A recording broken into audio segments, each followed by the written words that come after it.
Good afternoon, everybody. My name is Mirjana Petrik. I'm an architect. I work here at the Faculty of Architecture, Czech Technical University, as a lecturer and as a researcher. And I'm also engaged in an NGO, Child Friendly City. My main role today will be to, I hope successfully, walk you through this afternoon. So excuse that I'm not a professional moderator, excuse my mistakes. Anyway, I am very much glad to welcome some of the leading professionals in the field of environmental education, both from the academic ground and from the practice in Czech Republic. We appreciate very much that you took the time to share your experience with us. Thank you very much. I am also very glad that this gathering is taking place here on the grounds of Faculty of Architecture, Czech Technical University, because it is a well-known fact that we architects and landscape architects create space, create our environment. Well, we architects know how to handle perception of space, creation of space, knowledge about our environment, and even in relation to our youngest generation, children. But what we often lack is a connection, a link to other fields of professions and expertises, for example, educators and policymakers. And that is the main goal of today's gathering. The EduScape project is giving us an exciting opportunity to interconnect and also to highlight the role of landscape, urban, cultivated and natural, in education, in connection to the various societal threats of today's world. We perceive the landscape as a scene, as a reflection of constant change. Landscape is an imprint of natural forces and human activity. Landscape is our home, one landscape that connects us. But before we introduce the EduScape project a little bit more, let me introduce Klára Salzman. Klára is a guarantor of this project, and also Klára is an educator, researcher, head of the landscape design studio here at the Faculty of Architecture, and our mentor. So Klára Salzman, please. Thank you very much. Big welcome to you in Prague, and I think that we are together very happy that this project is happened and you are here, because I think that for many of us, as me, landscape care is my life mission, and we do it everywhere. And we are very happy that here on this faculty we have new study of landscape architecture, and we could educate young people about care of landscape, not only about gardens, but about the landscape and people in the landscape too. So once more, I am very happy about this project, and I wish you really fruitful time in Prague and in the whole time over the whole project. Thank you very much. Thank you. I will also let me welcome our online participants. We have quite a few of them, so I hope that our online viewers will have a fruitful afternoon. And I will just mention we have a Slido link for your questions, and we will devote the time for questions in our round block session after. So Magdi, please, can you put the first presentation on?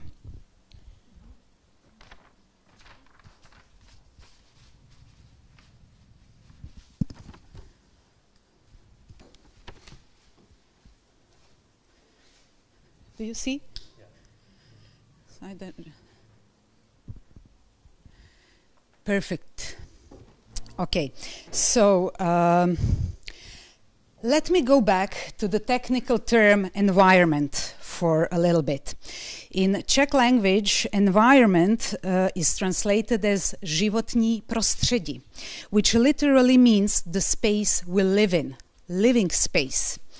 However, here in Czech Republic, it is often understood and interpreted as a nature-based setting that surrounds us. In our understanding and in the context of the EduScape project, the term environment means both urban and natural space we live in. A kdy budeš mi točit? Já nemám volné ruce na toto. Thank you. And while the term environment has been an abstract concept to grasp, especially for children, the landscape, to paraphrase the European Landscape Convention, is the environment as perceived by people, and thus much more easier to relate to. This project holds the name EduScape, Landscape and Climate Change Adaptation in Education. It is a cooperative partnership that is targeting school children from 6 to 15 years of age, and as well teachers. Our team joined from 4 different countries. I will introduce them a little bit. We have here University of Rey Juan Carlos, Spain, and let me welcome Cristina. Thank you, Cristina, for coming and joining us here. We also have University of Camerino from Italy, and they send their representative Giorgio Caprari. Welcome. We have a Technical University in Vienna, Austria. Richard Style is joining us, as well as Peter Kurz. Welcome. And from Czech Technical University, let me introduce my dear colleague Magdalena Smetanova. I think you all communicated with her before. And Teresa Hornova, sitting there in the back. We also have another Czech Republic partner, which is an NGO, Child Friendly City. Some of us are also engaged in this NGO, as well as Eva Hazlarova in the other corner. Okay, so this partnership is also based on the associated partners, which are very much important to us. Our associated partners, local partners in our countries, are mainly schools and educational centers. And they are even of the most importance because they are the ones we will consult with, pilot our outputs, project results, implement them, etc., etc. After me, we will hear our first associated partner, Scouts Institute here in Prague. So, all in all, we joined in this partnership over the idea that landscape in its complexity can very well serve as a means of teaching various topics that are related not only to climate change adaptation, to sustainable development and other crucial topics of today's world that are requiring an interdisciplinary approach. We are addressing some current landscape-related societal issues like also biodiversity loss, social inclusion, cultural heritage and identity, and they make for our horizontal priorities of this project. Well, it is a well-known fact that the quality of our society depends on the quality of the environment. And today more than ever, we need to help our environment. We need to preserve it, we need to adapt it, we need to strengthen it. And also, it is known that education is one of the most powerful means for change. And the role of environmental education, I don't need to stress at this gathering. I know you all agree with me. But we also think that targeting children, the youngest generation, is most effective. Adults usually have already formed stereotypes, which are very often hard to change, to influence, while children are from the very youngest age influenced by their environment. So not only education about the environment, but the quality of the environment itself are very important to set the standards for the youngest generation for life. And while talking about education of children, we have a lot of awareness that is targeting children from different medias, different sources, etc. Some is qualitative, some has some quality, some not. We also have education which has more clearer goals and targets, defined competencies. But environment itself is a very powerful teacher. From the day we are born, we are in an environment till the day we die, when we have this, gravestone saying who we were and what we did. So it is also a very known fact that we preserve what we love, and we only love what we relate to. And we only relate to what we know. So what we want with this project is to get to know our environment, to understand it, to perceive it, and to relate to it. So some of the project goals are, of course, to lead the children towards understanding their physical environment, landscapes, through direct experiences, and also interconnected social environment. We want them to relate to identify with it, and to learn how to work with some possible solutions, actions, etc. And very shortly, we are at the very beginning of this project. We still don't have nothing to show you, no outputs yet. But as you all usually have experience with, we will be producing some outputs, methodology, and mainly educational materials for children and for teachers. We will have a digital platform which will be joining all of these outputs. And of course, there will be a lot of activities. I will maybe just stress that in 2 years' time, we will meet, hopefully, with all of you here in Czech Republic again. We can go. Okay, and this is maybe something we can open more at the discussion roundtable. We know how current curriculum is tight. We are aware of all of the problems and all of the existing problems, but the goal of this meeting, and not only of this meeting, is to build on the good practice that already exists, on the work some of you already done. So maybe we can continue. I will now really shortly present the two institutions, the two partners from Czech Republic. I don't need to explain much about Faculty of Architecture. There's a lot of research going on, a lot of different and very interesting projects here, but I will just stress why are we suitable for such a project for educating children, youngsters, and not our older students. So I will show some of the examples that we have experiences with. It's more than 10 years ago, while I was doing my PhD research here at the faculty, that I needed to gain knowledge, data from children and youth. So because of this project, I've contacted many schools, over 10 schools, and I worked mainly in Prague 3 with cooperation with the municipality Prague 3. And there has been tens and tens of workshops. And these workshops were for me to gain data, to find how children use space, where do they go, what means of transportation they use, what do they like, what are the barriers in space, etc., etc., etc. But it came out that these workshops were very popular in schools, and teachers were like enlightened. They were like, you must come again. Let's give us more of these educational workshops. And I'm like, they are not educational, they're participative. I need to participate with the future users of space.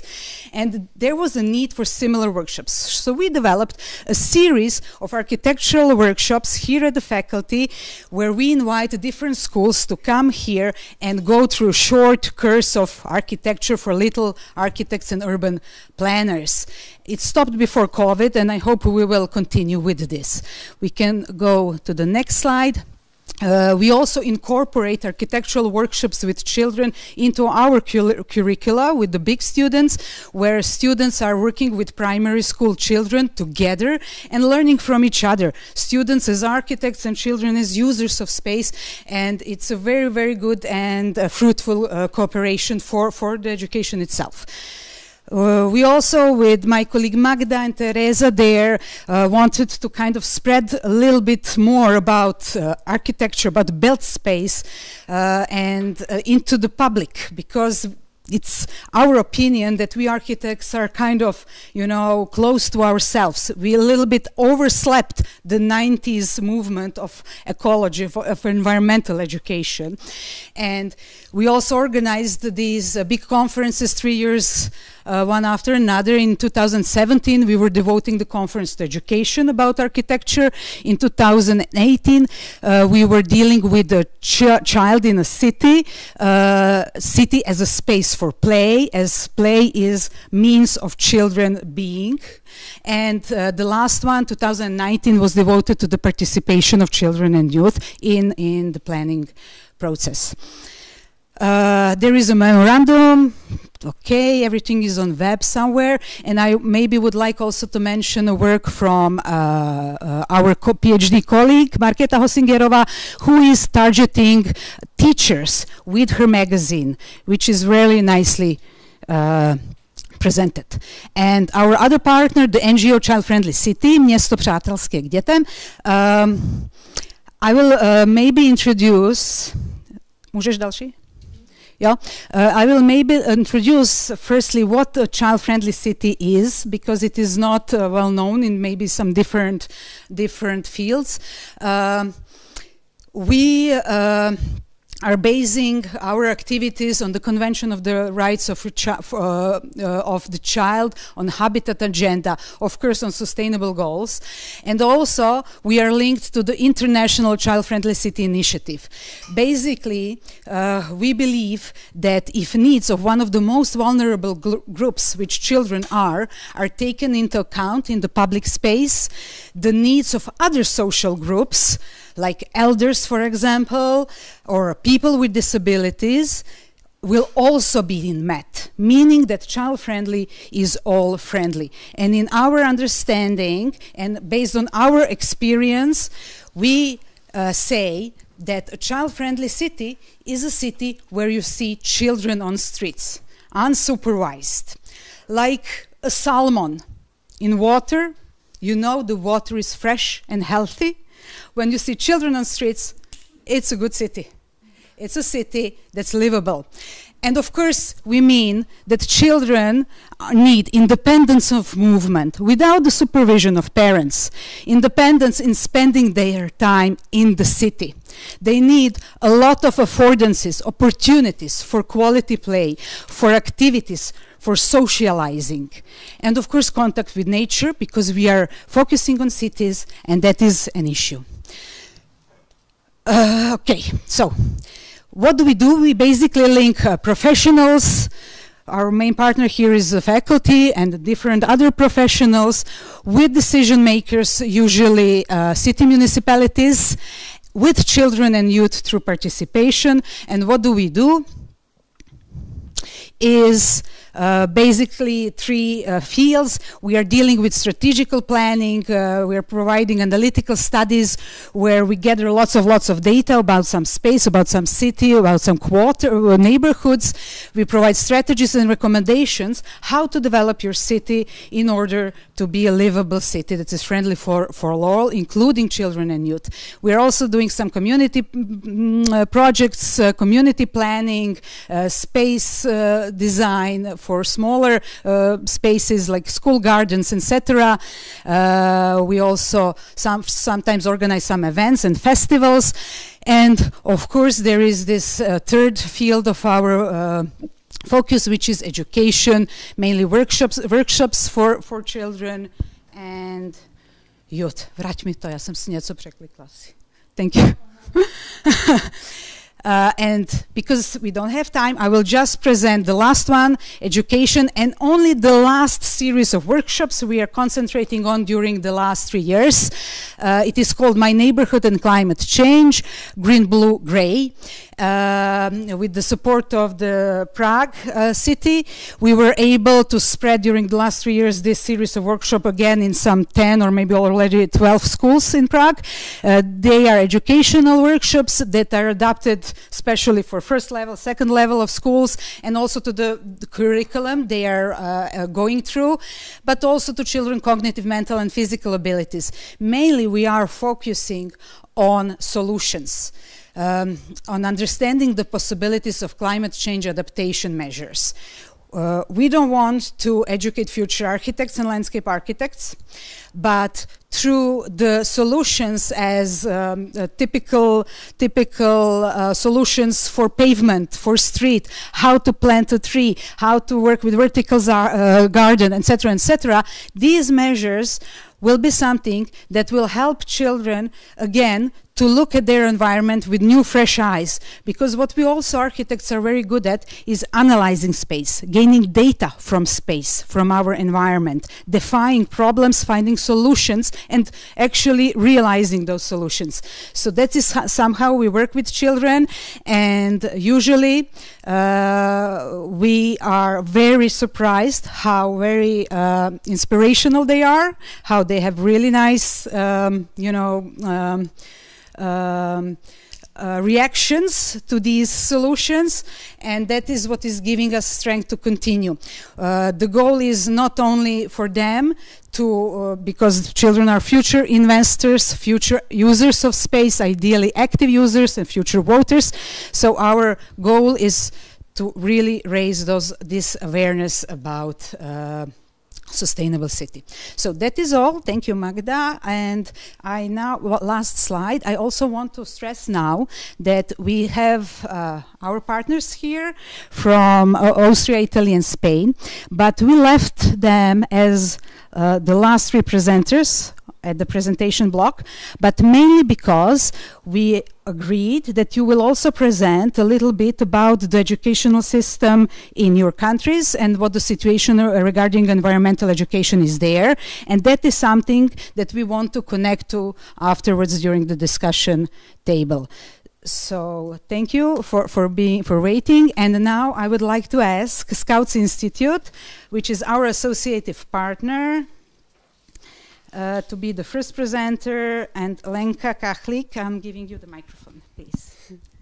Thank you, and thank you, Mariana, for presenting me. And as you know, the topic of today is the how to approach the landscape in the education. So for the Scouting Institute, I would like to present you some of our projects which are putting the landscape in the central, in the focus of our programs, of our education programs. Já to zkusím to takto, jestli to bude, ale já bych si k tomu sedla, jestli můžu poprosit. Jo, dobře. Jo, protože to už... Tak. So, first, please let me introduce in few words some facts about our organization. So the Scouting Institute is a special organization unit of UNAC, which was created in 1999 with the objective of taking care of the memory of Scouting and popularizing it and making it accessible for research. Its mission nowadays is to introduce the values of Scouting to the general public and through public places with a sophisticated program of events, as well as examining the most contemporary trends and issues in society and their possible impact on Scouting.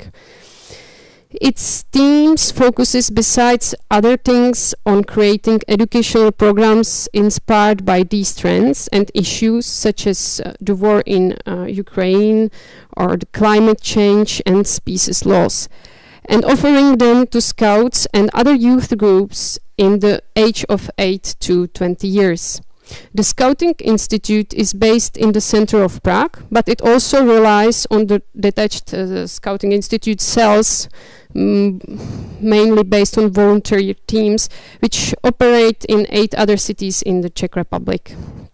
So, how is it in the Scouting Institute environmental education programs we organize aims to focus on Scouting values based on pro-environmental behaviors and the principle learning by doing it. The experiential learning outdoors, so through action. And we have 3 main programs in which we integrate the youth with some general objectives. So the first one, the main, which started in 2018, connect the youth to the nature and active participation in biodiversity preservation and restoration. The micro-adaptations are mainly based in the Prague, and it aims to mitigate the impact of climate change in the city. And the climate weekends introduce the topic of climate change in exemplary agriculture environment and motivate the participant to activity. We have a fourth program which is called the Landscape in Our Hands, which was created during the COVID period when the kids couldn't go outside. So we managed to create several videos in objective to approach the problems of landscape to the youth. And we are continuing to do these videos, but as is more passive way to introduce it to the youth, I will not focus on this program, on this presentation.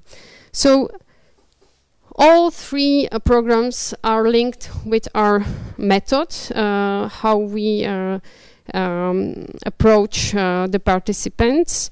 We help the youth groups find the site they wish to be involved in taking care, and we created the partnership.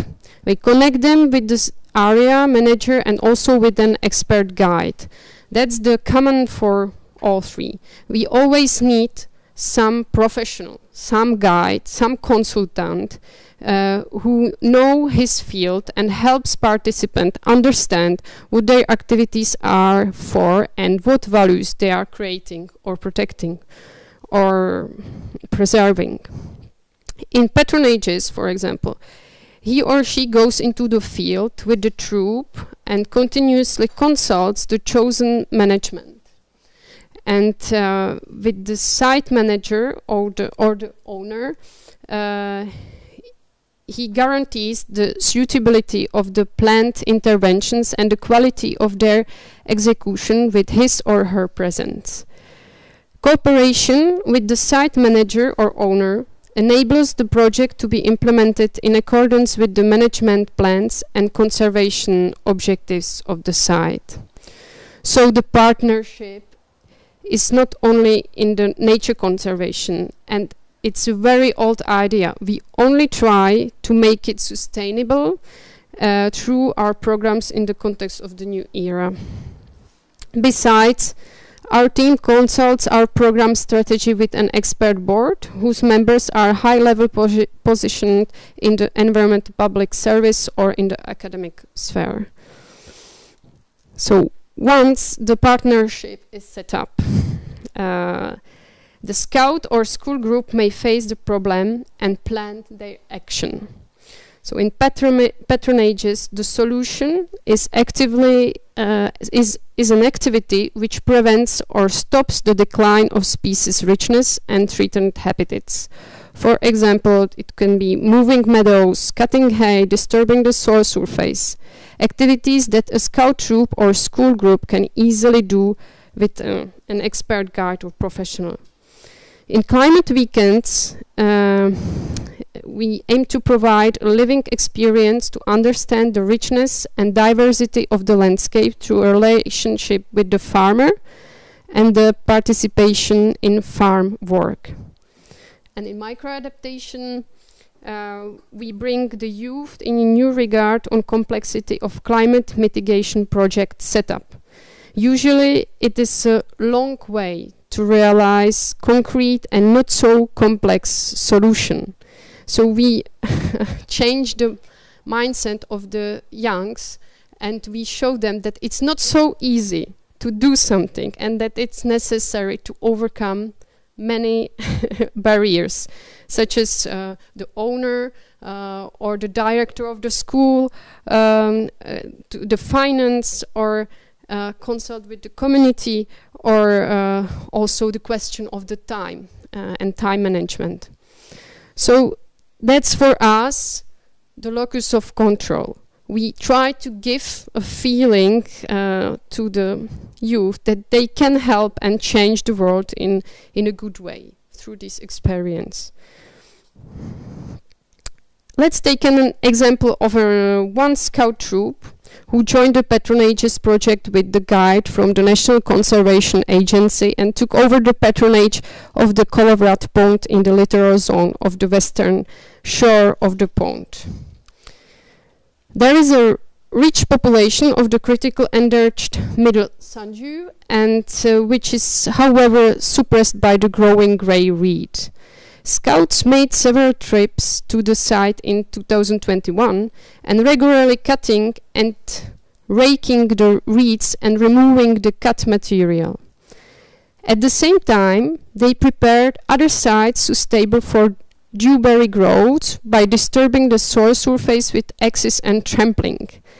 Under the expert supervision of the guide, they also carried out a monitoring, a data gathering, and thanks to which it was documented that after 2 years of regular care of the site, the reed growth is smaller and thinner, and the common Sanju is demonstrably spreading to new places. So the kids could celebrate the result of their action, of their intention. And in these projects, we also ask about how to make it sustainable, how to ensure the longevity of the project. So we had some experience, and we feel that the most important is to ensure the positive energy for the kids, and it's quite spontaneous. You know, their excitement is very natural. When we set up the patronage together, the kids want to go to this event right away, without preparation or planning.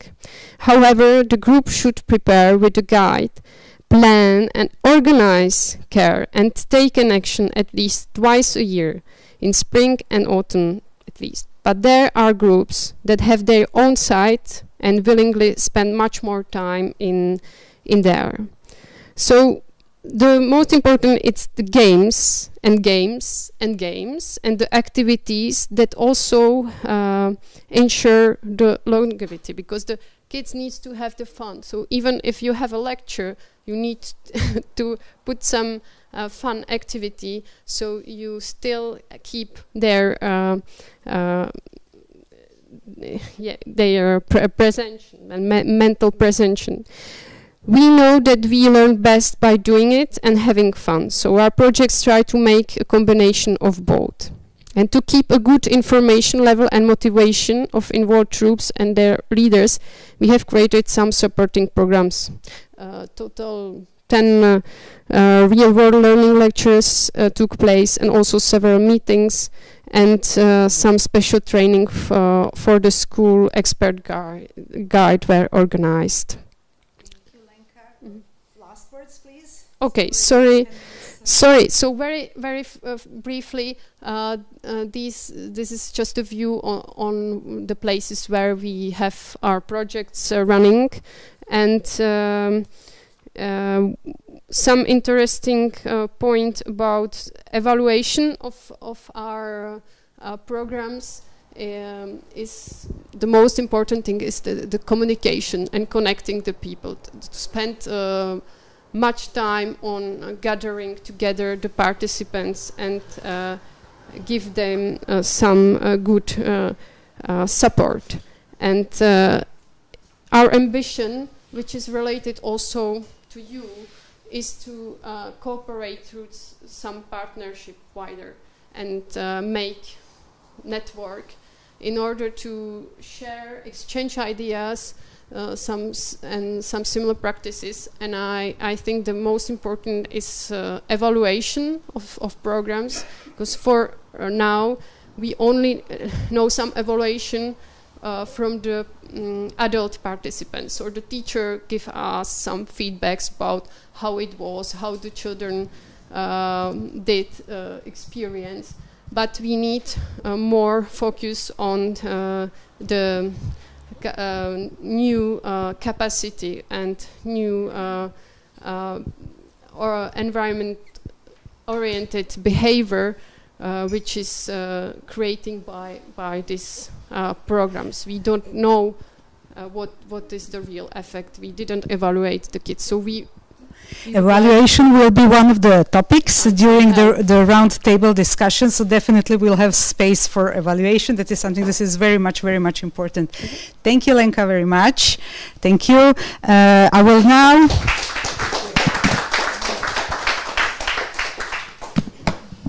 I will now ask Jiří Kulich from the Center of Environmental Education and Ethics, Sever. Do you want a presenter? Yes. And the chair. So good afternoon. Thank you for invitation and for possibility to share our experiences. I work for Sever Environmental Education Center, which is one of several tens of environmental education centers in Czech Republic. And what I would like to share is our program School for Sustainable Living, which we implement for some time. In the last, let's say, 4 years, we have a branch of this program which is focused to climate issues, climate change. So branch which we can call Climate School for Sustainable Living. Before I will do it, I just mentioned that our organization is working in environmental education. I think our approaches and principles are very similar to what was just presented by Scout Institute. The difference might be that we try to enter as much as possible formal education. So we try to influence teachers, school, and to bring these approaches to formal education, what might be tough, of course. And beside this program, we offer schools other possibilities. So, for example, we organize residential programs for school classes. We are located in north of Czech Republic, in Krkonoše National Park. Schools come to us for a week. School class come to us for a week and spend their environmental education program. And for 8th and 9th grade, we have this program focused on climate issues. We developed this in last 2 years, so it's quite new program. And we also organize teacher training. For example, this autumn we have a regional conference which for teachers, which is focused on climate as a local issue. So I just want to mention this because I think it might be relevant in frame of your project. But speaking about School for Sustainable Living, we implement this program from 2004, and several hundreds of schools or school classes or school groups pass through the program. Actually, we have 250 schools which are members of network interested in this program and in place-based education. And because it's nationwide program, we do not do it only as our organization, not only as a Sever, but we have contracted 9 other organizations, mainly environmental education centers, with 12 regional consultants around Czech Republic. I already mentioned that the program is connected with methodological approach, which is called place-based education, place-based learning, and it's based on project teaching. If I say it very simply, the education is concentrated about implementing some useful project, some service project for the place, for the community, for the surroundings. But we have not described, but we have used principles of place-based education. So we work with the place in that way that it is not only teaching about the place and in the place or at the place, which means going outside the school and implementing things in real world, as it was just presented by Lenka. But we also stress that place-based education is education which is for place. So it expresses this service-oriented learning, doing something useful for the place, and is learning through place. So we don't we try not only to support I don't know sense for the place, but through place, through local issues, to develop let's say global thinking. So some of these principles are connected with the place, but there are some other important principles like partnership with community. It's also connected with place. So cooperating with local groups, enterprises, local government, and very important for us, it was mentioned, locus of control, feeling of young people that they can influence something, that they can change something. So participatory approach, let's say, and changing role of teacher to role of guide or facilitator. And the program is, if I mention project teaching, this program, School for Sustainable Living, in fact, is composed from 2 cycles of project teaching. The first cycle is focused on creating student vision of the place or climate plan in context of climate school for sustainable living. So they, at the end of the first project cycle, they develop a suggestion how they would like to see or what they would like to happen in their village or in their community. And the second project cycle is focused on planning and implementing some practical project based on this first cycle. This is quite demanding for teachers and students because it's quite complex approach and it takes several months to work with it in schools. So we also offer teachers and their students not to start with such complex things, but to start with something more simple. So we work with this ladder of place-based education, and not all 250 schools implement this huge project, but they start maybe with some small lessons like playing simulation game on adaptation measures and doing some small exploration of their village. And when they feel more powerful, they can enter the higher steps in this ladder and do this complex project. Speaking about climate issues, we try to react to some surveys or researches about done on climate awareness or on results of climate education. So these surveys, for example, say that students quite often are aware of some general or basic knowledge about climate change, like the causes or how the issue developed in past. They do some simple tasks or simple things like sorting wastes or saving energy, but what's more tough and not so common is that they have chance to do something where they feel more influential, when they feel more powerful to change something, so some other activities than just sort wastes. And also they have quite often small chance to share their opinions and their worries regarding climate issues. So we try somehow to tackle these challenges. What's helpful in Czech Republic is that we have quite newly have this guidance for teachers and public administration, guidelines on climate education. It was done in team of about 30 people from different points of view and supported by governmental board for sustainable development.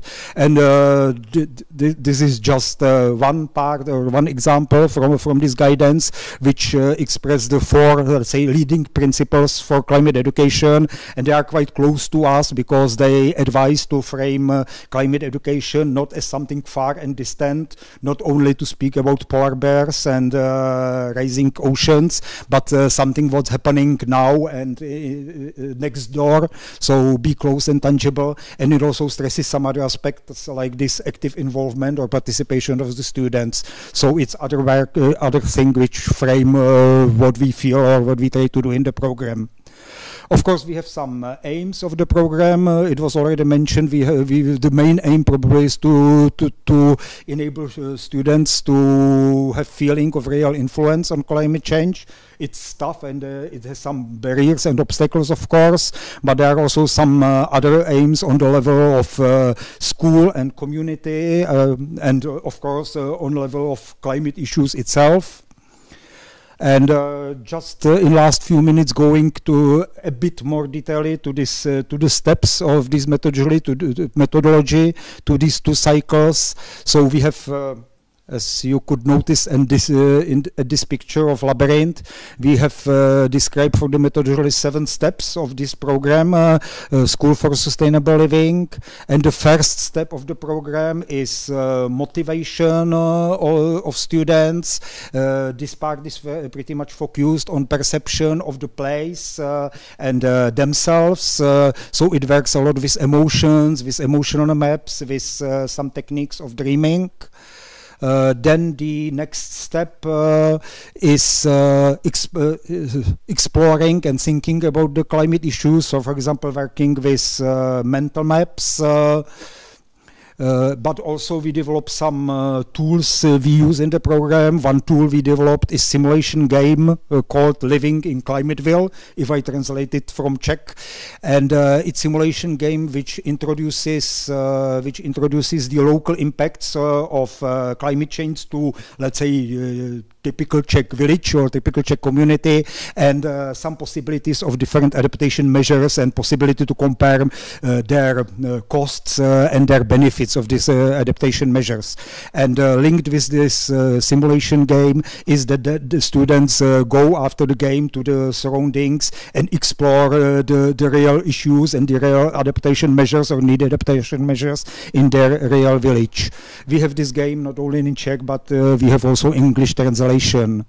And then there is the next step when the students explore more detailedly the surroundings. So we work with some mapping techniques and with inspiration from critical reading and writing methods. Again, we developed some tool which is called Climate Map, where students map some critical points in their surroundings, but also mitigation and adaptation measures.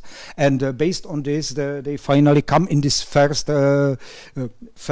project cycle to proposal of climate action plan. So what measures they would propose for their location from their point of view.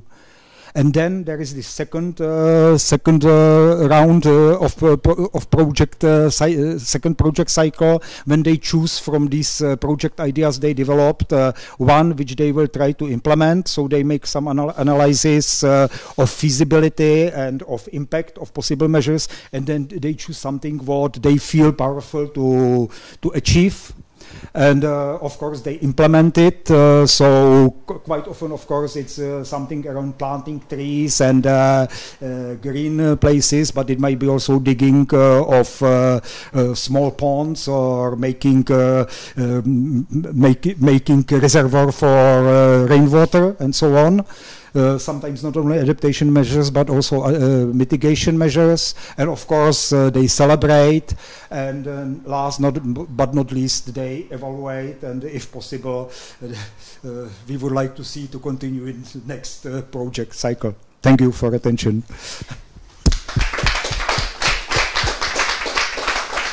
Thank you very much, Mr. Kulich. Thank you. And now let me invite Petra Skalicka from the organization People in Need. The presenter. Good.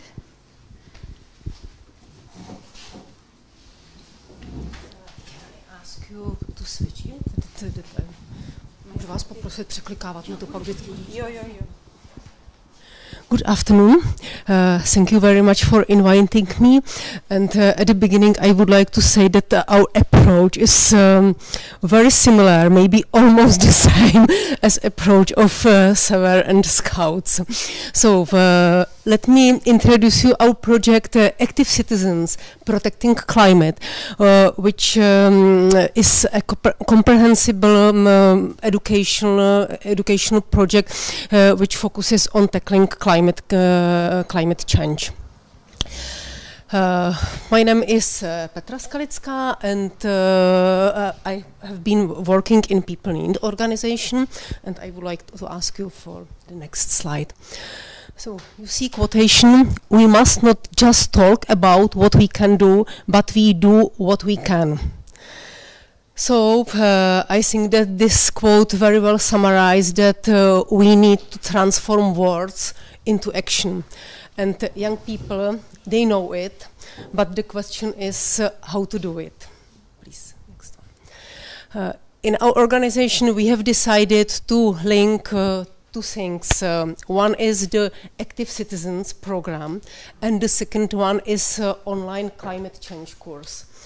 In our organization, we have been working with Active Citizens program for more than 10 years.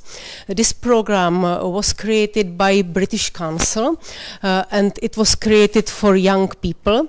And we have decided to adapt this program for environment of Czech schools.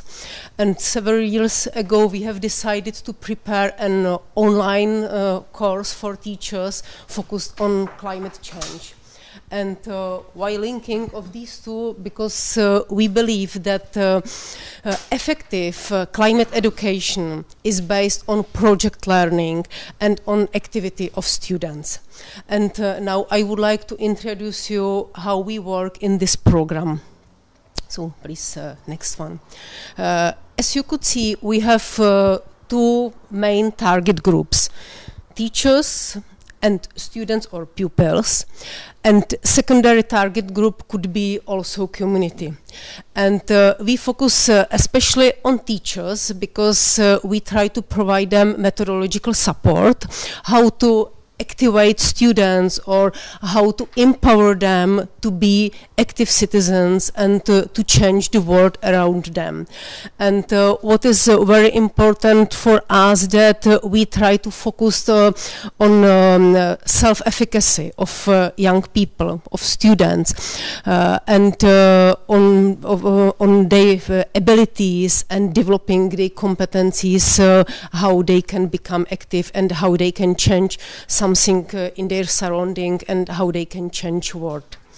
And what is very important that we try to stress partnership between teachers, students and communities. So we can go to the next one. Our approach has several principles. The one of them is dialogue. Through dialogue, students learn to listen each other, and they also learn to bring arguments, to create some consensus, and to be able to change their perspectives, and also to listen what are perspectives of others, and so on. And we try to compare dialogue with debate, because in dialogue we have a common goal, but in debate usually we have a goal to win. So one of the principles is dialogue. The next principle of our program is related to language, because language matters. And we try to show them how the language can construct our reality. In the program, there is difference between judging and creation. If I explain it somehow, so if I say, for example, who make it and who his fault, so it's something that I judge someone. But if I say what happened, there is a space for explanation. Or if I say why our team is so horrible, so it's judging. But if I say what we can do to improve our work, so it's again a space to improve something and to do something. So the next, the next principle, and very related to this principle, language. This next one is appreciative inquiry. So I would like to say that it's maybe the most important in all methodology or in all program, because again we focus what we can improve. We try to imagine what could be the ideal solution, not what was based in a bad way, or what are wrong things, or and so on. Sorry, but we try to focus what we can appreciate, and it is the way how we can improve what we can do in our communities. Next principle is focused on data, because we try to show students if they want to change something, they have to understand it. They have to have knowledge, and they have to have insight in topic of climate change, and also insight into the community. And what is very important also to develop critical thinking and to understand several relationships and so on. Next one, please. Yeah, so what we focus on is knowledge and insight especially. And very important principle is also partnership, because we do it together. Together, students, teachers, we are not independent, and we work together. And also, maybe to summarize it, and I have already talked about it, that we try to empower self-efficacy of students, and we try to show them some visible results, or we try to empower them to do something that they can see some visible results. And maybe next one, and if you look at these three things, so visible results are growing a tomato.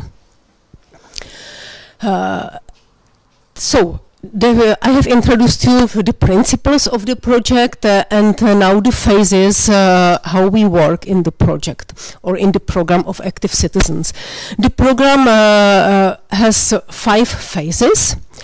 And before the first phase is also a phase 0, and it's introduction, because it's very important to understand what is the program Active Citizens about, and also to understand what we can do, and what we are, the team, and what is what really is Active Citizens.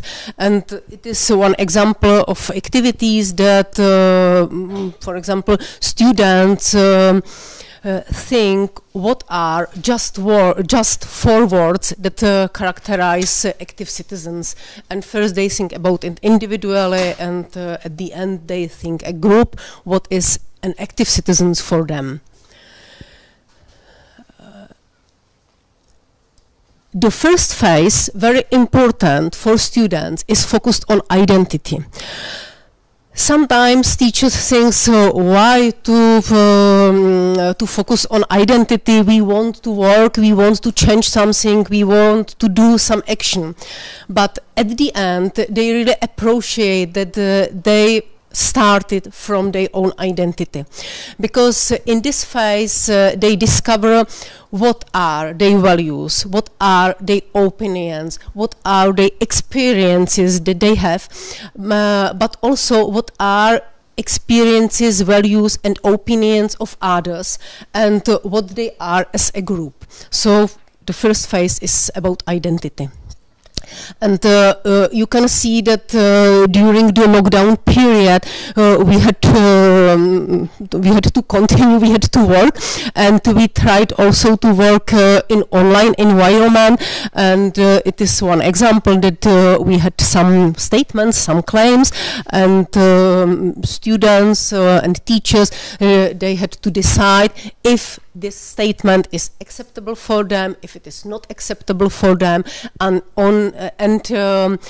if they consider it as active citizenship or not active citizenship.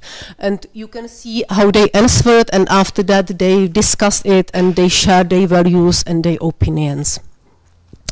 So the second phase is dialogue. So it's about communication between students, it's about sharing their experiences, and it's also about ability to listen each other.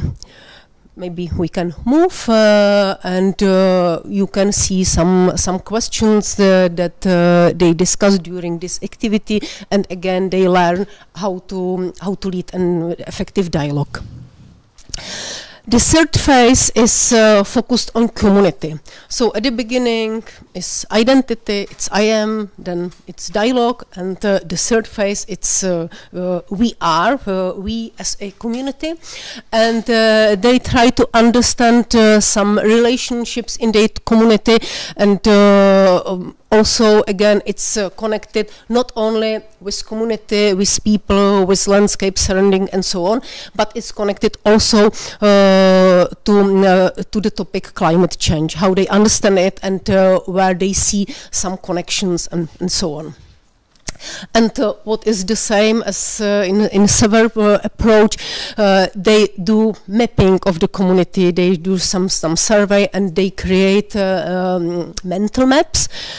And we use also a method photo voice. Maybe if you can ask you for next slide. And the method photo voice, I think that it could be clear.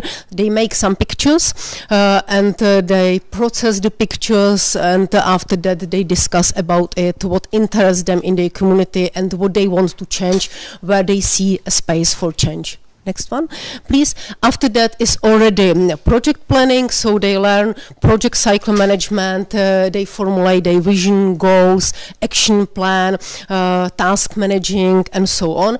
And what is very important, that in this phase they should cooperate, not only among students and teachers, but they should cooperate also with community, with stakeholders, and so on. And we would like to introduce you a certain project supporting life of insect and water retention in the countryside. It's example of agriculture high school in Poděbrady, and they have created a natural trial about life of insect and about biodiversity. They've created a pond for capturing rainwater around their school, and also they prepare a program for kindergarten kids. Next one, please. So they create the pond, and at the end, the last phase is focused on evaluation and reflection. You can see here some quotation. It's quotation of one of teachers, what they say about the program and what they have learned. And also we have evaluation, external evaluation of the project, and here you can see some conclusions from the evaluation, and maybe you can click on all. And what I would like to stress, and what is very important, to empower self-efficacy of students, and we are glad that it's something what is proof in our evaluation. So thank you very much for your attention. Thank you, thank you. Thank you very much. I would like to hear really everything in detail, and then I'm very sorry that I'm the one that is cutting these presentations, kind of trying to take your attention that the 10 minutes is off. I'm really sorry. But what is important is that all of these contacts on all of our speakers are in our program. There are websites of all of these organizations, and I really hope we will have more opportunities to gather in similar gatherings to really discuss in more depth and more thoroughly. So let me now introduce and welcome our next speaker, Barbora Dvořáková from organization Interpret the World. Thank you. So those are the organization I'm kind of involved, and since I didn't have idea how to approach to this, because I was asked to introduce some of my activities, they are kind of wide, so I think what if I choose maybe some 4 challenges, 4 questions I did come across that might be relevant for you. And since I didn't have better idea, I will go for it. So this is what I do. As the colleagues before me, I do have background in environmental education and place-based learning, but I think now my kind of biggest passion is heritage interpretation. So to put it as a little bit practical, so things I do with like museums or city councils and other institutions are things like exhibitions, guides for visitors, or some methodological materials. For example, if you see those cute little dragons, we kind of combine two symbols of Brno, that is Mendel and dragon, and we are trying to explain genetics on the dragons because it's really difficult to understand.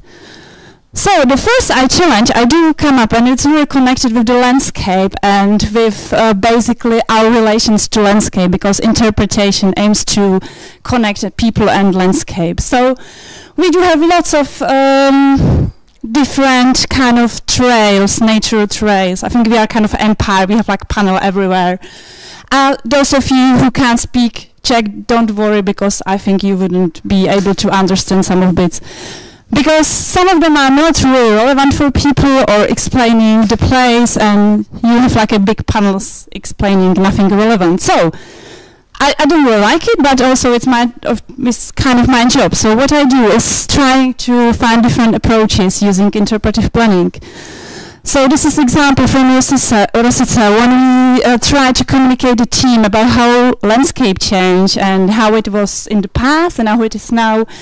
And we did this type of panel when you can actually look at the current landscape and compare it with how it looked like in the past. So this is, for example, a place where there is one of disappeared ponds. There was like lots of them. Another example is from village Ořechov, and again we want to communicate meaning of place for local people. So we did choose interesting people that are meaningful and connect them with the values of community.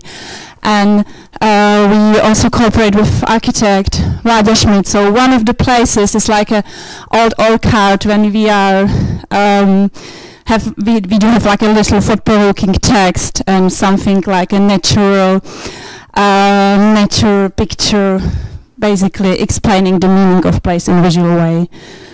And last example is from this first challenge is like path education and university forests in Brno, and then they asked me to do this like a classical path with this like a Wikipedia panels, which didn't really happen. I think they are kind of happy now, but we do interpretation, which is very, I think, nice that it's wooden, it's like a decent, and basically we choose some thought-provoking questions about the forest, and people can either use QR codes or like a little leaflets to find out. And we did things like using benches for communicating the main teams. And we, after we did this path, so we created with we continued with cooperation, and those guys from University Forest of Mendel University, I think they are doing a great job in modern forestry, and they are adapting the forest for climate change. I think this is best practice we do have, but we need to communicate it to the people. So we kind of continue with other things like taking people to Arboretum, and basically what we are telling to them in different ways is like, we do believe that our life is much better when we can go among the trees, and it's really important to take care about them. We also did in Arboretum like in part that is not visited a lot, kind of trail that is focused on like a forest mindfulness. So it was actually fun, like those people are great, but it was just like, well, we don't really share your esoteric approach to the trees, but okay, come on, you know what you do. So if you want to experience this, you can go to Kristine Arboretum and to try it. And we did little things like we changed the communication in the place. While telling people how to behave, not using all the restriction, you can't do this and that, but really explaining, this is what you can do, this is what we appreciate not to do and why, and things like give certificate that someone really loves you, he wants you to go among the trees and have a great time. So I think sometimes really little communication thing can make the difference. So the first challenge I do experience is how to connect children and places, and this is very kind of wide thing, so I will just show you two examples. One is from Beyond the School project, Krajina za školu. I used to work on quite a long time ago, and here in Prague and in the UK. And it has very easy methodology. Basically, children did go and dig some old photos from their ancestor or archives, and they took the new photos on the exactly same places. And it was like a complex project based on this very simple method, and it was, I think, really powerful, and great exhibitions and books, I have one with me, were created. I do also work on eco-school projects, but I'm not going to talk about it because it's very complex, but it's a bit similar, the principles from what we have already heard. And I'm really excited about one publication that I think it might be kind of interesting for you. We are creating this with Brno County Council, and we basically react on the gap that people or like young people are not actually learning about the towns, about the principles, about how they can participate.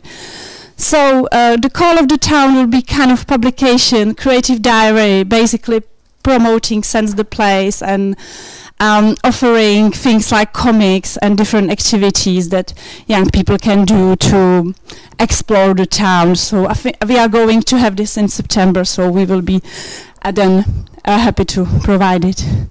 And the last challenge, it's a bit funny because so sometimes I do things like thinking about how to make people shit responsible. This is not my job, but it's American bestseller about this team. And my colleague Pavel, he asked me, we have kind of weird campaign that in Czech Paradise there is, again, problem connected to landscape, which we don't really talk about, but it's kind of relevant, that it's like a lot of visitors, little place, not so many toilets, so what we shall do. So we created kind of campaign and like a map of the last toilets ever, and this sort of things, basically telling people what you can do, and in rather, again, thought-provoking and fun way, rather than using strict, this is, no, you can't do, because obviously when you have to go, so you don't really have a choice. And actually this was really successful. If you want to, you know, get into the media, use some relevant things like this, because lots of people were asking about this. And also the good thing about this project was that when something didn't really work, we can say just shit happens, so that was fine. So, and the lesson learned from all those things, which looked a bit like madness, so I hope you get something from it. But in heritage interpretation, I think the planning is the core. Although, as I said, this looked maybe like a creative madness, I think what we really need to do is to ask why we are doing this sort of things and for whom. And I think we do spend lots of money on actually work that's not properly planned and it doesn't work. Things like natural trace I have mentioned. So this is one of the things for us to learn. And in the United Kingdom, this is something that's, you wouldn't get public money without having proper interpretation plan, but it's not the case in our country. I think second thing is that we need to bring new approaches and, you know, communicate, well, this is, well, we can do this path like this way, but what we try something new, and it's about traveling and reading and getting inspiration. And this is, for example, diary we did about environmental and climate communication, again, bringing new approaches and best practice from abroad. And the third thing connected to heritage interpretation is that I kind of steal, well, it's not stealing, I use it from Freeman Tilden, who is dead, but he was like the founder or the guru of interpretation. And he is telling that the key essence is basically love to the place and to the people who would come to this place. And John Moore, another famous American interpreter, I think, is saying the same thing in his way. So that's all from me. Thank you, and yeah, I think in a way that if we change the story, we can change the world. Thank you. Thank you. Thank you, Barbara. Thank you very much. Let me now introduce our next speaker, Karolina Sidon, from the Museum of Říčany. Do you need the presenter?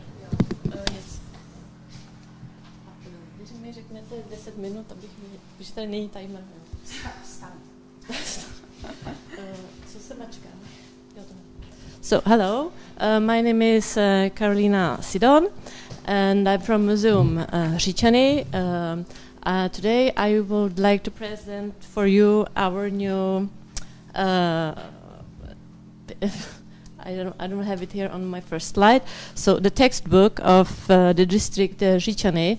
But first, I would like to say what is the main purpose with what I am coming today. We can hear a lot of good practice about the content from non-formal institutions, but I would like to focus on how to link formal institutions and non-formal institutions, because as Miriam said in the beginning, finally it will be the teachers doing the work and doing the content that you are going to create in this project. So let's focus on the teachers, how it looks like in the school, or how the teachers work, what they think about. And what we did in Museum Řičany, we focus a lot on education children, but also on education teachers. And the aim of the regional textbook was to create teaching materials for teachers that they can use in the school, in the formal institution. But also there was a second aim, and this was more challenging, and I will get back to it later on, and it was to change the attitude or the mindset of the teachers to teach place-based education. So this was two aims. We wanted to target. But first, how does such a regional textbook look like, or how can it look like, and what does it look like after 2 years of our work on it? So, of course, it contains lots of regional informations from history, geography, nature, etc. There are a lot of lessons that the teachers can just take and use it in the school, and lots of other teaching materials as video presentations, animations, etc., which I just said now. Also, we made GeoFun, which is a catching playing in the place in Řičany. And for example, participatory mapping or other maps we're using. So the regional informations, what can it be? It can be oral history, which we have in our museum, audio, oral history. It can be about traditions, famous persons, nature, local geography. Lessons and teaching materials. So we really did a huge amount of materials, and it can be animations about land art in Řičany.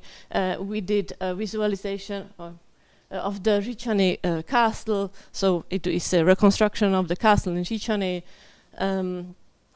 This is the GeoFun, which is the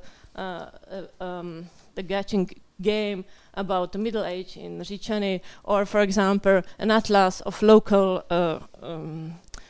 flowers. These are the maps that we use. So we created different maps. It was the work of Kateřina Čáková. She was cooperating with I don't know the name, but he's going to present later on how the maps works.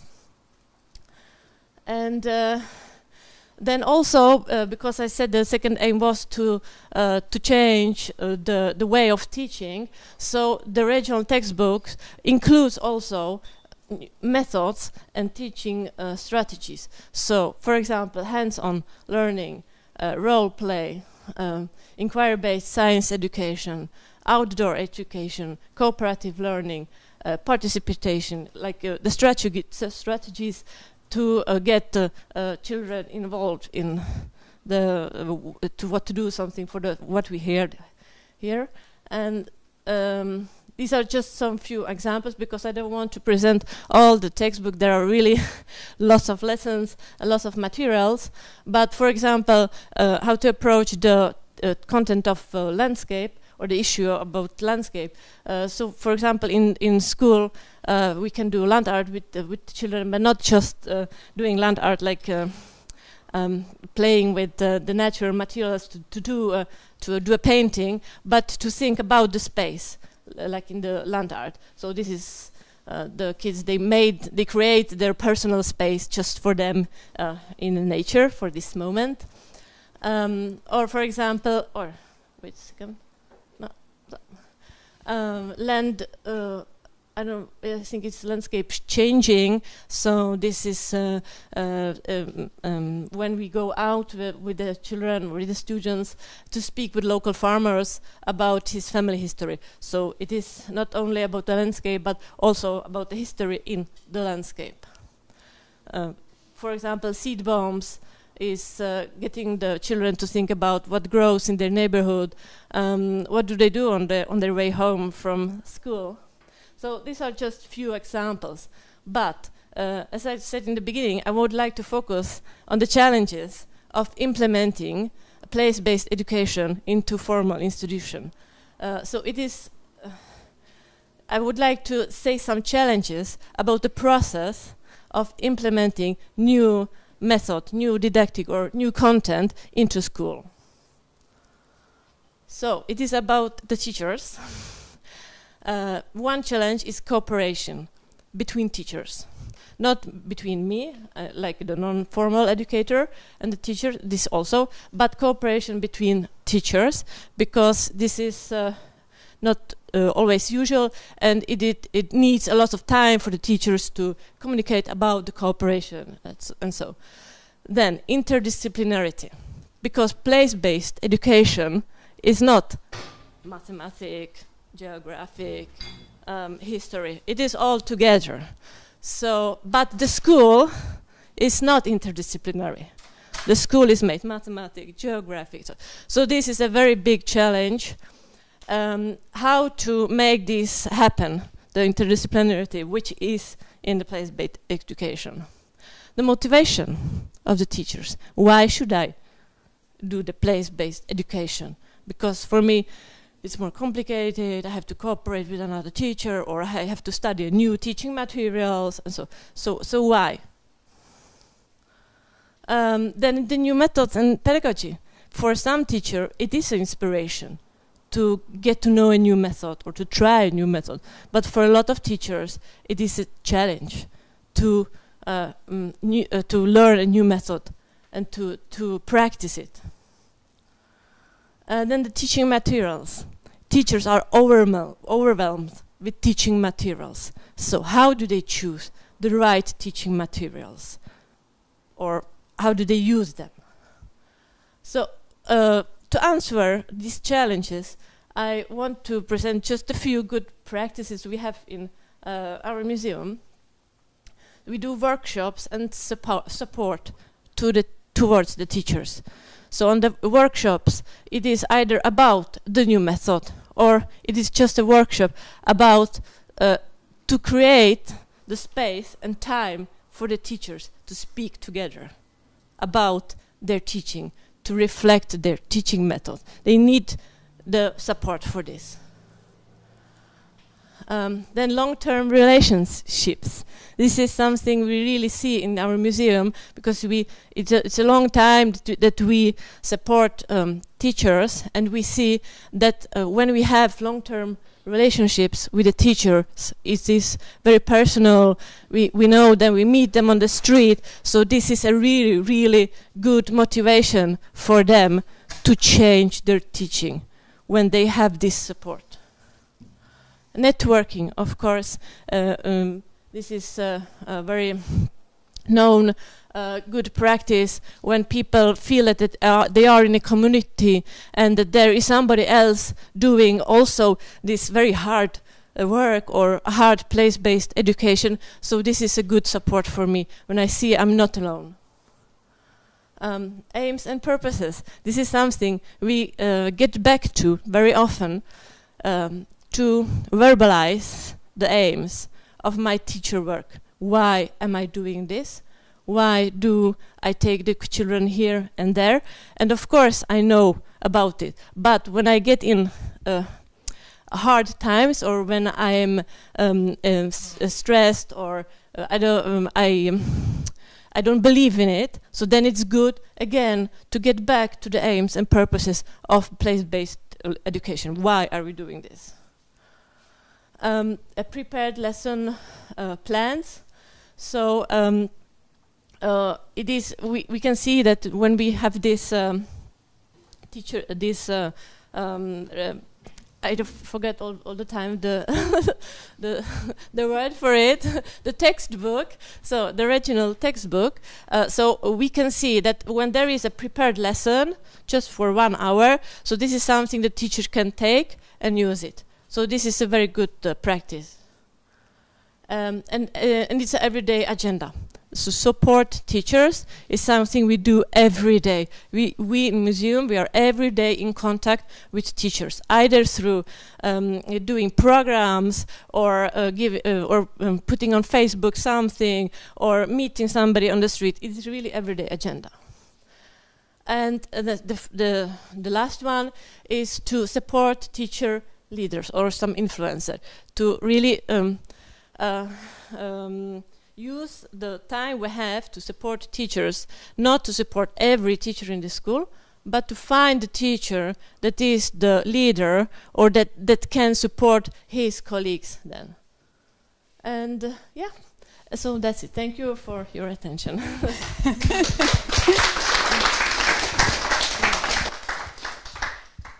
Thank you very much. You were exact on time, 10 minutes. Okay, so let me now welcome our next speaker, Vendula Stara from the Center for Ecological Education, Tolcův Dvůr.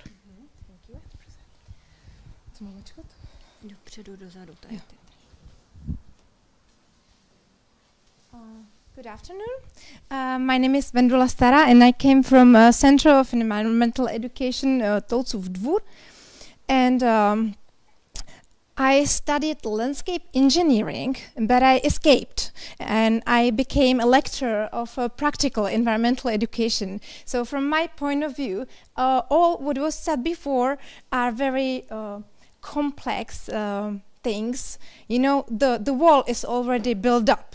What we do at our center is more laying the first bricks of the wall and preparing the terrain for other educators that come after us and say, look, you already know this, and there's more to it, and here it is. So what we do is we do short-term programs. We take children to all sort of biotopes and nature places that we have in Tolcův Dvůr, and we have orchard, we have forest, we have wetland, we have garden. We have almost everything, and we try to get them familiar with the places, show them, get them to know the place, to feel the place, sort of collect information and feelings from the place. That's the first break. So we don't focus on climate education. We do more nature, human relationship, and sensitivity, and we do it through biodiversity mostly, because where there's life, there are emotions, and it works. Knowledge plus emotions, that works. Science says so, so it must be true.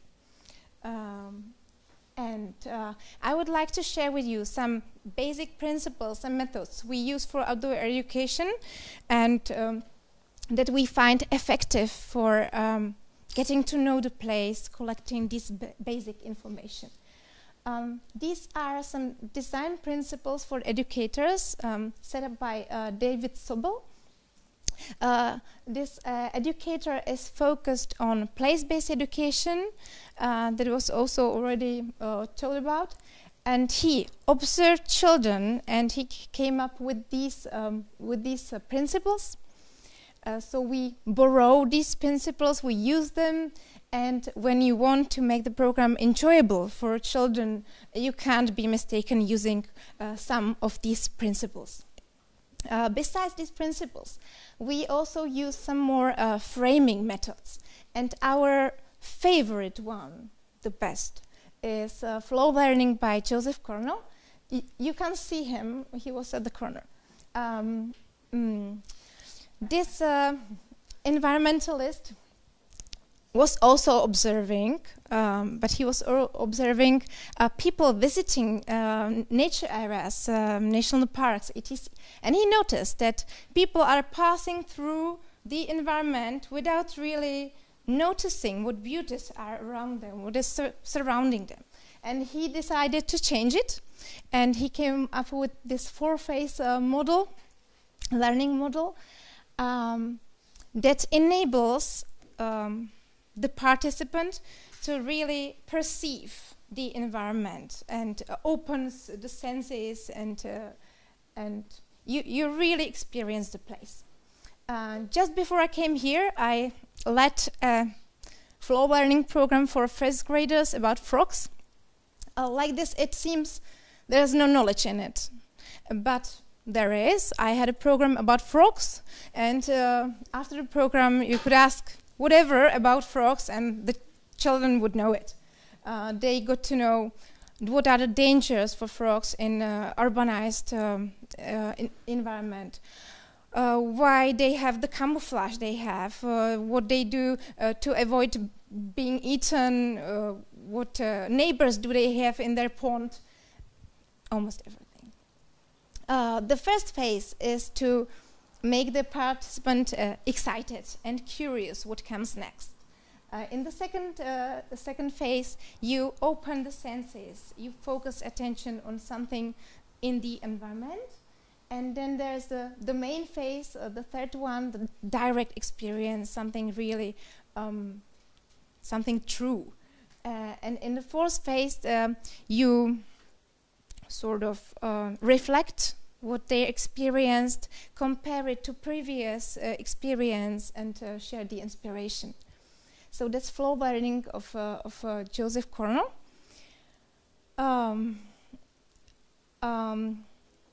Some more methods we use, but they have been already spoken about, so I will go through them very briefly.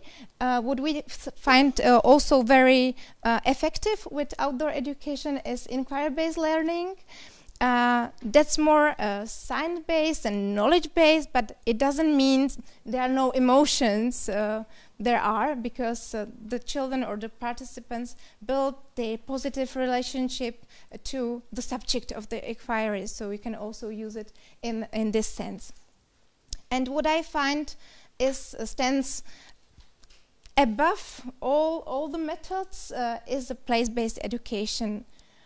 And here I come to a big disadvantage of our programs at our center, because children get to know our forest and our wetland and our garden, and we need to transfer this knowledge and this feeling good and feeling safe in the environment to their own neighborhood. And as Carolina said, teachers are the clue to it. So what we do is that we encourage teachers to observe our methods and to use them later on when they come back to their schools with their own pupils. To support this, we prepare some methodology sheets if needed. We also try to draw them into the program, giving them small roles, etc.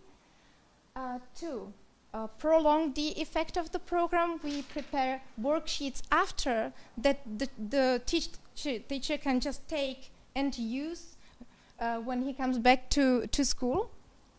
And for more complicated methods, we prepare some seminars so that the teachers can really become familiar with the method and be feel more encouraged to use it himself or herself. Right now there's a seminar running in Tolcov about play outside as a basics for education. So that's briefly to what we do, and thanks for your attention.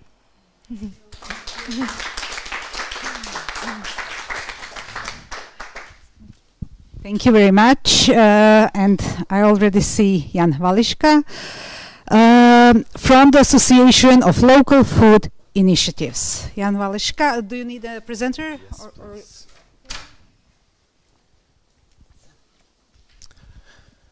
Hello everyone, and thanks for inviting me. I feel a bit inappropriate here among all those people that are doing the environmental education many years and have everything like well set up and well structured in the theory.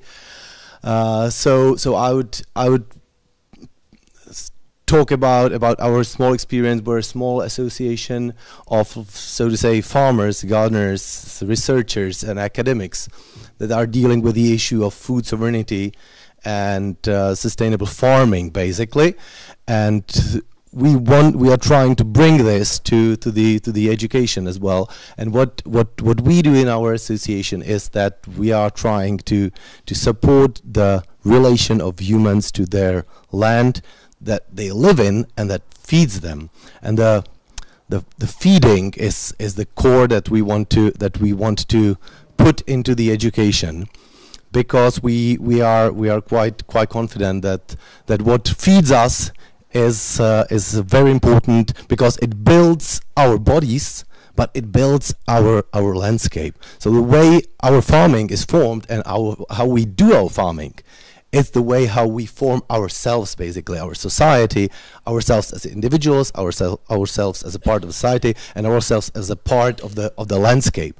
So what we are trying to promote in the education, without knowing all those theories that you've presented here, thanks Vendula, you put like what we do to the theory and to we are doing it basically very much intuitively. And Tolcův Dvůr was a place where my environmental awareness was raised years before. So thanks for this presentation. So our approach is that we are trying to provide a space where the learning might be done just through enjoying the place.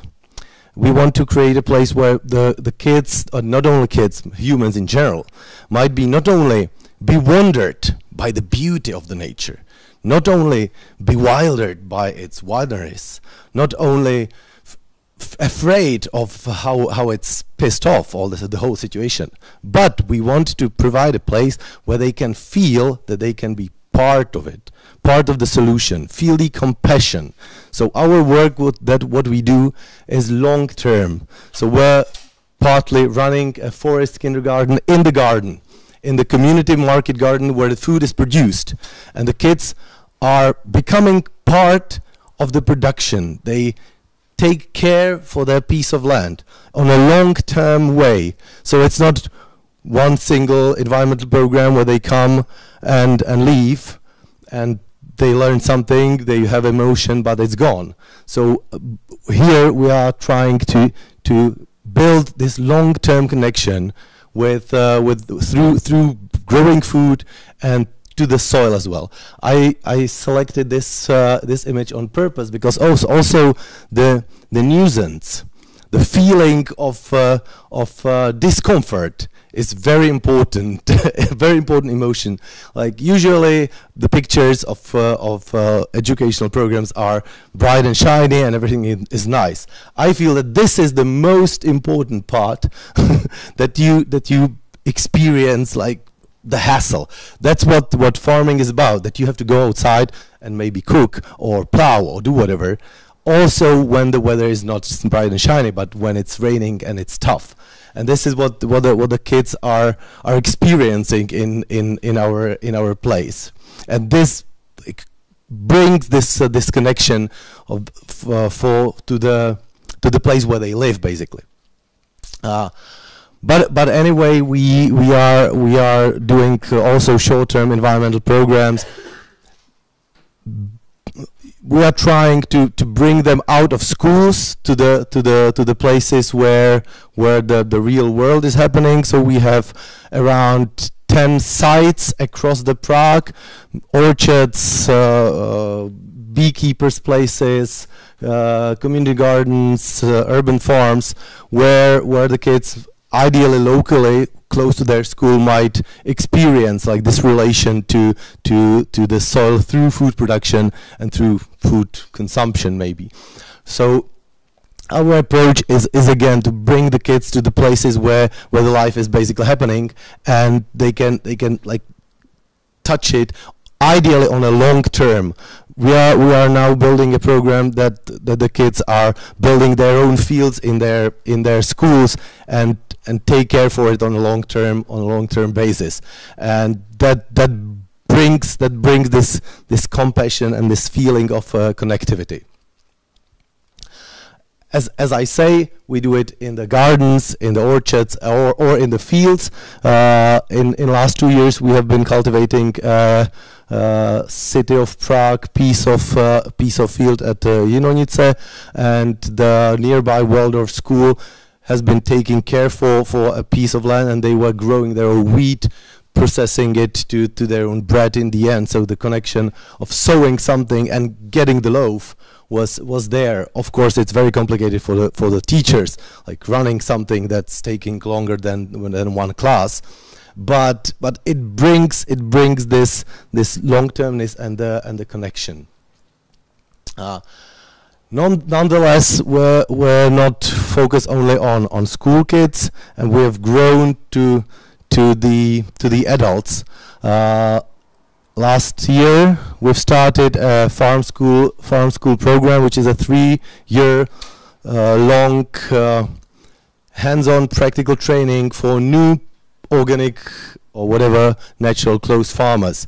Those are the first heroes that started learning on the farms. We have at the moment 40 different farms all over the Czech Republic, where the people are located for a whole year or whole season, and they are learning by doing. They are just mimicking the farmers, and we're providing them theoretical trainings every month, one week long. And at the moment, we have around 60 students, which is even more than typical agricultural high school in the country. And the reason why the people are interested in this is the practice, is that they are touching the ground. This is what people are missing the most, I feel. That we have theories, we have information, we're overburdened with the facts and so on, but we are missing the emotion and the touch of the ground. So this is what our farm school is providing. It's a huge experiment, but we believe it would be successful. And one thing that we were born from is a community-supported agriculture, which is a scheme where the eaters are involved in the process of growing their own food. And I think the education is very much working when it's a byproduct, or where it's going besides some other activity. Here, it's besides growing your own food. Community-supported agriculture is a system where the people are involved in their own food production, in the farming scheme, in a way where they can select how deep they would be involved, from just getting your share of the food, or even you can be working on a farm every week, whatever. But we've learned over last nearly 15 years now that people that are connected to their own food production this close, like the system of community supported agriculture is providing, they are learning a lot about not only the food and farming system, but also about nature and their relation to nature through the food, through the care, through the compassion. And what we say is the most important is the soil. This is the ground out of which all our society is growing up. So what we teach, what we say to everyone that's involved in our programs is that we're not growing food, we're not growing carrots. We're taking care for the guys that are down there beneath the ground, and we just feed them, and that's enough. Thank you very much for inviting me. Have a nice day. Thank you very much. Thank you. Let me now invite our next speaker, Tereza Vohriskova from the Educational and Cultural Center of Bromov Monastery.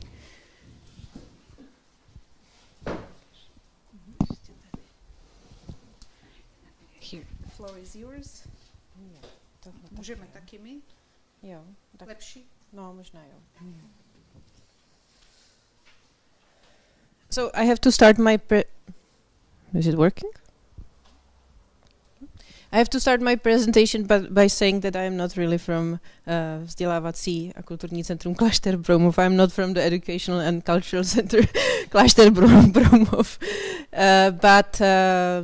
But people from these organizations are my close colleagues because I'm working in an association which is called Living Water, which comes originally and is seated in Bromov, and because of this is in close cooperation with the Cultural and Educational and Cultural Center Klášter Bromov. And basically, in the past 2 years or a year and a half, we have been working together on a methodology which I'm going to present to you now. And because this methodology has two parts, one is targeted or focused on adults, and the other one is specialized for kids. I'm first going to talk about the methodology for adults because it will give you the basic outlines of what this is about, and then I can say a little bit about the details of what the methodology is like when it's adopted to education for children. So I'm not going to talk about these things because I believe that they are known to all of you, and this is also how I'm going to make my presentation shorter. But let me just talk about one thing.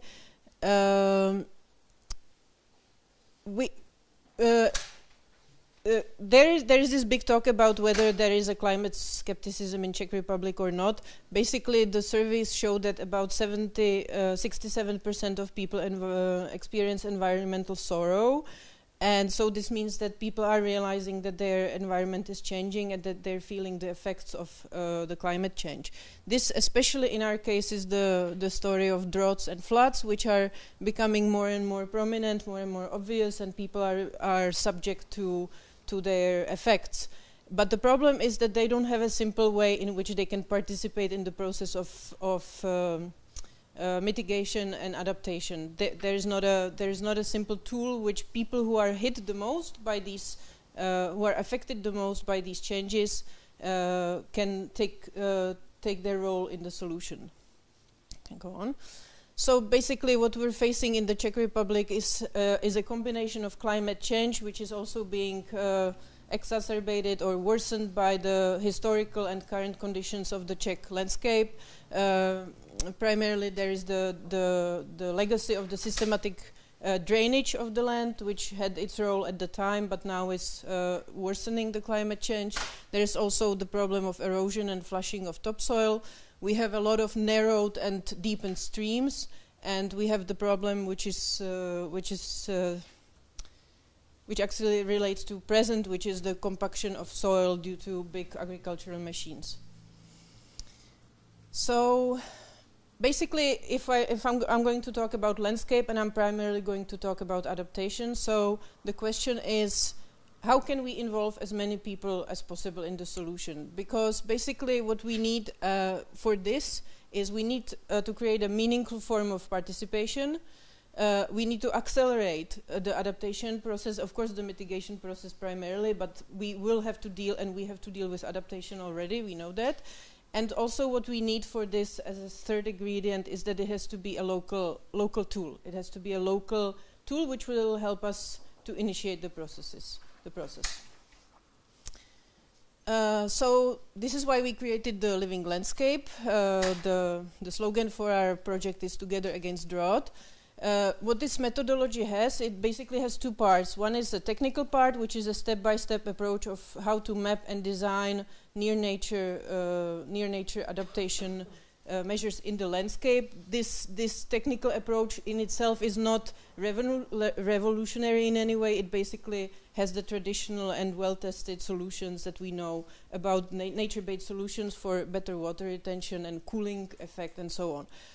But the second part of the methodology is actually how we replicate this methodology, how we apply it, and how we use it as a tool that everybody can take and use to solve the problem in the place where they live.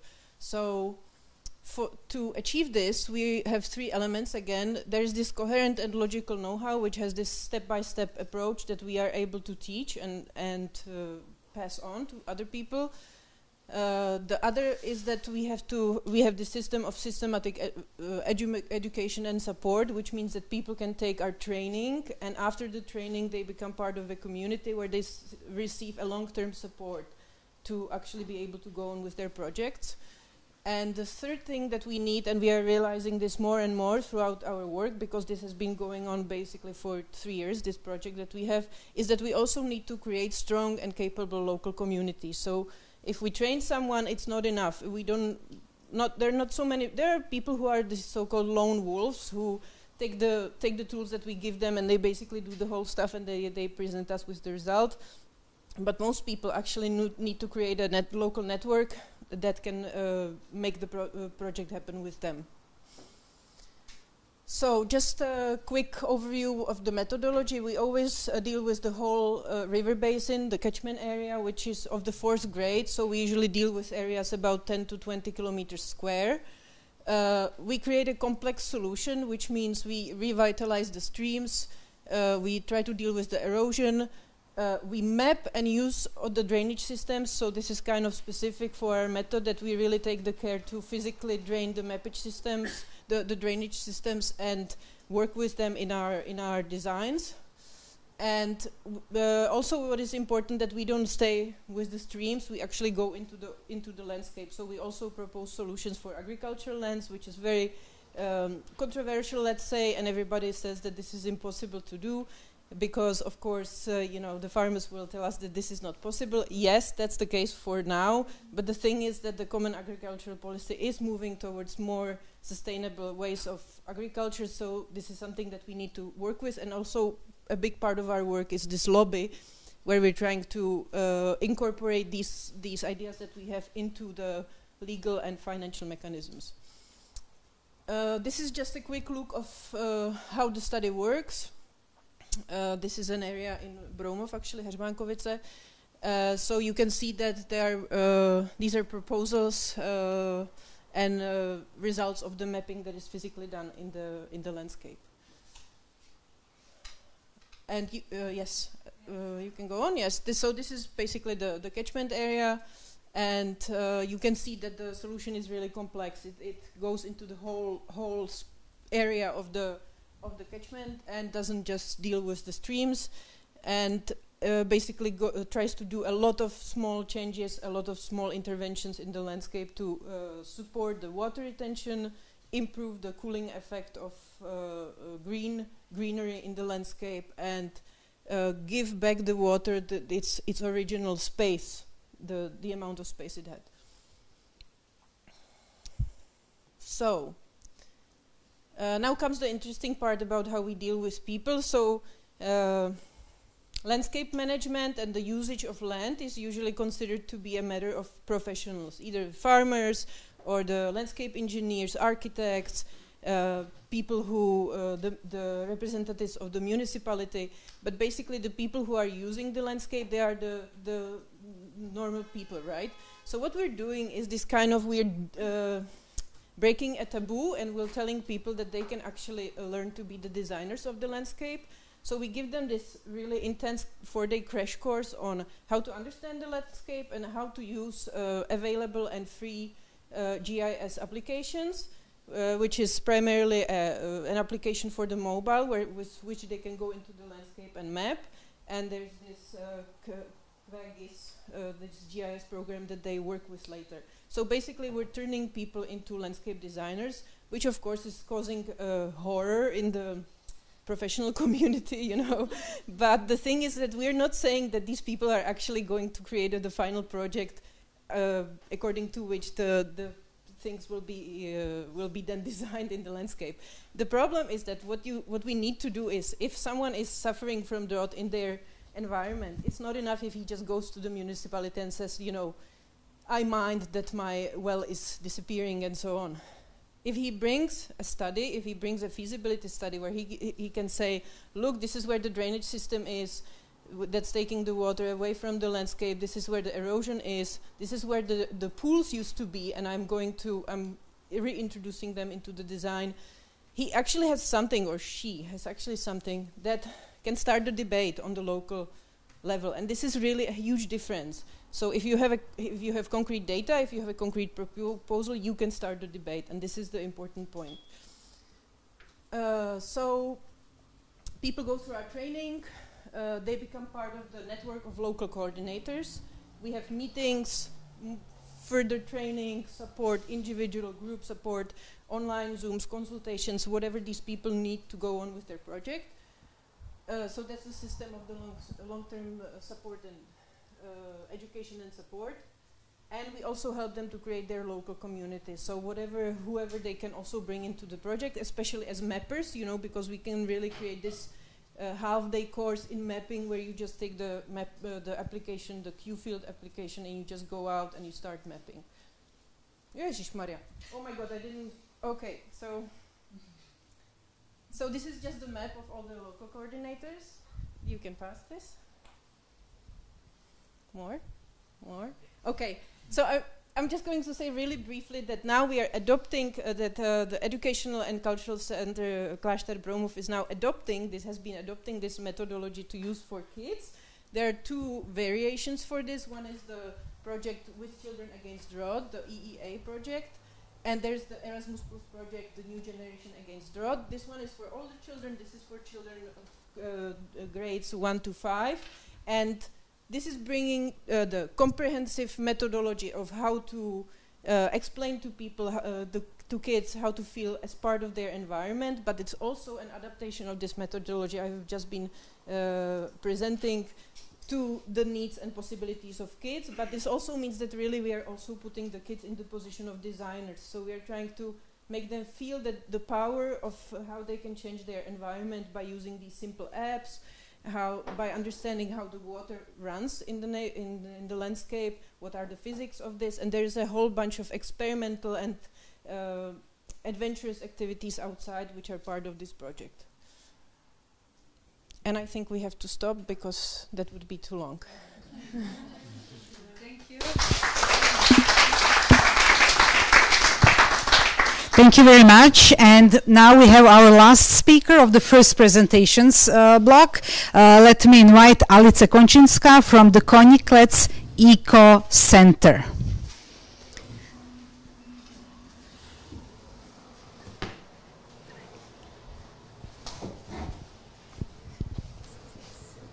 Thank you.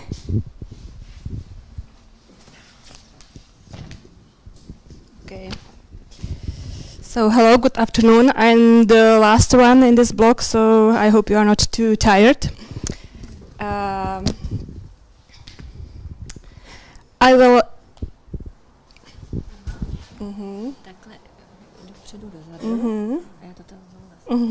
Thank you.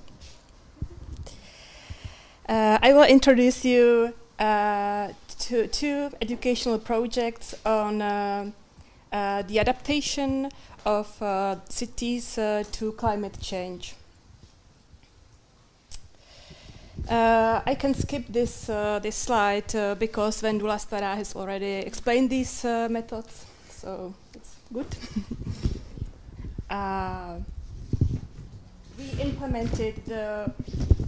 We implemented the first educational project on climate change in the years 2015 to 2016 in 3 Czech cities, Dobruška, Hradec Králové and Žďár nad Sázavou. Pupils' proposals for adaptation measures have become part of the case studies of municipalities as a basis for the creation of local adaptation strategies. On the picture, you can see the mayor of Žďár nad Sázavou who thanks the children for their work. Then we prepared the project for the needs of Prague schools. The adaptation of Prague project was prepared in accordance with the strategy of climate change adaptation in Prague. The project exists in 6 various variants for different age groups of students. For children in kindergartens and first grades of primary schools, we have a 1-hour program in the form of education, interactive theater.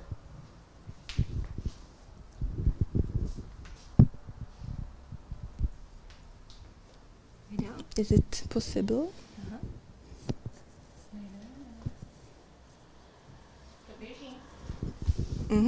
Perfect. There is a city painted on canvas, or we can use interactive whiteboard. Children place to the city pieces to the city and help the prince save his kingdom. It's not a dragon that bothers the city, but climate problems. Children gradually rid the city of Mrs.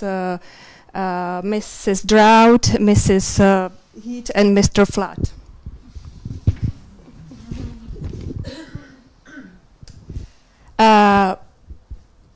Okay.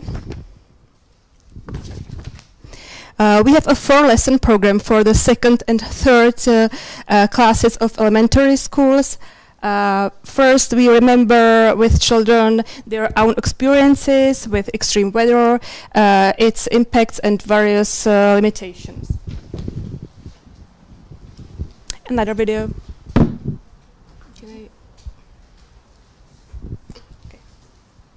Using a game on an interactive whiteboard, we present adaptation measures.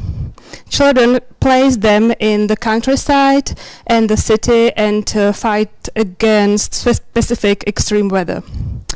They always have one catcher picture to choose from. In this case of floods, it is a swimming pool.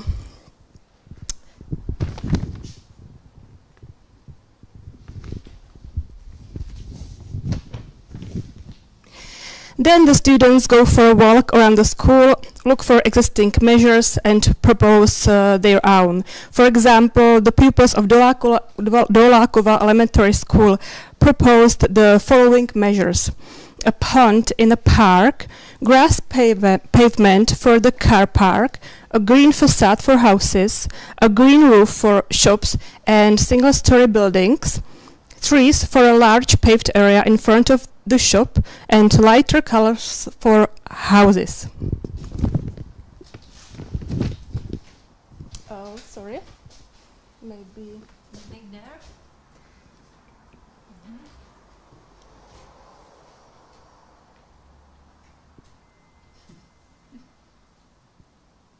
Yes. Okay. No, ne, zpátky. Zpátky. Jo, tohle je správně. At the end of the program, children use cutouts to adapt their own school. For the 4th and 5th classes of elementary schools, we have 8 lessons program. First, children play a board game trying to build a climate changes resistant city. There are cards with good or bad events, e.g. tourist arrival, green subsidies, good harvest, high temperatures, blackout, torrential rains. Children draw one card and try to adapt the city to the change. You can take a look during the coffee break on the board game. It's on the principal Carcassonne. And we have another game there, Adaptopolis. It's for public and families, and it's on the principle of Citadella.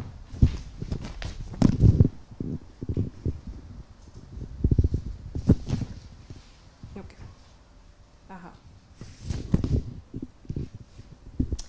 Then children go out. They are divided into several teams, such as urban planners, sociologists, cartographers, and so on, and together they look for options how to change their city to be resistant to all catastrophes from cards. all information and suggestions for improving their city express then in the form of a poster. For 6th to 9th classes of elementary school, we have 8 lessons program. Again, the students first play a board game and then go out. They are divided into groups, and each group performs different measurements, e.g. sociological survey among fellow citizens, infiltration tests, measurements with a thermal camera.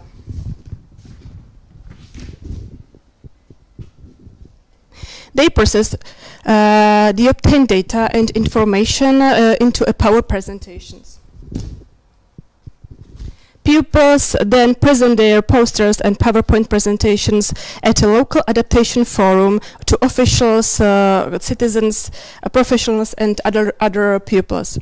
The 3 most feasible and most necessary proposals are selected into categories: older and younger children. Proposals of winning groups receive a financial reward for their implementation. On the picture you can see a local adaptation forum on Prague, at Prague 6. And what adaptation measures did the students implement for the money they earned? For example, elementary school Písnice in Prague 12 has planted a linden on the school grounds. Elementary school Obory, Prague 22, Uříněvec has planted the shrubs along a busy road.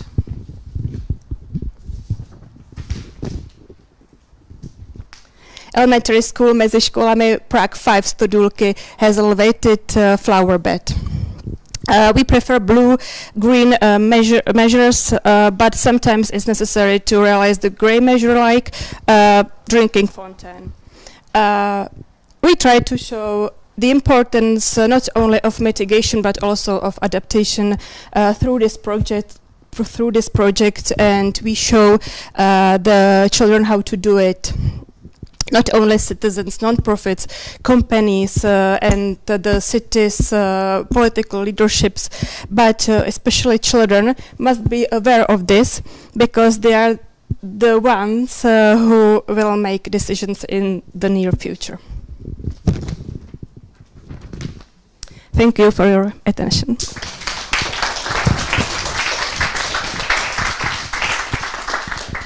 Thank you very much. And now we will have a short 10 minutes break. And for those of you that are following us online, please stay tuned. We will be back with the second block of presentations that are focusing on more theoretical knowledge and practice on strategies and policies. So stay tuned and see you in 10 minutes.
Good afternoon again. Welcome to our second block of presentations that is devoted to theories, methodologies, and policies. And I will follow on with introducing Mr. Cinchera, who is from the Department of Environmental Studies, Masaryk University in Brno. Okay, so thank you very much for invitation. Well, actually, I think that you may be scared that I am going to speak about theory the next 10 minutes. So please, it will be okay. So it's not the case. I was asked to introduce what our department does in the field of environmental education, which may be actually even more boring. But at least I try to be quick, and I also try to focus and highlight the area of possible cooperation. So just please take it that it's opening opportunities for possible cooperation. Does it work? No? Ah, okay. No. Okay, now it works. All right, so as you can see, our department, well, Department of Environmental Studies at Faculty of Social Studies at Masaryk University in Brno. Brno is the second city in the Czech Republic. Is actually everything about environmental studies, mostly from the perspective of social science, I would say. So this is important. So as you can see, our department actually is not so big, but it could be interpreted this way, but for all of the branches, I would say that it's usually about 2-3 people and PhD students altogether. So some of the branches definitely are bigger and most influential. For example, our group of ecological economists is really strong, I would say. I cannot say the same about the group of environmental education, so which is quite small actually. So Bohouš, and well, I put here Bohouš to have more people here because Bohouš is focused more on environmental ethics, but he is a big supporter of everything. And well, and then me and 3 of my active PhD students. But what may be interesting actually, if I speak about possible cooperation, you can see here that 2 of my PhD students actually are focused on climate change education. So, which may be definitely opportunity for starting some common projects.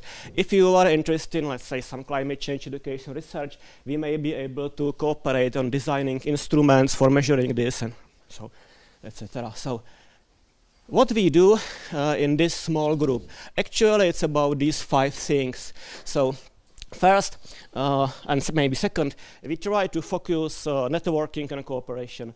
Networking and cooperation among Czech universities, because so when I started to work at the universities in this field, let's say theory of environment and sustainability education, I realized that even our field on the university level is very much limited. It's something like, all of the people who do this actively is about the number of fingers of one hand. At least this is how it was at the beginning. So promotion of cooperation among universities in the area of research, of ESE, is very important. So it's one of the areas of our interest. So then we focused on promotion, networking. What I really love is networking, building networks between the theory and the practice is what I really like. And this is how I very much enjoy cooperation with NGOs. But also networking between Czech and international dimension. Well, then it is about research. I will speak later on in more detail. Definitely it's about education because we are universities, so we have our students. And it's also about program evaluation and consultation. Oh, again. Well, sorry, could you fix it?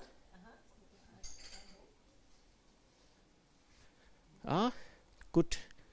And here we are. So, well, let's briefly about teaching. As I said, we have our students of environmental studies, and in this moment we offer 3 courses focused on environmental education. The first is something like Introduction to Environmental Education for bachelor studies. Then it's a course focused on program evaluation and designing in this area, and the last one is about interpretation. Actually, Bara already introduced the environmental interpretation topic. Well, about networking, so again, so there's a couple of activities. I would say it's the most intensive job we done recently was organizing of the World Environmental Education Congress.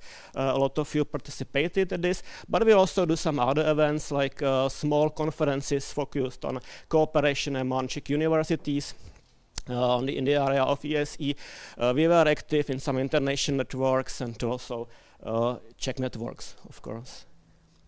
Well, about program evaluation and consultation, this is actually something what may be interesting for cooperation, and well, definitely we have experience with cooperation with many of you actually in this field. So what we are able to offer is, let's say, our involvement in consultation and program design.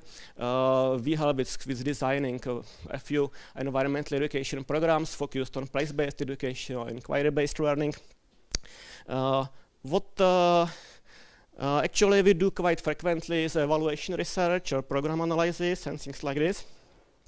And we also produced a few guidelines focused on evaluation of environmental education, self-evaluation of schools, or environmental literacy research and things like this. Well, about research. I would say that the most part of the research we done was focused on evaluation, or was something what emerged, or was based on the evaluation research. But some of the research questions actually emerge from this process. If I have to identify a few interesting areas, so for example, there are questions focused with analyzing the process and benefits of emancipatory, participatory, focused environmental education. This is what I found really interesting. Interested to analyze how this approach is connected, what effects it has on students' empowerment, how it is connected with, let's say, the effect of the program on their feeling of being, let's say, or having internal locus of control, things like this. Also, how students and teachers interpret the benefits of either emancipatory or instrumentally approach applied in their environmental education programs.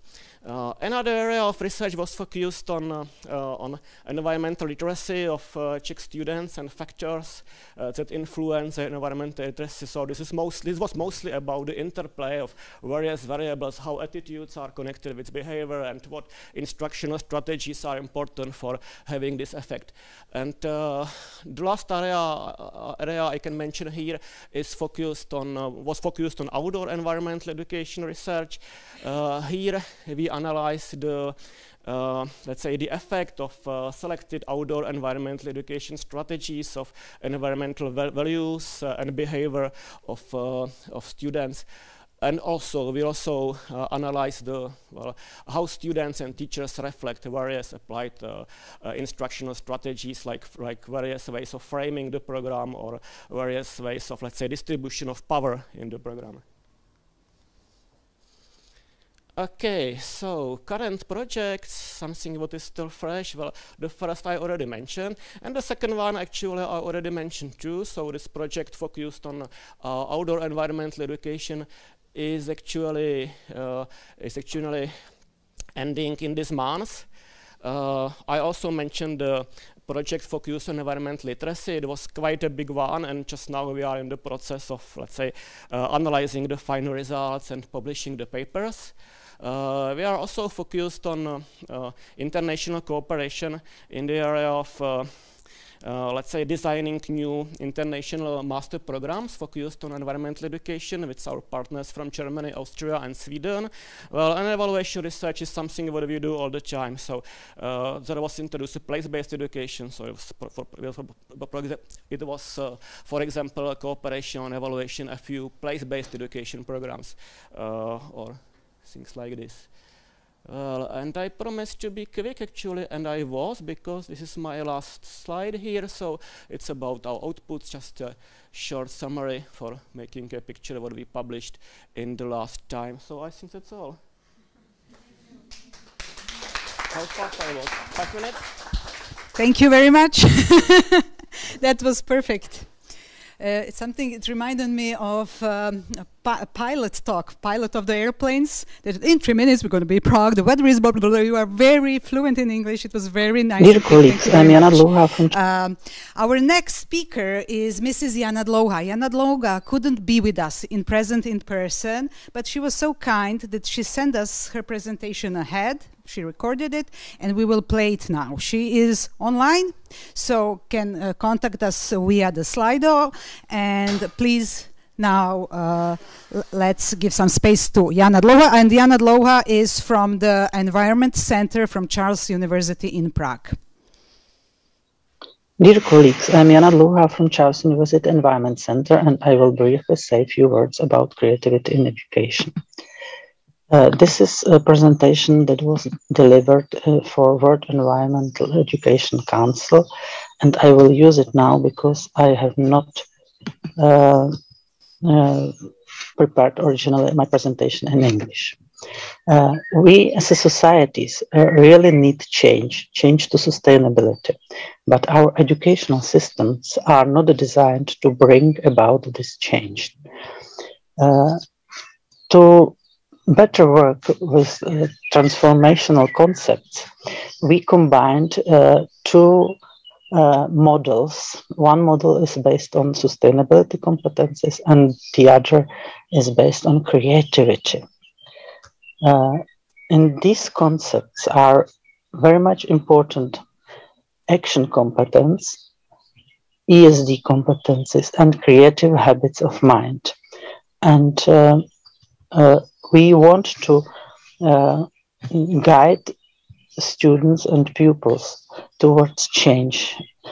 For this, we need all these habits of mind which are listed here.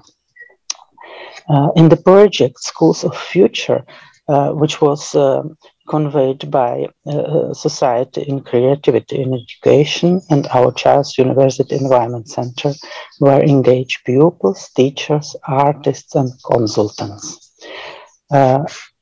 Children were developing, first of all, self-awareness. This is a very important dimension of education, where people get to know themselves, first of all, and then they develop interpersonal competences.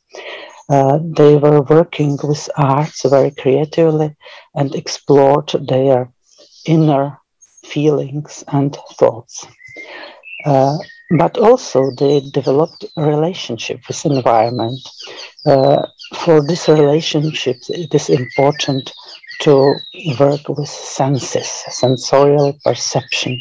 And children enjoyed being in nature and perceiving all these natural phenomena. Future dimension is not very much obvious in education because it is very uncertain. We don't know anything about future, but imagine future through ideas is a very, very important and also appreciated by children way of thinking. In this project, there was a very nice activity which was called Our City of the Future, where children were developing and creating a city of their own imagination, and they also embedded ecological context into the city. And through all these activities, they were guided to transformation, while creativity created a safe space for dreaming, experimenting, role-playing, and so they could try their roles in a very safe environment to develop them also in future in a reality. Creativity is thus considered to be very important for social transformation. And last but not least, children were playing, they were enjoying the projects, and they didn't even know sometimes that they are learning during their projects. Thus, not only cognitive domain was addressed in this in these activities and in this project, and not only psychomotor domain but affective domain was very important for developing values and new ways of thinking. Thus we thought that if we want to bring about some change to our societies and we want to engage education in this change, we first of all have to employ play, because through play some changes already occur. And this is all as a message for me, and I thank you for attention. You can also contribute to our knowledge about play and its importance for future development, not only of children, but also of our societies. Because in our journal Envigogika, there is a still active call for papers change through play. Thank you for attention, and maybe we will see each other sometimes next time.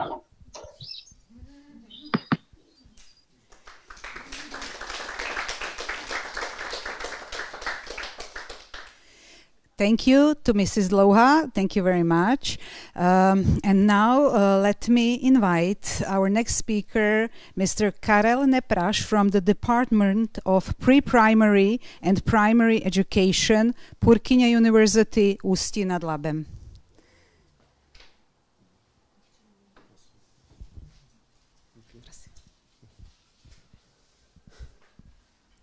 Hello. Yeah, it's on. It's good. Uh-huh. But it's for the online audience. Okay, thank you. Hello, I came from Ústí nad Labem, I'm evangelista Purkyně. You heard, and it's hard to me now speak after Jan Chinchera, Jana Dlouhá, and so. But what I want to say to you, I was asked to present some results of our project we have in our university. This is PhD project because me and colleague Teresa Strejčková are PhD students. I'm also a teacher at, on elementary school, and Roman Kroufek, Dr. Roman Kroufek is our mentor in this project. In a project called Perception of Climate Change by Elementary School Pupils, the Influence of Educational Approaches in the European Context, we made research in Portuguese, Great Britain and Czech Republic, where we study some aspects of climate change education and educational approaches in this type of education. But now and here I want present some results from our review. Before we made a questionnaire and research and so on, I said we made a systematical review of articles. We use Prisma 2020 statement from page. We choose articles from years 2001 to 2020. Web of Science score collection like source of articles, and then we choose 19 keywords or keywords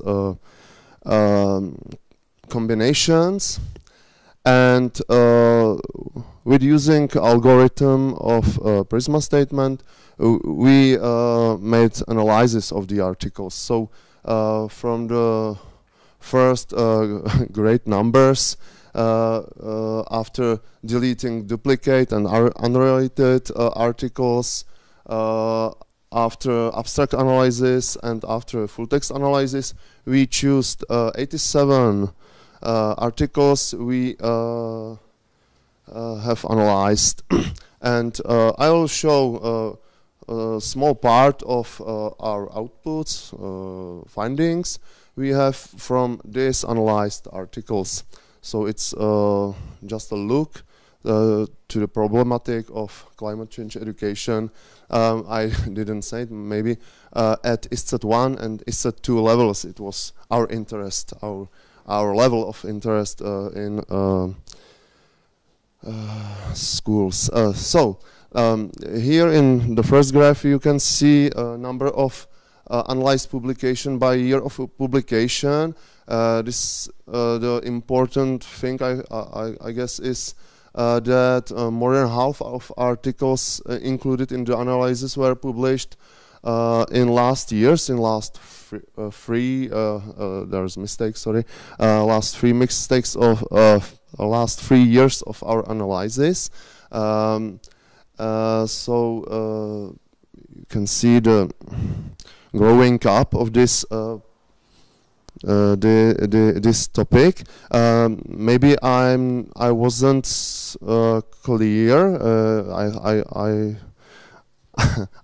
I'm afraid. The analyzed articles are focused, or the analyzed articles are about research in climate change education at the ISTSET 1 and ISTSET 2 level. Maybe I wasn't clear before, so I like to repeat it. Here on the map you can see the distribution of published and of research in climate change education at these levels in the world. You can see that most of them are from North America and European Union, and there are great gaps in world map, many states from which we haven't any relevant information. And now I want to present some more concrete findings that we made, or probably many of you know everything I present here, but I hope that our output is interesting, that it is based on systematical review from relevant sources. So I hope that if we have something,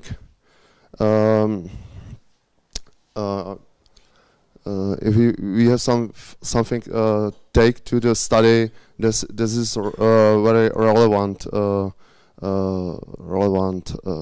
conclusion. First group of articles is connected with attitudes towards climate change. Here we can say that pupils and students perceive the consequences of climate change as a problem. Climate change risks are usually second only to short-term risks, a very important thing. And younger students, females and students with better grades in science score higher. It's and maybe the last one, it's widely known that girls have higher level of perceived risks of climate change and also a greater willingness to act. It's parallel with the situation in whole area of environmental education that Jan Chinchera talked about, but we choose only the articles focused on climate change education. So we can say that these information are valid for climate change education too. In group of climate literacy, we can, for example, say that acceptance of anthropogenic global warming depends on knowledge of climate change, but also we can say that understanding of global warming and understanding of climate change depends on understanding of greenhouse effect. So there are maybe some some ways which choose for some programs that will be made. Third group I can present here is connected with successful strategies in climate change education. We found that successful strategies published in relevant articles are, for example, intergenerational discussion program, using of virtual reality, 5E learning cycle, 3D interactive game, geospatial approach. They are very different, very diverse approaches of education. But we can also say that these approaches have some common marks.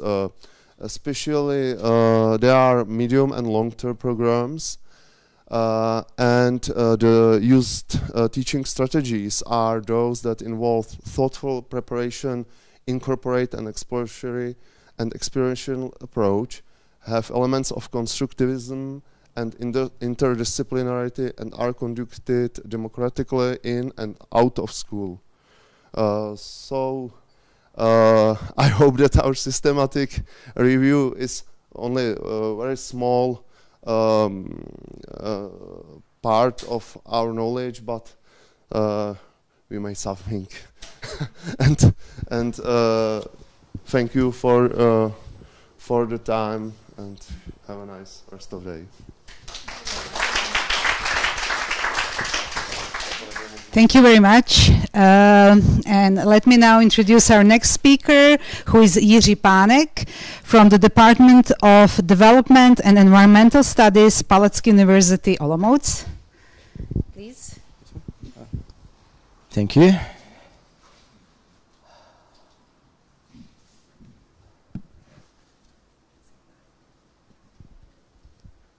Okay, before the presentation is ready, good afternoon from me as well. I was asked actually to present two pieces. One is what we did at our university as a project, and when I heard the first presentation, EduScape, I was like, okay, we have a copyright on EduChange, so they just changed the name to EduScape, and pretty much the whole structure is very much what we've been doing last 6 years, but it's okay. I like when people copy our work. And the other work was, I'm a geographer, I work with maps, so I was asked to talk about how we use maps in environmental education, so I somehow try to combine it in one presentation. So EduChange, not EduScape. We had already 2 Erasmus Plus projects, so it's EduChange 1 and EduChange 2.0. In the first one, we focus on how we can talk about place-based education and climate change, and we try to, it was already said here before, not talk about polar bears, but what we can do in our local environment. And throughout this 3 years project, we realized that students really want to use new technologies. What is great, because my background is in IT. So I was like, yeah, we can do some apps and maps. So the second project is now running, more focus on how we can use geo-participation or participatory technologies and applications and maps in promoting climate change education. So in our original project we were 4 universities, but then we realized we can't really do a lot of coding, so we invited Finnish startup, the company Seppo, who is programming educational apps. They call it edutainment, what is combination of words education and entertainment. So now we are 5 entities, 4 universities and a startup running the project. So if you look at the original project, EduChange, we somehow wanted to change the way we teach and take more students outdoors. Okay, I forgot, our target groups are future teachers. I'm from the Faculty of Science, and we work with future teachers mainly in geography or environmental education, biology. So we somehow want to change the way we teach at the universities. What would take another 1 hour discussion how hard it is, but okay, they will be one day teachers, so we want to change the way we teach them. And also we as a geographers somehow understand that the field courses are important and cool and students like it. But very often there are these like tours, like on the right side you see a rock, on the left side you see a tree, and now we are crossing the river. What is boring. So we wanted them to be more engaged and more active. So we wanted to transform these field courses into a more learning environment. And in the same time, we wanted our students to transform their role in the future teachers. So what they've learned throughout the process, then they somehow test it in the schools on their future pupils and students. So we somehow we're transforming how we use place-based education, what was already defined here several times, and try to connect local perspectives. So we had universities from Malta, the Netherlands, Norway, and Czech Republic, and all these 4 cities or countries, they have different issues with climate change and water. So we wanted them to somehow adaptate their activities for a local specific. So in Malta there's a lack of fresh water. On the other hand, on the Netherlands there's too much of water. In Czech Republic we have, for instance, flash floods similar to Norway, where they have flash floods in Trondheim. In the next year, throughout the first 3 years, we realized that our students, they somehow understand that there is a climate change, but they feel that this is something that it's in other countries, or this is in the future. It's not what somehow relates to my life. In academia, people call it psychological distancing. It's a new word they have learned. And we also learned that they're using their mobile devices all the time. So we just wanted to use it. Okay, they have their phone in their hands all the time. Let's use it for education. So the second part will be how we use these apps. But before we get there, just a little kind of structure. Each year we had a field course in one of the universities. Then we gave our students about 3 to 4 months to develop their own activities, test it at the local high school or grammar school, and then we've met again to somehow evaluate and report what went wrong, usually what was successful last time. At the end of our first project, we were hit by COVID, as most of you, so we turned into fully online, virtual, and the first year of our next project was fully COVID, so we basically didn't do anything, and now we are here in year 1/2 on the next project. And you can see that we have less activities, because one of the comments from the evaluation of the students was like, yeah, you're running the project on environmental education and you're flying twice a year. Well, it was a very good point. So the last year we took a train to Netherlands, what was not fun, but we somehow tried to also incorporate their comments into our project. Less travel, more activities in the field. So what technologies are we using? Basically everything from paper maps to online maps, from mobile devices to virtual tours. So I will just show some of the activities we've been doing. If you're interested in more, I'll be here afterwards, because I can talk hours about it. So map-based activities for storytelling. You can see that we take our students in the field a lot. We also use a lot of already existing applications like Google Maps and Google Sites, and there used to be fantastic tool for virtual tours by Google, but it was cancelled about a year ago, so you can't use it anymore. But we've been also working with students on developing their own desk or board games for environmental education, but we also take them to the field to actually experience what they should talk about or teach about. Sometimes we are in the field when the weather is not great, because when you're talking about climate change and you are in the Netherlands, it rains. And the water comes from the top, from the bottom, from the side, from everywhere.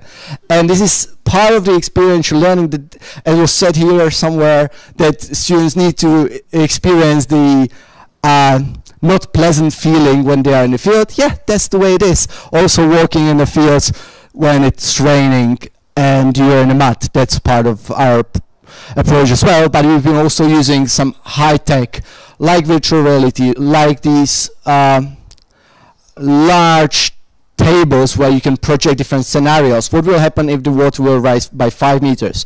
And what will happen if the water will rise by 20 meters?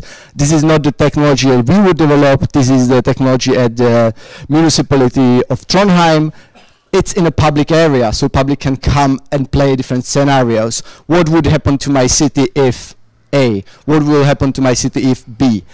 The last year of the previous project, we had to turn to virtual, so we bought a lot of these like very cheap VR glasses to actually allow our students to participate in some kind of virtual tour, because the last part of the cycle was supposed to be the field course. How you want to do a field course with 30 international students when you're locked in your room? Well, we tried to do it in VR. Well, the learning point is we don't want to do it again. It's not worth it. It's too complicated, and they didn't like it, and I didn't like it. But we also use some technologies like tangible landscape. This is this sand that you modify, and based on the small LiDAR or radar on the top, it presents different landscape on the top of this sand. Is basically a sandbox, so students are somehow familiar with the technology.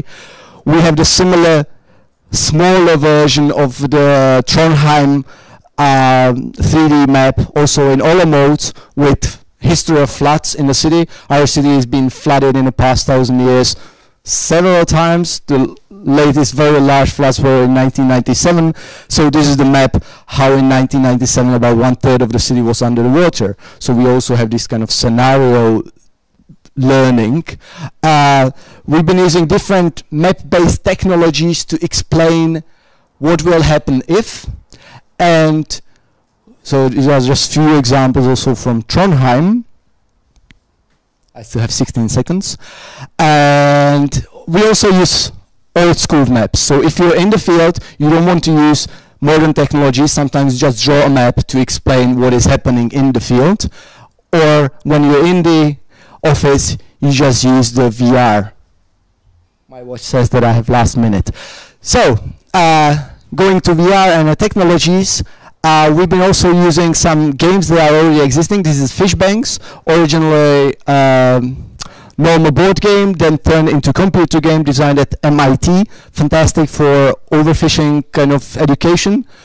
Or we've been developing small map-based applications for excursions, so you can just point the points on the map and then give students the link to the map so they can go through the excursion on their own mobile device with some examples or tasks what they're supposed to do with the different maps, so they can analyze, for instance, how much the level of the ground changed over the past 400 years, and they can experience it in the field. This is the board game that we've developed with our students. And if I have 3 seconds extra, I will click on the link. No, the link does not work. Okay, here we have a VR video that we created for the COVID version. So we had a professor in Trondheim standing with 360 camera, recording his talk on the beach, and the students were able to watch it in their VR glasses. And yeah, maybe if you can watch it. What is fun on it, that you can move the video 360 all around and actually listen the wind, and you can also see the parts of the floor that he's showing. Yes, maybe if you can play it, and then my time is over. Is it? Yeah, great. So can I? So you can basically turn it where he's here on the side, and he's showing the shell to the students. So he was recording all his talk for like, normally we would go to this beach and he would have a lecture on the beach for the students, but as the COVID was happening, we were not able to be there, but he did this recording. And as I said, I would not recommend anyone this to do it again, but if you're in a trouble and you just can't get to the place, this is one of the technology that you can theoretically use. And I will go back to my last slide, where we just published a book about our project. It's open source, open access, freely to be downloadable. So if you're interested in what we've been doing, as my time was up, Here's my email address. Just send me an email, I will send you a link. Thank you for your time.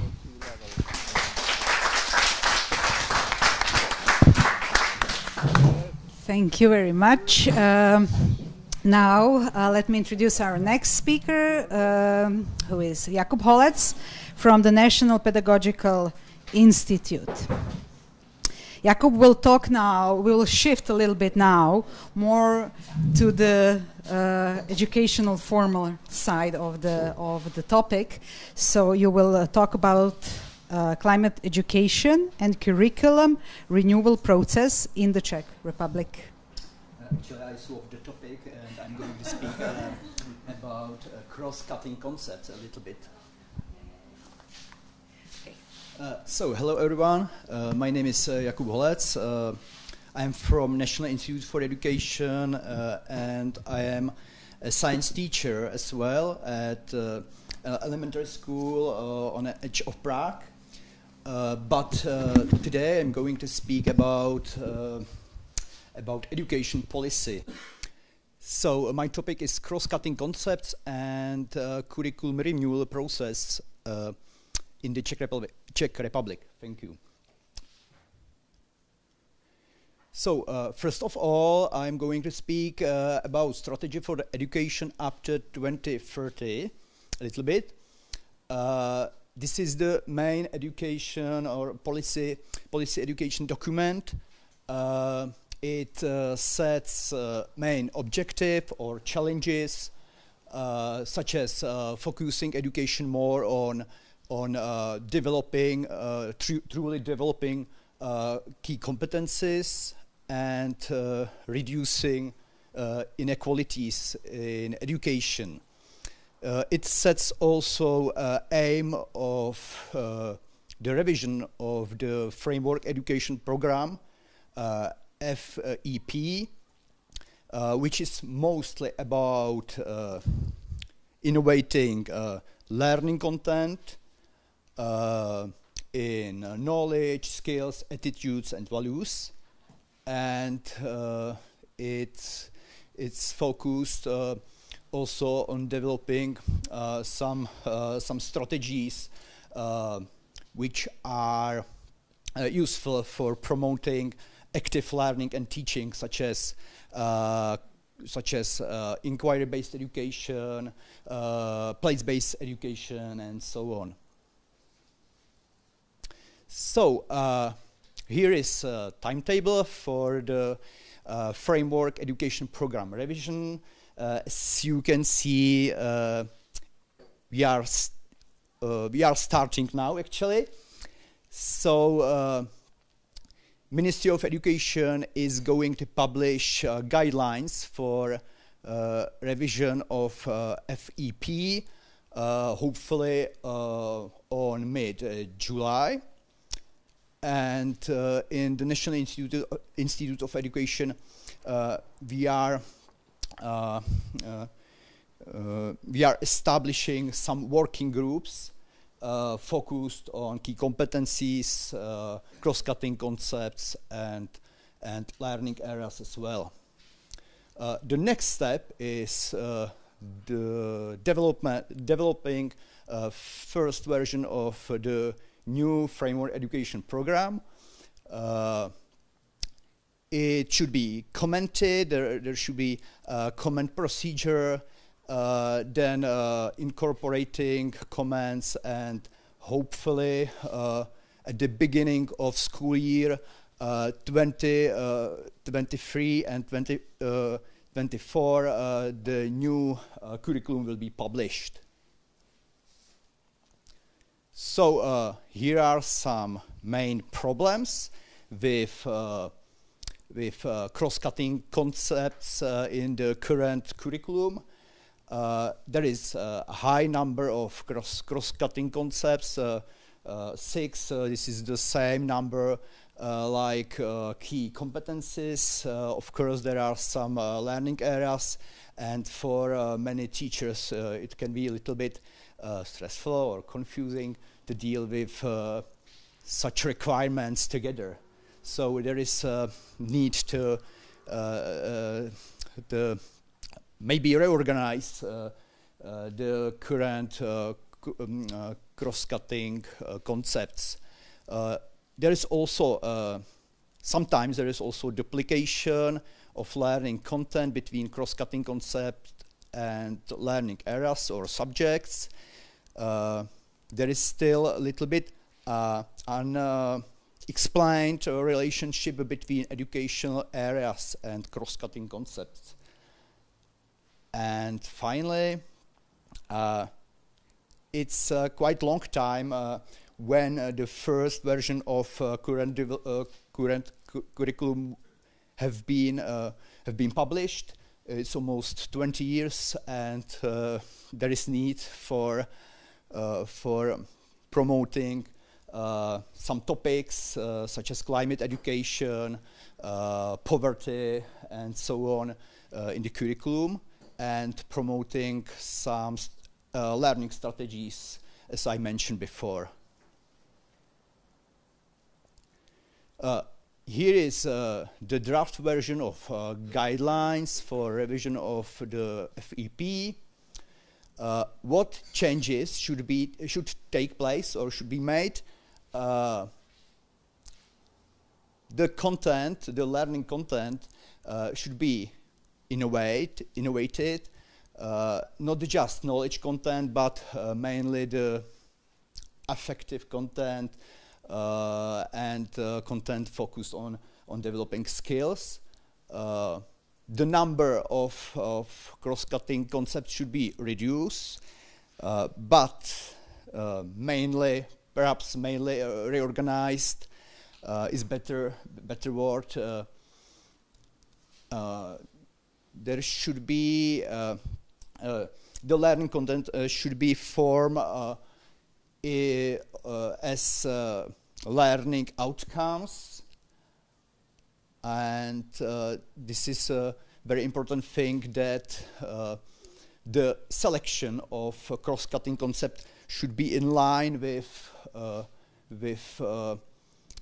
overall curriculum aims. And of course, as I heard here, many good examples of good practice. So this is the necessity. This is the need for the curriculum revision to have good practice examples and so on. So here is the last slide. 3 dimension of cross-cutting concepts. This is from the last, or from the draft version of guidelines for curriculum revision. As you can see, this is more about dimensions. One of them is related to pupil as an individual. It's more focused on well-being of pupils in areas such as physical well-being, emotional, social well-being, and so on.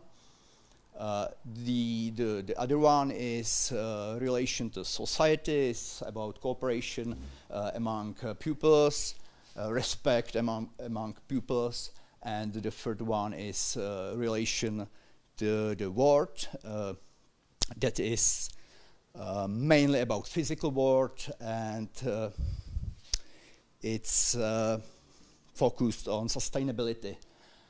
So, for example, climate education is closely related to dimension relation to the world. Sorry for the mistake.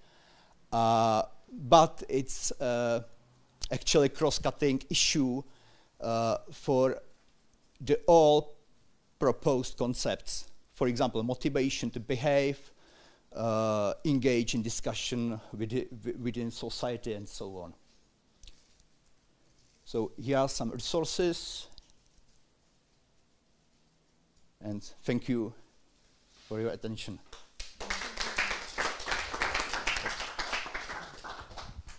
Thank you very much.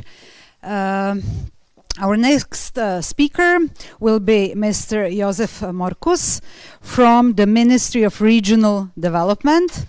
And Mr. Morkus will be speaking about the document PASK, and I will leave the floor to you now.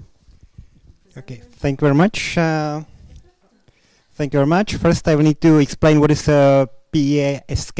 It's Architecture and Building Culture Policy of the Czech Republic, which is a document on the state level, quite a strategical document. So I will not be talking about many examples, but on a strategical level. It's used for improving the built environment. Built environment in the sense which is very close to what Mirjana in the beginning of the session named as environment in general. So we mean everything that has been changed by people. So it means in the Czech Republic almost everything, almost the whole territory of the Czech Republic. The strategy has been approved by the government in 2015.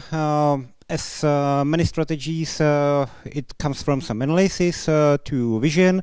Vision is to have a nice built environment in the Czech Republic where people are proud, they are willing to change it to make it better, and they are aware of what they live in. This strategy spreads over 8 topics, 22 objectives, and it goes into the implementation part where 71 measures are included. Each of these measures says what to do, who should do it, and when should it be done. For us, the most important topics are the first one, landscape and settlement arrangement, where we understand the landscape in the sense of the landscape convention, so it means everything that surrounds us. Then the topic of public spaces, and last but definitely not least, the topic of education. Well, this strategy is being evaluated. There's been one evaluation in 2017 and overall one in 2020. We evaluated mainly the implementation of different measures. The government noted the report, and they asked us to prepare an update of this document by the end of this year. So we are working on it now. We formed a working group of about 40 interested institutions, from ministries over some NGOs to even individuals who are interested in the topic. We will mainly modify the measures coming, for example, or giving more stress to sustainability for children, connecting architecture to other areas like tourism. Very briefly, some introduction or some cherry picking from the measures. It's more for your reference. If you need to make a reference to some strategical material on the state level, not that you would implement such measures probably in your life. So there are measures like minimize the growth of settlement into the landscape, open landscape surrounding countryside, use the area wisely, densify it, etc. Also take care about green infrastructure, including the maintenance. Of course, it's quite easy to build something or to create something that represents green infrastructure, but we also need to think about the whole life cycle of these investments. And for example, for the public spaces topic, that's something that is very closely related to place-based learning, very closely connected to topics like learning by doing or even learning by playing, as we heard early in the afternoon. So we have excellent examples what has been done already, mainly by NGOs or foundations. Like Proměny Foundation has several grant programs or grant calls for parks, gardens, for workshops for children. Partnerství Foundation or VIA Foundation, to make a reference to a few of them.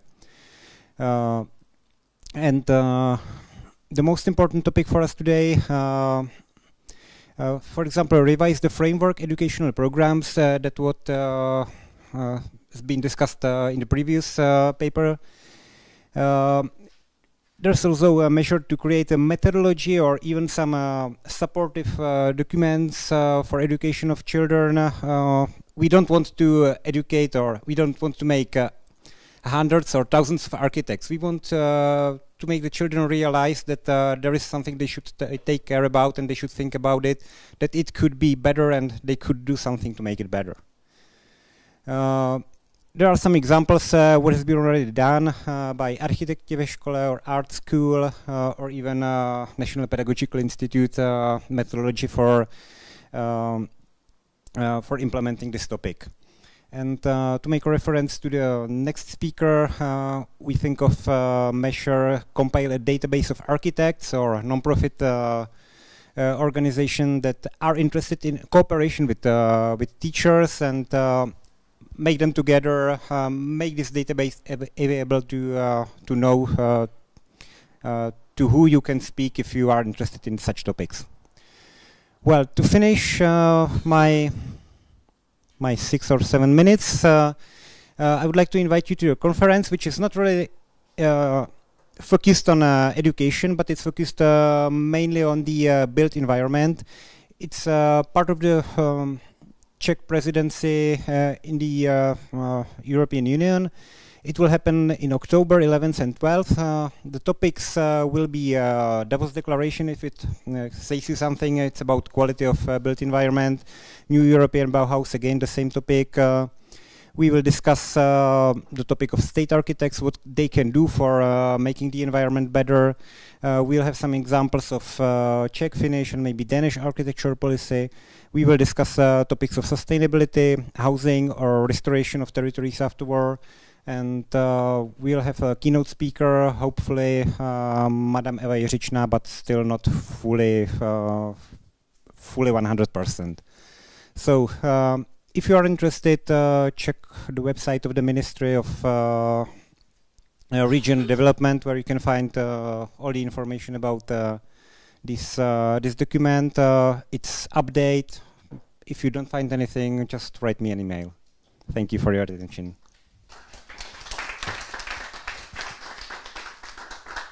Thank you very much. I would like to introduce now Mr. Petr Lešek. Lešek is representing a Czech Chamber of Architects. I am introducing Mr. Lešek because he will be joining us in our round table discussion. And now just a quick comment maybe from the point of view of the Czech Chamber of Architects regarding the previous presentation. Okay, so I'm happy to be here. In fact, I would like to stress just a few things. First, that I noted that everybody of these, let's say, 3 groups, architects, government, and human and nature scientists, try to do the best in case of climate change and educating people and so on. But just, I don't think that there's like enough cooperation, that like each of those groups are somehow separated.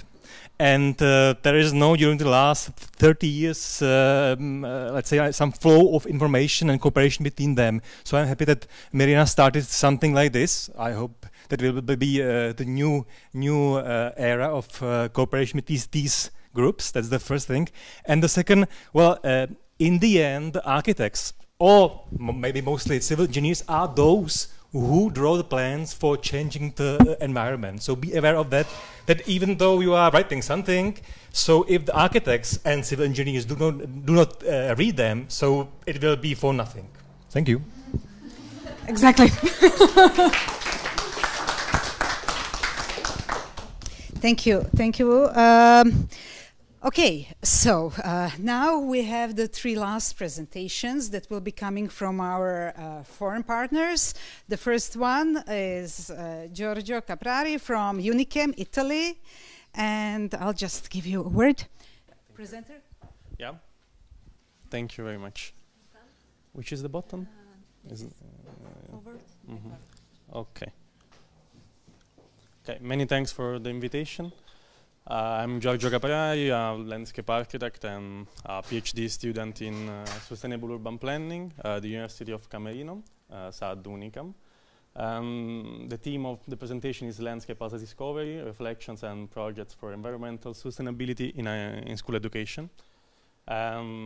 We divided the presentation in 3 parts. Unicam presentation, so the work and the research that we spent on the EduScape topics that are mostly related to the urban landscape planning, with a focus on climate change, urban health, and quality of life, but also MBS for climate change adaptation and urban regeneration. This topic all in line with the renewal of cognitive processes. So with reference to the G-science that also other discussant talks about. The topics that we are studying in EduScape are also part of other European project that Unicam is part and is a partner project, like Life Plus AgriNet, that is a project about urban forestry in the coastal area of the Adriatic seaside, in between Marche and the Abruzzo region. But also the topic that we are studying are also part of some workshops for the bachelor degree in our school, and for school guidance that our professors do for promote our education and teaching programs. Last but not at least, are also part of our laboratory of city and landscape planning, because there is a specific cluster on climate change. And here, just some flyers about our seminars or presentation in line with urban and landscape planning, and our topic with a specific insight on cultural heritage, cultural landscape, and so on. So some books and publication on those topics. And the second part is about our topics, so landscape education, climate change, and climate change adaptation in educational curricula, so from 6 to 15 years old. But first to present some best practices, but we also know that landscape is a transversal issue, and that can respond to emerging social environmental issues with a specific topic on health and social well-being. So that is also a part of our project. Without forgot also the value to develop cognitive values in children, and to promote and explore some activities in open air, as also today we was able to see. And before to present the project, it's important also to highlight that in Italy there is a milestone. So the landscape is protected also in our constitution by the Article 9. So the Republic protect the natural landscape and the historical artistic heritage. And also this article was updated this year with a wider cognitive sense. So protects the environment, the biodiversity, the ecosystem, in line with including the interests of future generation. That is also the topic of the Sustainable Urban Development Goals that we saw before in other presentation, and that is one of the three subjects that, thanks to a new law, or Italy law, it's a topic that we could address in the previous year with the teaching of civic education in the primary and the secondary school, also in high school. And that is very important because it's very in line with our topics. So environmental education became a part of the programs and the curricula in the primary and the secondary school, very in line with the Sustainable Urban Development Goals. And the third part is some projects that we choose by the preliminary literary review that we share with you on our Drive folder. And we choose with a selection criteria also for the time, with a focus on landscape education and environmental sustainability. And also with the practical activities and experiment that children do in open air, so learning by doing. And some brief consideration that there are very few best practices well documented online. And from the other part, there are a lot of many technical documents and proposals. So from the external research group or institutions or experts to seminars to promote guided tours or other activities like that. And the first best practices is the Children's City. That's the name. It's a best practice promoted by the municipality of Belluno. That is a city within the Alps in the north of Italy, in the Veneto region. And with the help of architect Irma Visalli as a consultant and other partner schools.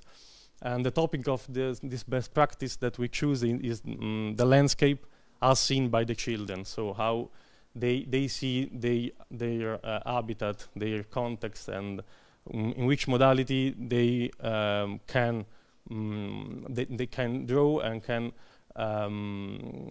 can show their perception. And also it's important that urban landscape became, in this case, material to teach environmental and civic education. Following some picture that children was able to draw, in this case the visual from a point of view in a square, and it's very nice also that they understand and restitute in a draw the relationship between the part of city. And another point that we would like to highlight is that children was able also to understand the temporary use in a place, so within a year, within a week, in a day. And that is very interesting because it's enhance a critical awareness of the surrounding and the space-time component of the city by the children. And it's also in interest the co-design phase, so the children helps and address municipality to draw and realize some parks in the city. And the other one, the other best practice that we would like to show, it's Tell Me a Landscape. That is a project promoted by the University of Padua in Italy and by the Ministry of Culture and Tourism in Italy, of course. The target is the primary and secondary schools. Before it was just for primary school. And it's interesting for our topic and for our aims because they create an atlas, a WebGIS, a web map, and they point out the actors, so the players, institute, university, that experiment some projects in the field of landscape education. So, and it's very important also that from this kind of review, they start some seminars, some lessons with teachers, school teachers from 6 to 13 years old, about this topic, about landscape most of all. And teachers was able also to promote this kind of subjects, this kind of issues to their children, to their pupils in classroom, and they create a page of video sharing videos that is materials for us, for example. And this project finished also in a manuscript, so in an article to enhance the scientific and cultural debate, because it was promoted by an institute of research, an university. And it's very important that not finish with this article, but start another project from this basis, that is Inventiamo il paesaggio, that means like we invent a landscape with a reference to the 20 years from the signature of the Landscape Convention. That is all. Thank you very much for your attention. Thank you. Thank you, Giorgio, for sharing study cases from Italy. Let me now invite Peter Kurz and Richard Stiles from Technical University in Vienna. Do we need 2 microphones or? I think so, one after the other. Okay. We swap. Please.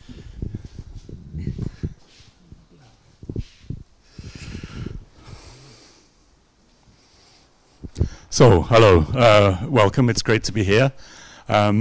We're going to do a sort of double presentation. I'm starting off with doing the easy bit and then the difficult bit. I'm handing over to Peter. First of all, it doesn't say who I am, Richard Stiles, Peter Kurz. We're both representing the Technical University. I stole these slides from their website. Interestingly, neither of us are at the moment working at the Technical University, so we're volunteers on this project and we don't have to be here. We're here because we want to be. Yeah, I'm going to say a bit about the Technical University very briefly and our faculty in our department, and then Peter's going to talk about education in Austria and how that fits into the project. So yeah, this is just, again, the university district, the Technical University building. Just a minute, is there a pointer here? Yeah. So we're somewhere at the back here in our department, but if you know Vienna, we're very close to the center of the city. The university has 8 faculties, of which architecture and planning is one of the biggest. This is sort of partly translated from the German and partly still there, but architecture and planning, as in I think most technical universities, is slightly the odd faculty out. We're the creative part of the university and the less technical part, perhaps. Yeah, these are just an overview of the student numbers, which shows you that architecture and planning, the blue and the red, were actually the largest part of the university in terms of student numbers, although, as I say, we're I think the sort of the special faculty. This is a very badly readable organization diagram of the Faculty of Architecture and Planning, and our Department of Landscape Architecture is somewhere in the middle there in the Institute of Urban Design and Landscape Architecture. We're a sort of minority again within this minority department or faculty of the university.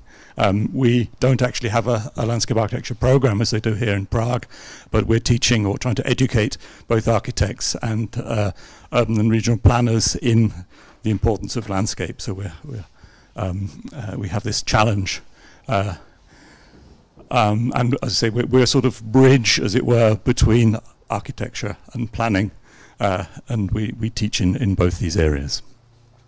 This is just the website of the department. As you see, the top of the website at the moment is the EduScape project. We're still waiting for the logo to put on as well, but we're assured it's coming. And this is again my colleagues are our new bosses. There are a few more people. It's quite a compact department, and the 2 new. We have a double professorship now. They joined only a year or so ago, so they're still finding their feet and send their greetings. Just a few things that we've been involved in. I was involved in organizing and running a big European network on landscape architecture for about 11 years, and this is a screenshot of the website, giving you an idea of the. Oops, sorry. No, we're completely lost. Go back again. Sorry. Yeah, I mean this is just some of the people, some of the countries that were logged in on the relevant days. So this was a big European project. We've also been involved in climate change. This was an Austrian funded project rather than a European one, which was looking at the urban fabric structures and looking at how different types of urban landscape react to the climate change and can be modified and adapted according to the urban morphology and the landscape type. And at that point, I hand over to Peter. Okay, thank you, Richard. Well, there's the link between Technical University Vienna and school children's educations in the landscape. Maybe I'm the link because I am a lecturer at the Technical University of Vienna, but my main occupation is in University College for Education in Upper Austria. And I'm a landscape planner from my profession, and my main field of occupation now is research in environmental education. And therefore I will present a few examples for what I'm researching in. But before that, I want to show you a little overview on how the topic landscape is anchored or is linked in the school curricula in Austria. We've got in our school system we've got primary school from 6 to 10 years, and there is a subject general studies which is organized in a domain curriculum. There are several domains which work together interdisciplinary. And there are also so-called basic concepts which structure this subject. For example, space and environment is such a basic concept, or life and adaptation, time development. And there are also some interdisciplinary topics, for example, education for sustainable development, or intercultural education, or environmental education. This is the framework for the topic of landscape in the primary schools. In secondary schools, first and foremost, the anchoring of landscape is in the subjects biological and environmental studies, and in the subject of geography and economical studies. This is just an overview where there are the links to landscape. In each grade there is a certain ecosystem which has to be discussed, for example, forest ecosystem, or agraric ecosystems, or urban ecosystems, which build the links to landscape. And the same is with geography, where we've got, for example, the case of spatial planning, which is one of the things my research is focusing on. And these are examples for research I've been occupied with in the current year. So actually, one project we're now dealing with is the project Spatial Planning in Primary School Classes.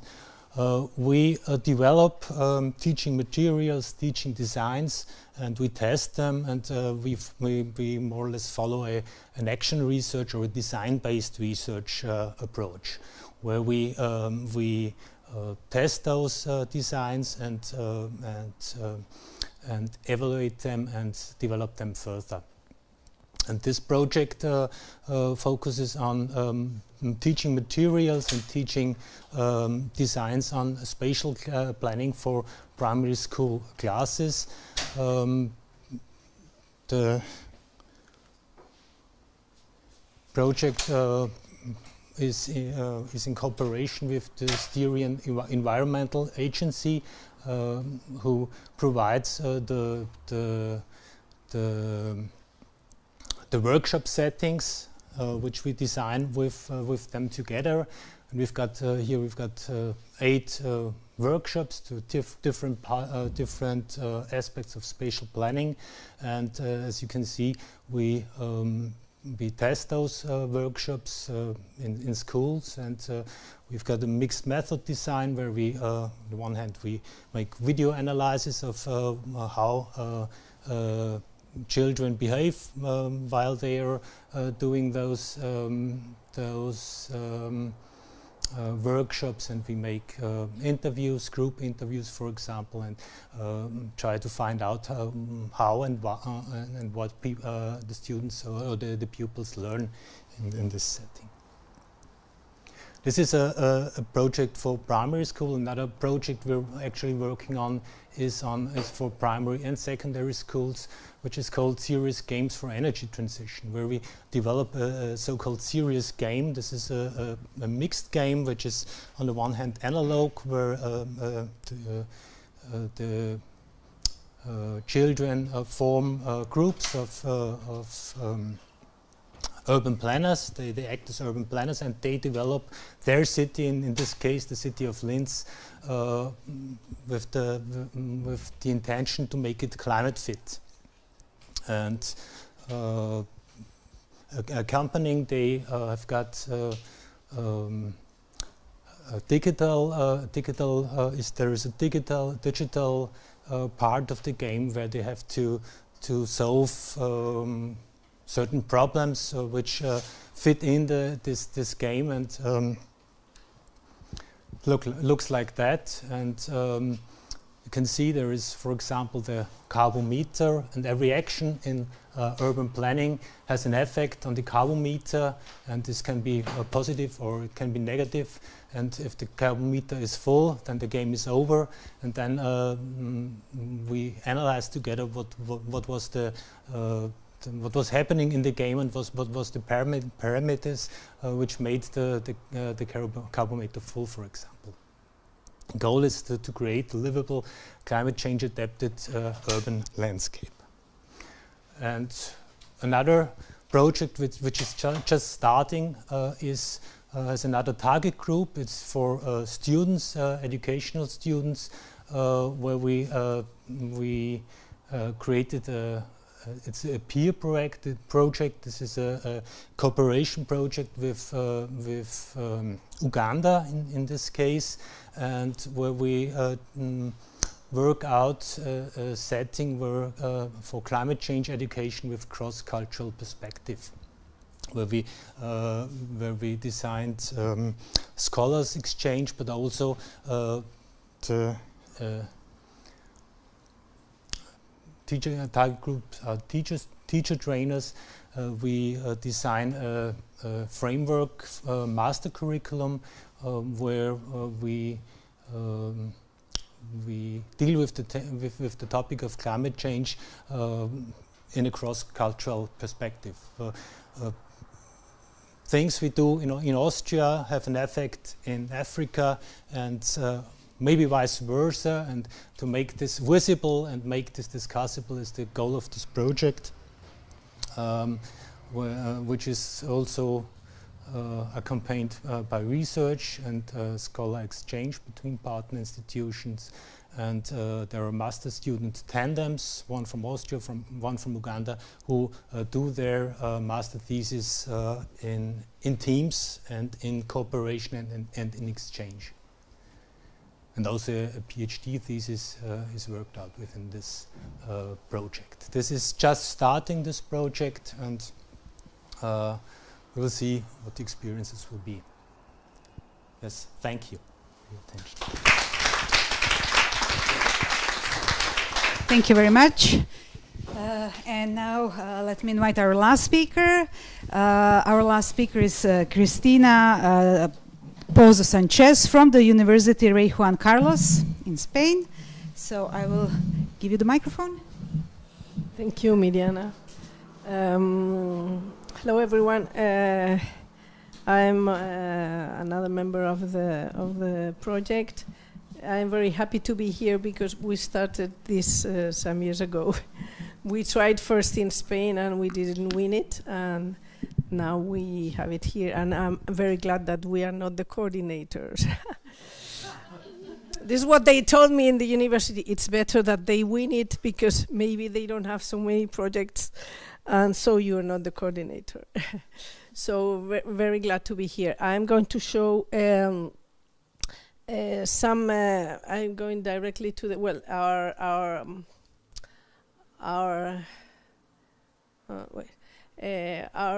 team is a very young landscape architecture team. We started a bachelor's degree in landscape architecture in 2016, so we just, like the first students came out with the COVID, so we don't really have the feeling that we are starting to finish with a bachelor's degree, and also the research team is very young. Also, this is one of our first projects. We have worked a lot in. I'm going directly to the case studies. We have worked a lot in the implementation of the European Landscape Convention, mainly assessing the regional governments in the implementation of the European Landscape Convention. One of the things that the European Landscape Convention says is that you have to include landscape in education. So this is, but what we see in our case is that some so the competences are regional, and some regions decided to do specific policies, and other regions decided to include it in their spatial planning existing policies. So the regions that decided to do specific landscape policies, they did include landscape in education. So this is why we have like sectoral experiences, mainly in Galicia and in Catalonia, because they have specific how to say policies. And also in the education curriculum, we do have environment, but not landscape as a topic. So and also if we have it, I mean, we have landscape included in geography, mainly geography. I'm going to go to the case studies. Sorry, these are the Galicia case studies. They are all linked with. In both cases, mainly in Catalonia, the projects are linked with an identity policy, so that the children and the people know their region, know their landscapes, know their country, and this is one of them. And they have made materials for children and also for teachers. For first cycle, second cycle, and third cycle of education. What I have seen doing this research on the case studies is that some of them are more, this is something we have to talk tomorrow, I imagine, in our workshop, in our methodology workshop, because the concept of landscape is very diverse. Some of them are more natural oriented, some of them are more geographic oriented, others are more even perceptual, visual oriented. So some are more linked to the land, to the ecology. For example, this one with the territorial identity. Others are more linked with the geographical identity, even designing landscape units and maps and landscape maps. Like, for example, this one with landscape units for the books, for the workbooks. I'm going quickly because I'm the last one, and I'm not going to bore you. For example, in Catalonia, this is another example of the landscape units prepared for teacher's manual and activities manuals, but nothing like games or nothing like things I have seen here that I would like to prepare and in this project. Another example is this one in Tenerife, which is more visual. I think this one is quite interesting. Because it's like, but it's very particular for an island. It's not even regional. With the resources in the website, but I think from a more visual point of view of the landscape. And in Andalusia, the only case I found was more related to more it's an earth, it's called Earth's Carpet, but I think it's more like nature-based project, not really the landscape concept. So to resume, this is my advantages and limitations, but maybe I should say that between the ones that Giorgio showed and I showed, they are like very punctual in maybe some cities, some regions, and they are not for tomorrow's debate or methodology, like they don't have like a consensuated methodology. Thank you.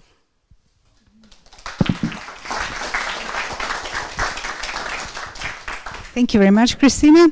Okay, so I think we all need a break. And I suggest you take a short break, bring your refreshments back to the table. We will arrange a round table, and we will continue with the discussions in 10 minutes.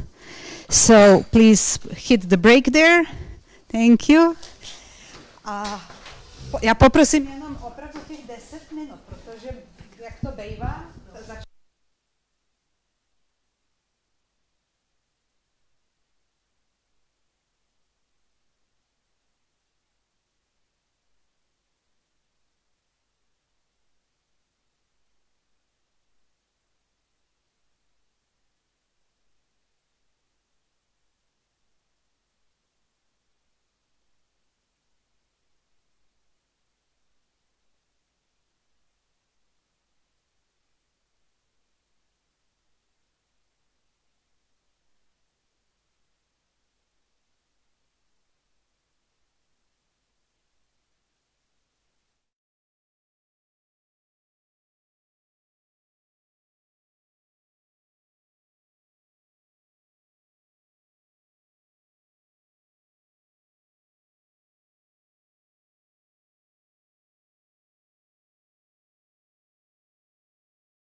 Good afternoon for the third time today.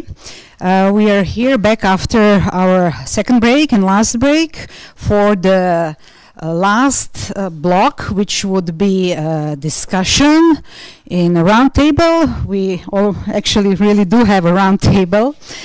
And in a few minutes, we will switch to Czech.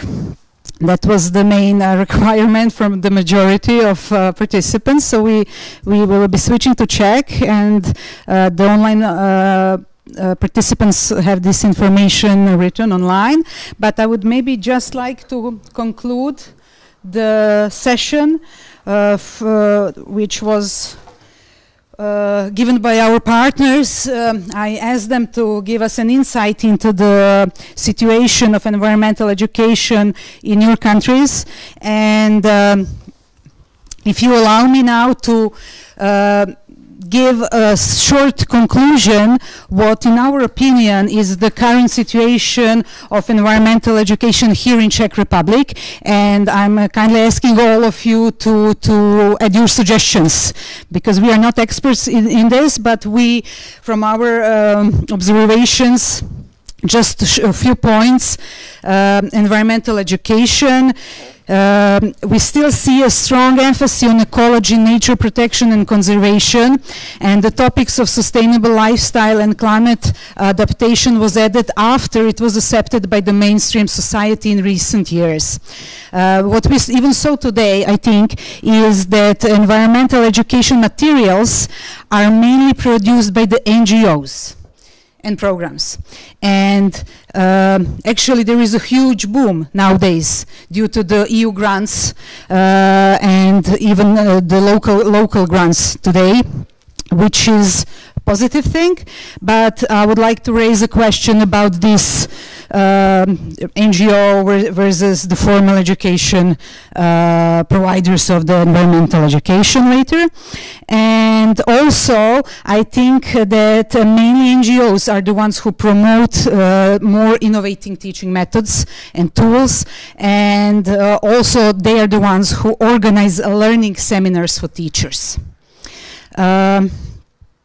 If anyone wants to add something, there's a microphone. Eva has a microphone, just raise your hand.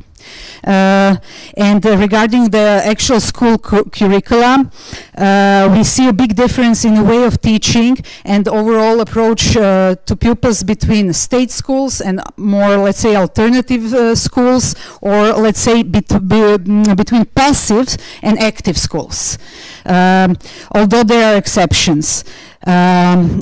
Also, we observed that this transformation of educational system, it is quite slow, but yeah, some of the missing subjects were added quickly recently in a quicker process, like computer science, critical thinking, polytechnics, modern history, etc. But again, we find that these additions just cause the overload of the curricula here in Czech formal curricula. So again, from the survey that we are providing at this moment as well through teachers and schools, we get back the opinion that the existing school curricula gives schools enough of space to apply alternative methods and, let's say, project-based or hands-on, space-based, inquiry-based, whatever methods. But it is very difficult for teachers to apply them in the existing practice of state schools because of the time-consuming range of the traditional knowledge that needs to be forwarded to children, and that children actually need later on for their exams to be accepted to the next level of schools, because these exams are quite, those who have children, as I do, that are now waiting for their exams to the next level of school, it's a horror.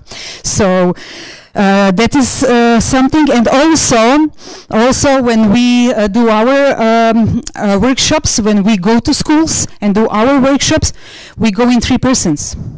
And we do them either during the whole project day or several days, but in 3 persons. And it is very well organized, and it's much easier for us than for a single teacher to provide such or to apply such more, let's say, up-to-date forms of teaching.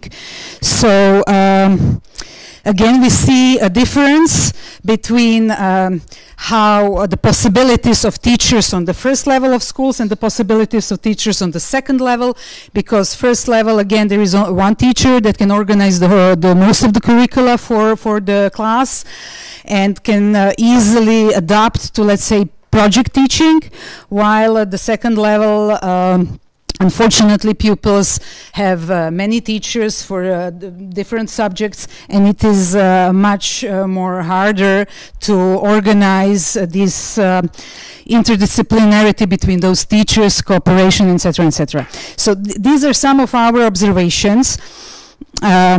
Would be really glad if some of you can add some of your opinions, and unfortunately Mr. Holec had to leave from the Pedagogical Institute, but I would maybe like to introduce Eva Votavova now. Eva, please, microphone. Eva Votavova is a representative of teachers of actual, she's an actual teacher in the formal state school system. And again, it was very hard to find more teachers to be present today. June is a very busy month for you, and this overload of all of the duties we even saw in simple invitation to this event. So this is Eva Votavova. She's teaching at the primary school Antonina Čermaka.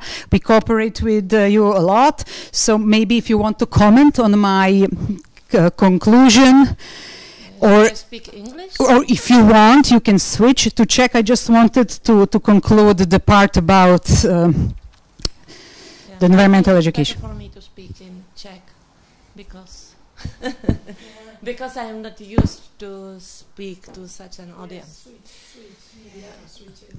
Switch. Thank you. No, já bych řekla, že jste řekla to podstatný, protože vlastně jako já osobně, protože mám zkušenost s vašimi programy, tak jsem s tím hrozně spokojená, hrozně mě to baví, děti to baví. Jenomže prostě to, co má, já teda učím, že jo, první stupeň, začínám od první, končím v pátý, a to, co je náš hlavní úkol, je opravdu takový to tradiční prostě čtení, psaní, počítání, ale opravdu v poměrně náročné podobě. Je toho tam strašně moc. A potom jako vlastně mi připadá, že učitelé trošku podle svého zaměření si ještě vybírají něco, aby těm dětem udělali ten svět zajímavější. A není to ale tak, že by zvládli jako všechny ty zajímavé obory, takže já tím, že jsem se setkala s vámi, tak tam máme jako více architektury a krajiny, ale nevejde se tam všechno a pokud se nepodaří prostě snížit to množství toho, co se mají děti na prvním stupni naučit, tak podle mě prostě ten prostor tam pořád bude malý. Já úplně nevím, jak to dělají teda na nestátních školách, že vlastně toho třeba zvládnou víc nebo mají nějaké lepší metody, ale mně připadá, že pokud člověk má naučit prostě tu základní gramotnost, že je toho strašně moc. Takže učitel často si připadá jako fakt takový, to nechci říkat negativně, nějaká trochu jako štvanec, který ty děti pořád musí držet jako v nějaký velký jako morálce, že musí pracovat. Jo. A teďko jim to není úplně jako příjemný. A tím se dostává do takové pozice vlastně spíš jako ne až tak moc vlídného a příjemného člověka. A potom vy přijdete na program a je to prostě skvělý, jo, ale tak se snažím prostě v tom nějak se pohybovat stejně jako mnoho mých kolegů. Ale opravdu to není snadné se rozhodnout a prostě největší náš problém jsou zkoušky, ve kterých je toho opravdu tolik, že to zvládnou ty nejnadanější děti, jenomže rodiče většinou mají nárok, že to jejich dítě taky by jako mohlo studovat. Určitě mohlo, jenom by ty zkoušky nemohly být tak vysoko. Já ani jako neříkám, že ty zkoušky jsou špatné, to nejsou, jsou strašně náročné. A ve chvíli, kdy se zaměříme na přípravu na zkoušky, tak nemáme čas na ostatní. Tak mi to přijde trošku fakt jako nějaký dost neřešitelný problém. A druhá věc, kterou si teda myslím, že teď je fajn, že se hodně opravdu objevuje těch programů na vlastně veřejný prostor a přírodu, ale měly by být nějak víc jako zdůrazněný, že to patří k těm důležitým pilířům. Protože jinak opravdu je tam těch témat, které mohou děti studovat strašně moc a já prostě nějak pořád nechápu, proč by děti, já učím opravdu jenom do té 5. třídy, ale to je neuvěřitelné množství toho, co bychom měli zvládnout. Proč už do v podstatě 11 let? Jo, proč to chceme stihnout všechno? Tak, ale to je taková otázka, na kterou se nedá odpovědět, ale nevím, jestli je něčí moci ty děti trošku jim uvolnit ten prostor a tím i učitelům. Tak. Děkuji. Tak já rovnou, Ivo, poprosím teda tam. To je téma obrovský. Jo, a nevím, jestli ho vyřeší vlastně v současnosti probíhající revize. Prostě to je něco, co... Nashledanou. Myslím si, že my nevyřešíme rozhodně dnes a ani, protože jsme vás trošku zdrželi víc, než jsme plánovali, bych nechtěla tomu teďka věnovat víc času, ale chtěla bych to posunout, určitě reagujte za chvíli, pane Činčero, ale chtěla bych to posunout možná víc tím směrem, který se týká našeho projektu, čili vlastně to téma, ty krajiny, které jakýmsi způsobem umí se napříčit napříč těmi různými oblastmi vzdělávacími a zdá a z vašich zkušeností je možný vlastně pomoct i této situace kvalitními podklady, kvalitními programy. A nebo je to zase jenom přidělávání dalšího prostě nákladů, jo, pro učitele, pro školy. A zároveň bych s tím možná otevřela otázku, že zdá víc vítáte opravdu to, že externí vlastně jako neziskové organizace jsou ty, kteří ty programy, environmentální programy dělají, že to možná to, co to usnadňuje naopak, že jestli to vlastně to takhle jako funguje možná líp formou nějakého projektového dne a tak možná tyto dvě, a pardon, pane, česky teďka. Já jsem chtěl reagovat na tady obě ty příspěvky. Ten první, tak když vyjdu z nějakých průzkumů, které jsme dělali na druhém stupni, jsme zkoumali vlastně mimo jiné i, jaké se používají metody na druhém stupni při výuce environmentální výchovy, tak jsme tam měli tak jakoby strukturovaný ten dotazník v tomhle ohledu.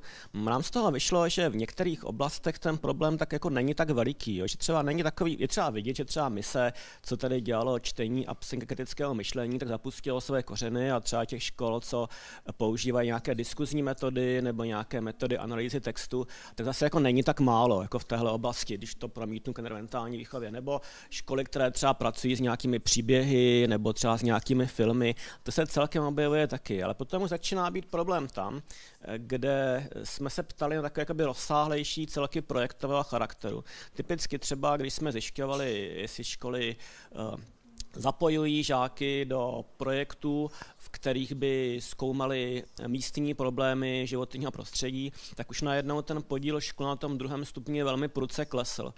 Nebo když jsme se ptali, jestli ty školy dávají těm žákům prostor, aby do těch problémů nějak vstoupili a třeba k tomu jako udělali nějakou akci, třeba informační nebo nějakou jinou, tak pak už jsme se dostali i v těch průzkumech, kde každý trochu nadsazuje někam k 18-20% škol, to znamená k nějaké menšině, významné menšině. Takže já bych tady navrhoval trochu jako diferencovat. Myslím si, že v nějakých oblastech ta mise jako směrem k většinou používání aktivní metody už proběhla a v nějakých ještě ne. A já tam jako trochu vidím ten ideál. Ono jako je fajn, že jako nabízet školám uzavřené programy, Myslím si, že to je fajn, to je pořád potřeba, ale myslím si, že ta hlavní mise ještě je širší a komplexnější a že by měla vést víc k takovému tomu celoškolnímu přístupu, aby ta environmentální výchova nebyla věcí jednoho nadšeného učitele a jednoho předmětu, ale by opravdu procházela celým tím školním kurikulem. Něco třeba jako ekoškola, když se to udělá jako dobře, když to probíhá dobře. Jo. Tak tam vidím tu velikánskou výzvu. A jestli se ty podmínky k tomu změní, jak navrhujete vy přes kurikulární reformu, popravdě já nevím, že jo, teď je to někde v průběhu. Jo. V těch dokumentech tak se ty věci skloňují. Mluví se o důležitosti celoškolního přístupu, to je bylo super. Jo. Mluví se o důležitosti participativního přístupu toho, že by žáci se měli podílet na spolurozhodování. Taky vidíme to v těch školách málo. Jo. To by bylo super. Jo. A mluví se o zkrácení toho kurikula, o tom prozdušnění. To by mohl být průšvih, taky by to mohlo být výborný, jo, podle toho, jak to dopadne. Jo. Ale zatím mám u toho taky otazník. Teda.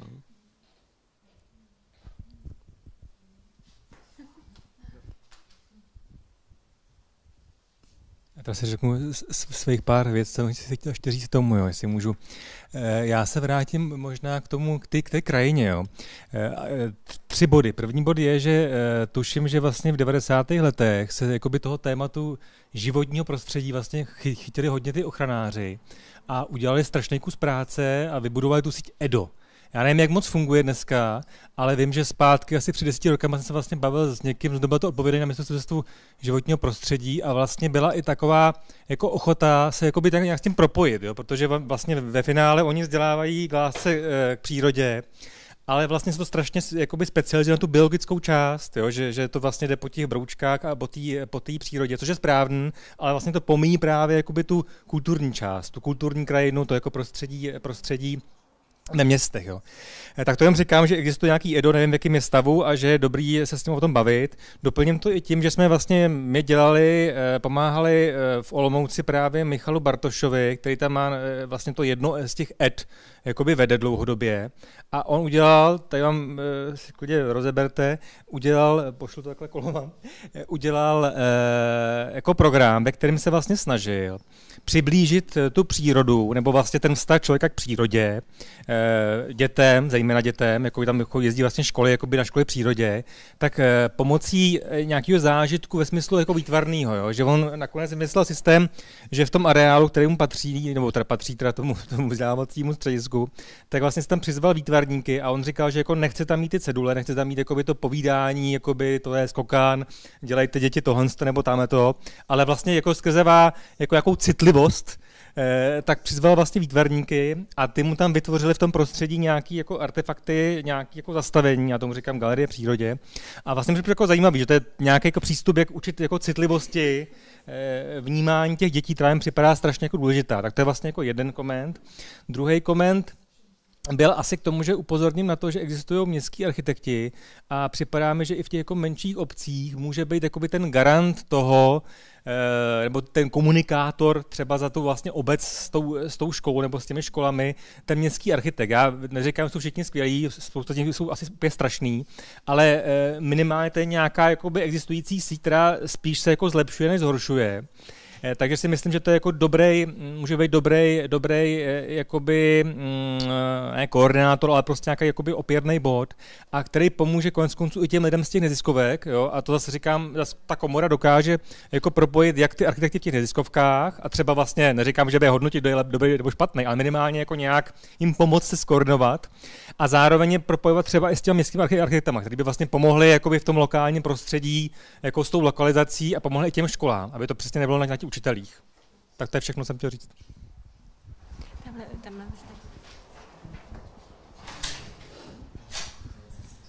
Petra Skalická. Tak děkuju. Co mě ještě k tomu napadá, tak jednak, když jste vlastně jako pokládala tu otázku, jestli to mají pořešit ty organizace neziskové, které přináší programy, tak já si myslím, že oni mohou být tou inspirací a určitě jako je dobře, ať vytváří materiály, ať jako by fungují, ale myslím, že by to určitě jako by měli nasávat učitelé a vnímat jako by nějakou přirozenou součást toho učení. A co vlastně jako by mně připadá, že se v českých školách moc jako neděje, tak je to, že se vlastně jakoby nevyužívá to různé prostředí, ve kterém se dá učit, jo? Že opravdu většina vlastně jakoby té výuky probíhá prostě ve třídě, a případně teda jakoby na půdě školy, jo. Ale že se jenom jakoby výjimečně jakoby vyjde ven ze školy, vyjde někde do okolí, ať už prostě jakoby do lesa, nebo i do toho města, nebo do té komunity. A to je jako úžasný jako učící prostor, jo? Že to jako neznamená, že se jdu učit to, co učím ve vlastivědě, tak si půjdem sednout ven a učit se jakoby o tom, ale že vlastně v tom okolí a v tom městě hledám ty příležitosti, které jsou jako pro to učení a které vlastně jakoby mi pomůžou naplnit to kurikulum a to, co vlastně jako normálně budu učit, ale děti si tomu najdou tu cestu jinou, jo, a vytvoří si tam i jakoby ten vztah a myslím, že ten proces jako učení, že bude efektivnější. A vlastně sama jakoby nad tím přemýšlím, co tomu brání, jo. A říkám si, jestli tam je nějaká jako nejistota, jestli je tam jakoby potřeba tohle jakoby změnit, něco, jakoby, co přinese, protože já si uvědomuji, že ta práce učitelů je jako náročná, obdivuji, nechci to vůbec jako kritizovat, ale co by vlastně jakoby pomohlo tohle jakoby proměnit, aby i vedení škol tomu bylo nakloněné, podporovalo to, jo, a zkrátka došlo k téhle změně. To je skvělý dotaz na pokračování, co by tomu pomohlo. A my teďka máme velké dilema na začátku vlastně tohoto projektu, jak to místní zároveň jako aplikovat na to globální, protože třeba když sestavujeme naše programy, tak víme, kam jdeme. No, a my většinou vlastně připravíme ty podklady a i celý ten program na to konkrétní prostředí. Předtím si ho prohlédneme, uděláme si sami ty analýzy a tak víme, co nás čeká, vytiskneme mapy konkrétní a všechno. Ale teď jsme vlastně jakoby v situaci, zda takovýhle předpřipravené programy se dají udělat tak obecně, že vezme potom jakákoliv škola a bude tam, vyjdete ven a před každou školou je ulice. A teď prostě projekt na ulici. Vyjdete ven, máte do 200 metrů určitě nějaký park nebo kus zeleně, udělejte si tam tenhle program. A ten denní program obsáhne potom nějaký různý že oblasti a pokryjeme, trošku se dotkneme že toho, co těm učitelům zase neodmáhá od toho nákladu toho učiva, ale naopak jim nějakým způsobem pomůže. Takže jestli třeba takhle předpřipravené programy by něčemu pomohly, to je jedna věc, a zároveň zda to lze takhle zobecňovat, když to má fungovat prostě od toho nějakého místního až po regionální a dejme tomu v našem programu až celoevropsky. Tak jenom do pléna a možná rychlá reakce. Jako úplně jenom krátce. Já se vrátím k tomu, co není vůbec jako environmentální, ale já mám pocit, že prostě dospělí naprosto nechápu, jak těžké je naučit se číst a psát, a kolik je to zatím práce, protože už jsme se to všichni naučili a tak už nám to přijde naprosto samozřejmé. A to je prostě opravdu práce dennodenní a každá cesta ven vlastně jí jako zpomalí. Jo? Ale já neříkám, že se to nemá dělat, v žádném případě. Ale na druhou stranu tohle je prostě asi ten největší tlak už, protože děti třeba tolik nečtou nebo nemají takové kulturní zázemí, které. Takže to je strašná fuška a to je prostě problém prvního stupně. Ale to tady taky nevyřešíme, jen tím si vysvětlit, že nás to jako takhle svírá, ale jinak chodit ven je super a já prostě děkuju, že se to učím i s vámi. Jestli můžu.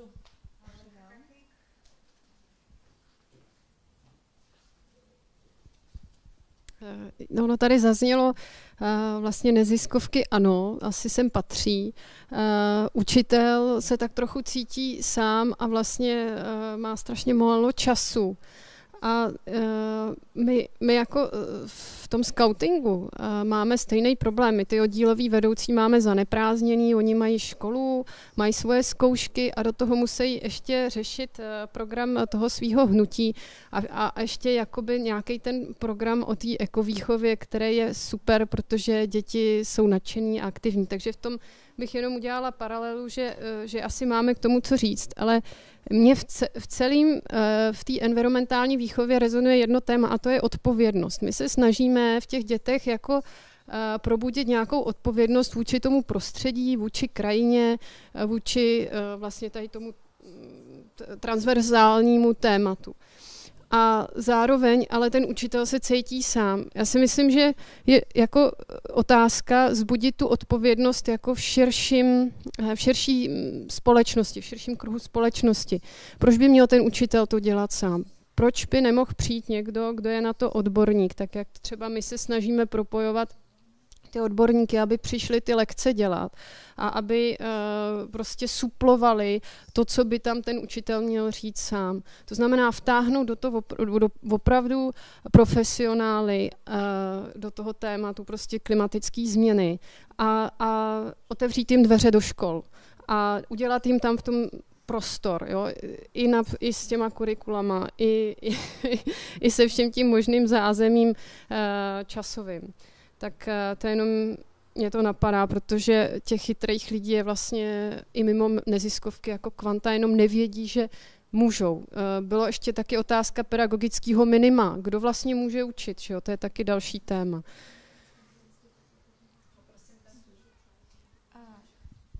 Já k tomu možná jenom řeknu jednu věc. My jsme teďka dělali dotazníkový průzkum mezi účastníkama našich programů, jestli by stáli o to, aby jsme právě vyjížděli za nimi a zprostředkovávali ty naše programy přímo jim jako ve školách. Hlavně jsme to teda cílili na druhostupňový děcka, u kterých je jako velký problém uvolnit je právě z vyučování na pár hodin dopoledne. Jazykáři prskají, protože neproberou látku a tak dál.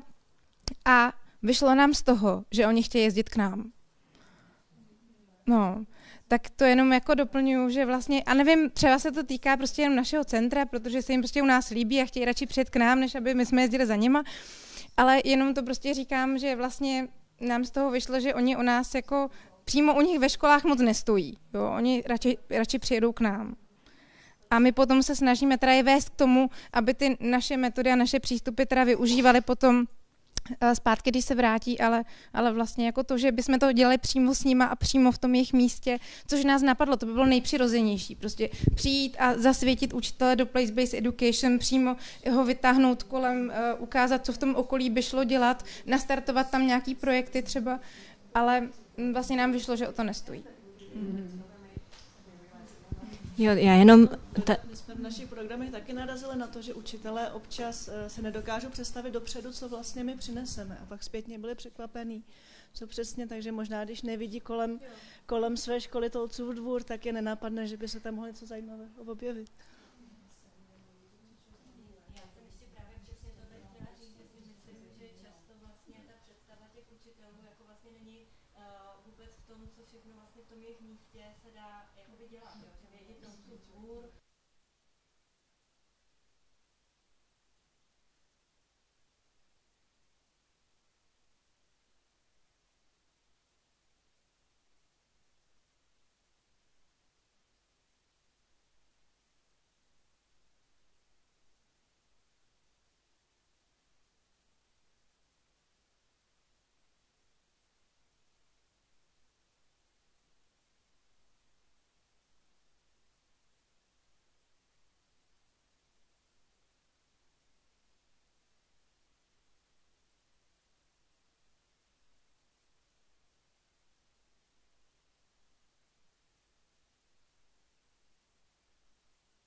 Jo. Já jenom krátce k tomu, proč lidi radši jedou někam jinam, no protože to tam bude jiný. A mnoho programů, když přijdou do školy, tak zůstanou ve třídě. A pro ty děti to není nový a opravdu nezažijou nic novýho. S vámi víme, že půjdeme ven, jo, ale když se dělají ty programy ve třídách, tak ty děti už jsou tam nastavený na určitý způsob a opravdu jsou radši jinde. Jestli vám to můžu předat. Já teda si budu nějak mimo, protože jsem teď teda vběhla, tak nevím, co předcházelo, jo. Ale zareaguju na ten dotaz, Magdo, tvůj, a ještě bych reagovala potom na tu přenositelnost, protože možná u toho začnu, protože ta naše regionální učebnice byla vytvořená v projektu, který měl za podmínku, že ty lekce musí být přenositelné do jiné lokality, jo, což je na jednu stranu jako vtipný, že vyrábíte regionální učebnici, ale zároveň to musí být možné použít jako v jakýmkoliv jiném kraji. Jo? Takže jak na to, tak něco je přenesitelný, něco ne, ale co já bych si jako doporučila, co si myslím, že je použitelný, tak vlastně my jako v té regionální učebnici hledáme spíš nějaké vztahy v místě, nějaké jako principy, jo, jak se o tom místě učit. A ten princip je přenositelný. Jo, to znamená, my tam máme třeba příklad, který jsem dělala já, tak vám ho řeknu, protože je mi vlastní. Udělali jsme animaci o soše Antonína Švehly, která má pohnutý příběh, že byla prostě po druhé světové válce byla stržená, nebo ona byla stržená už v průběhu druhé světové války, po druhé světové válce znova postavená, pak byla znova stržená a tak. A to je vlastně jako něco, co se dělo se suchami po celé republice. Jo, tohleto. To znamená, že ten problém toho veřejného prostoru, toho, co je socha jako symbol, jako něčeho, tak je vlastně přenositelný. Takže já můžu říct, že nějaký učitel na opačném konci republiky může klidně vzít naši animaci o Antonínu Švehlovi, pustit ji tam dětem a pak říct, je nějaká takováhle socha jako v našem městě, kde my bydlíme, která by mohla mít takovouhle jako historii nebo takovýhle příběh. Jo? Takže podle mě přenositelný jsou nějaké principy. Jo? A když se pojmou podobně třeba lekce nebo ty úvahy o té krajině, tak si myslím, že je to možné. A ten druhý dotaz byl na tu mezipředmětovou propojenost, tak tam my jsme měli velké ambice právě v tom, že jsme vytvářeli vlastně lekce pro 16-hodinový jako témata, který propojovali několik předmětů a několik učitelů. A to můžeme teda říct, že se nedaří, to je zvlášť na 2. stupni, kde každý učitel má svůj předmět, tak aby se sešel matikář a dějepisář a spolupracovali, tak to musí být jejich cílem, jo? Že chtějí spolupracovat, že si to řeknou na začátku školního roku, já chci ten rok učit v tandemu s někým a proto si najdu nějaký jakoby projekt. Jo, jakoby ta cesta jde přes tu motivaci to, že chci spolupracovat. Ale ne, že mám jako lekce, které skvěle propojujou různé předměty a já prostě potřebuji sehnat nějaké učitele, který to se mnou bude dělat, tak to skutečně nefunguje, pokud to není nějaká waldorfská škola nebo prostě nějaká škola, kde jsou zvyklé třeba na projektový dny nebo projektový jako témata. Jo. Takže tam propojenost předmětová. Já jsem třeba dělala tu výtvarku, takže v té výtvarce se dá dobře třeba přes ty soši dostat k dějepisu nebo takhle, jo, ale ta výtvarka je jako taková, dejme tomu, volnější, jo, a říká se, že když se ve výtvarce nic nenaučím, tak to nevadí, jo, prostě je to takový jako téma, že já si to nemyslím, jo, ale že jako v té výtvarce se dá dobře mezi oborově propojovat, ale myslím, že v jiných předmětech tolik ne. Tak já děkuji moc a poprosím mikrofon zase, aby poputoval směrem sem. A mezi tím jenom trošku možná zopakuju, oživím tu otázku, teda co s tím a jestli z vašich zkušeností je lepší tedy trénovat ty učitele, aby sami to pak dál aplikovali, rozvíjeli tak, anebo mít prostě ready to use la socha předpřipravené materiály, které každý učitel pak vybere a rovno je dává dětem. A tak. Co tak jako z vašich zkušeností vnímáte, že je jedno nebo druhý? Jo, já doufám, že odpovím aspoň z části. Trochu o tom přemýšlím v průběhu. Zdá se mi, že v té diskuzi se nám točí taková 3 hlediska, která bych chtěl vyjasnit. Místo, obsah a procesy. K tomu prvnímu, k místu, tady je víc různých strategií, tak některá centra dělají programy u sebe, protože tam mají hezký prostředí a protože to místo, ve kterém jsou, tak chtějí využít k nějakým cílům, typu třeba rozvoj environmentální sensitivity nebo porozumění nějakým principům. A pak to nejčastěji směřuje k programům, které jsou krátké, relativně propracované a ty dětská a školy tam vlastně jezdí si tím programem projít. Jde to někdy dělat i jinak. Viděl jsem i snahu dělat pobytové programy ve spolupráci se školami, dávat tam prostor dětskám a prostor učitelům, aby si ten program dotvořili na místě.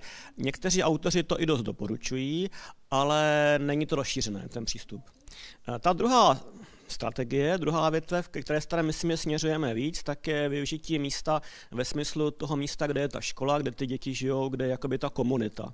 Což vlastně potom otevírá prostor k dlouhodobějším programům, čemž je ta veliká síla. A to se můžeme potom bavit o tom place-based nebo community-based a tak. A tady jsem zase viděl nějaké 2 přístupy, jak to uchopit a jakou roli v tomto ekocentra můžou hrát, která se právě točí kolem toho, jestli tu metodickou podporu učitelům soustředit jenom na procesy, nebo především na procesy, anebo na obsah. Některé programy, které jsem viděl, tak mě skutečně nabízely propracovaný obsah. To znamená, dávali těm školám metodiku typu tenhle týden, pokud možno, tak byste třeba měli jít zjistit čistotu ovzduší pomocí takové a makové metody. A teď nám tady utekla Alice, jo? Ale třeba ten program, co prezentovala Alice z Ekocentra Koníklec, přesně jde tímhle s tím směrem. Jo? Přijde mi, že častější model, co jsem viděl, tak je soustředit tu metodickou oporu na procesy. To znamená nedávat školám přímo návrhy na konkrétní aktivity anebo nabídnout nějaký vějíř aktivit do zásoby, ale to hlavní, s čím jim pomáhat, tak je, jakým způsobem třeba si ten učitel může posílit vytvoření funkčního týmu v té třídě, jakým způsobem může v té třídě dojít k vybrání projektů, co budou řešit, jakým způsobem může probíhat analýza spolupráce té školy s komunitou, to znamená soustředění se vlastně na průběžnou metodickou pomoc v téhle oblasti. To mně připadá jako o něco častější model a také univerzálnější, ale pravděpodobně zdá se mi, že je taky náročnější a že volá po nějakém větší, možná i větší nebo průběžně budované zkušenosti těch škol s tímhle přístupem. Možná, že třeba volá i po nějakém postupném procesu proměňování té školy, čem to potom hodně volá potom participativním přístupu a takové jakoby větší časové flexibilitě a dost možná třeba to na všech školách není možné, tak možná kdybych si vzal tady ty poslední 2 větve, tak je v tom třeba i nějaká rozvaha o tom, s kterými konkrétními školami by ta spolupráce probíhala, jestli se jedná o školy spíš zkušenější nebo méně zkušené, jak ty školy jsou nastavené, jaké mají podmínky. Za sebe bych se trochu víc sklonil k tomu procesnímu přístupu, jo, v té metodice, ale uvědomuji si, že to nemusí fungovat všude.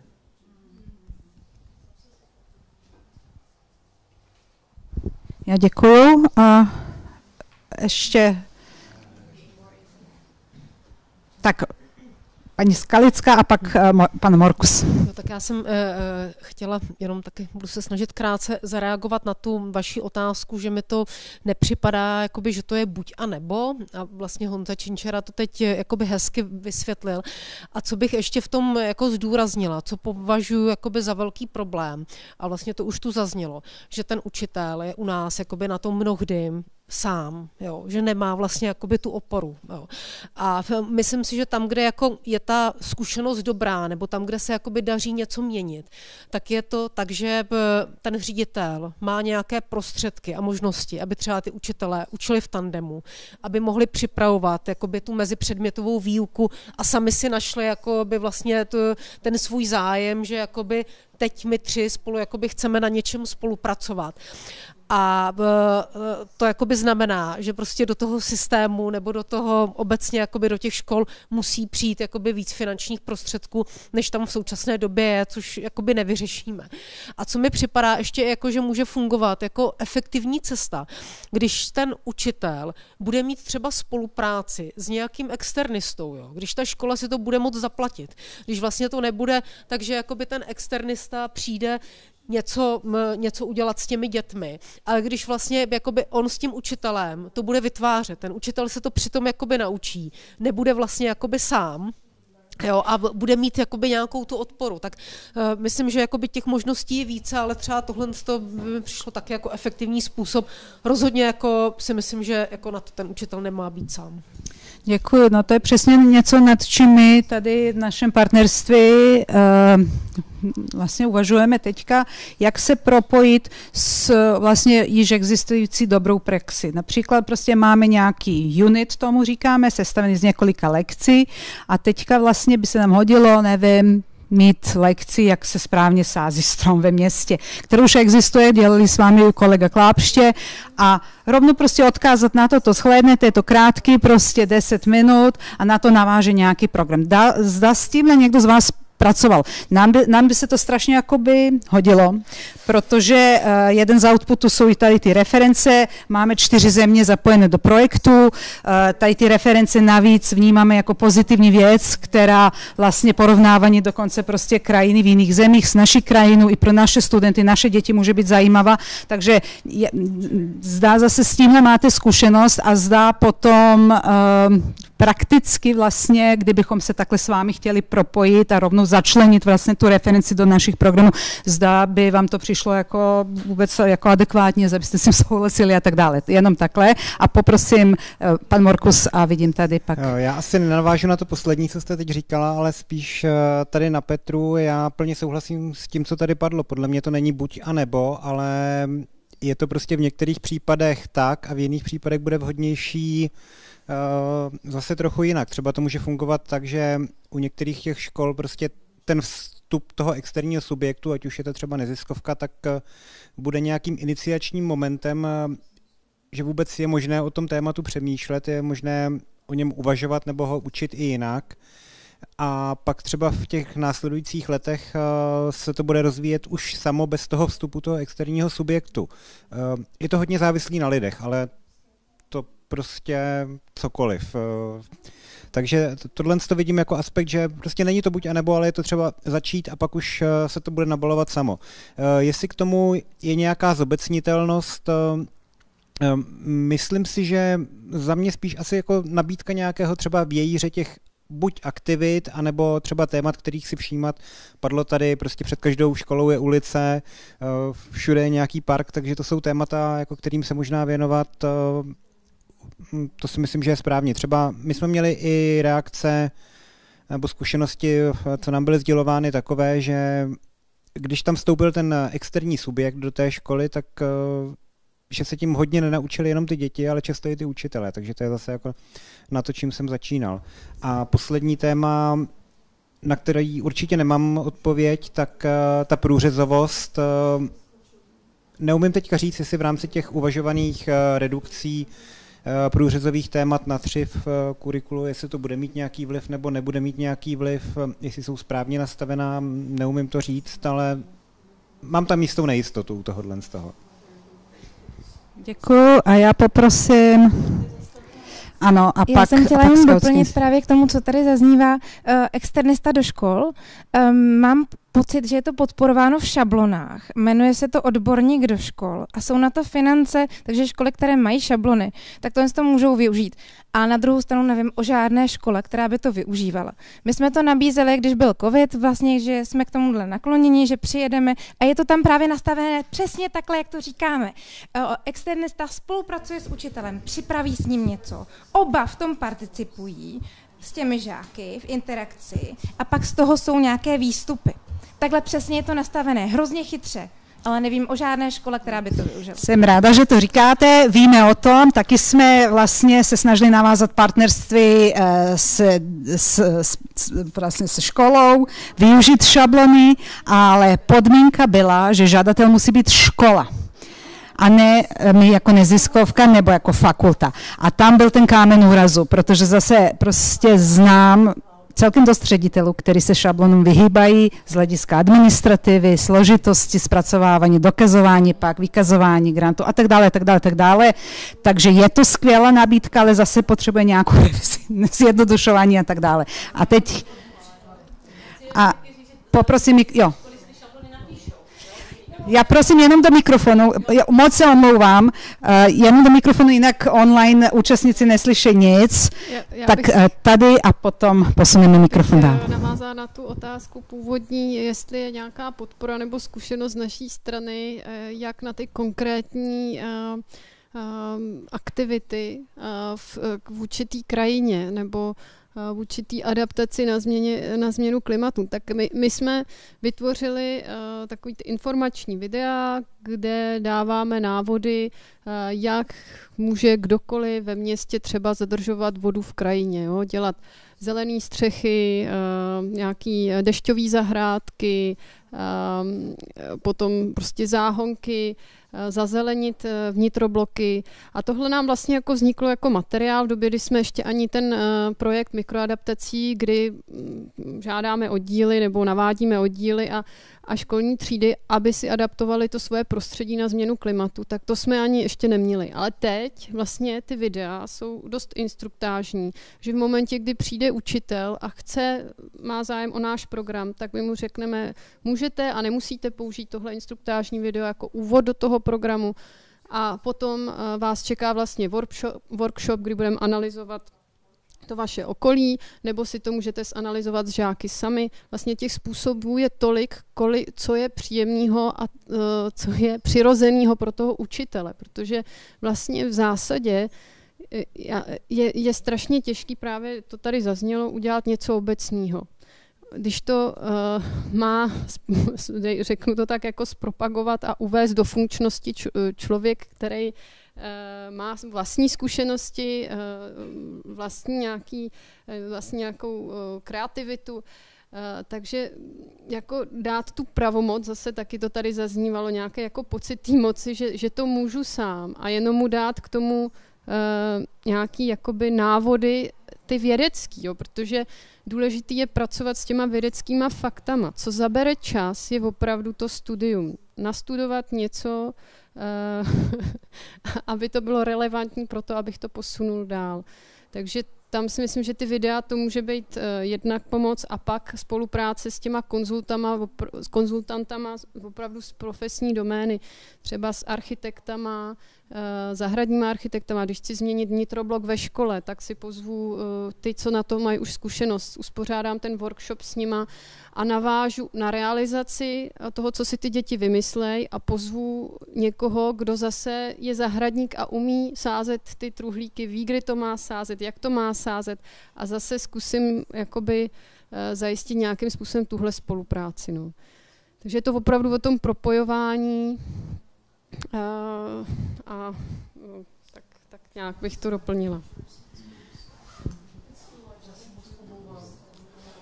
Mně napadá jenom v téhle souvislosti, co tady zaznívalo, malinko jenom takový spíš jako drobný nápad. Snažím se na to hledět vlastně jako z pohledu učitelské praxe, protože jsem taky učitel. A někdy mám dojem, že v tom relativně jako velkým nedostatku času, kterým člověk v běžné praxi prostě na základní škole trpí, prostě to je frmol od rána do večera. Vlastně i relativně věci, které nám všem jsou zřejmé, nemusí být tak zřejmé vlastně tomu učiteli, který něco jenom sjede v rychlosti. A kam tím směřuju? Já si myslím, že možná, je to spíš k úvaze, by stálo za to vlastně, ať už ten program bude pojat tak nebo onak, vlastně nepodcenit i stránku takového PR toho programu. Ve smyslu jeho vlastně propojenosti s tím, co se od základní, řekněme, školy očekává. Já teď řekněme RVP, jakkoliv teda je v procesu, že je úprav, ale abych to řekl nějak srozumitelně.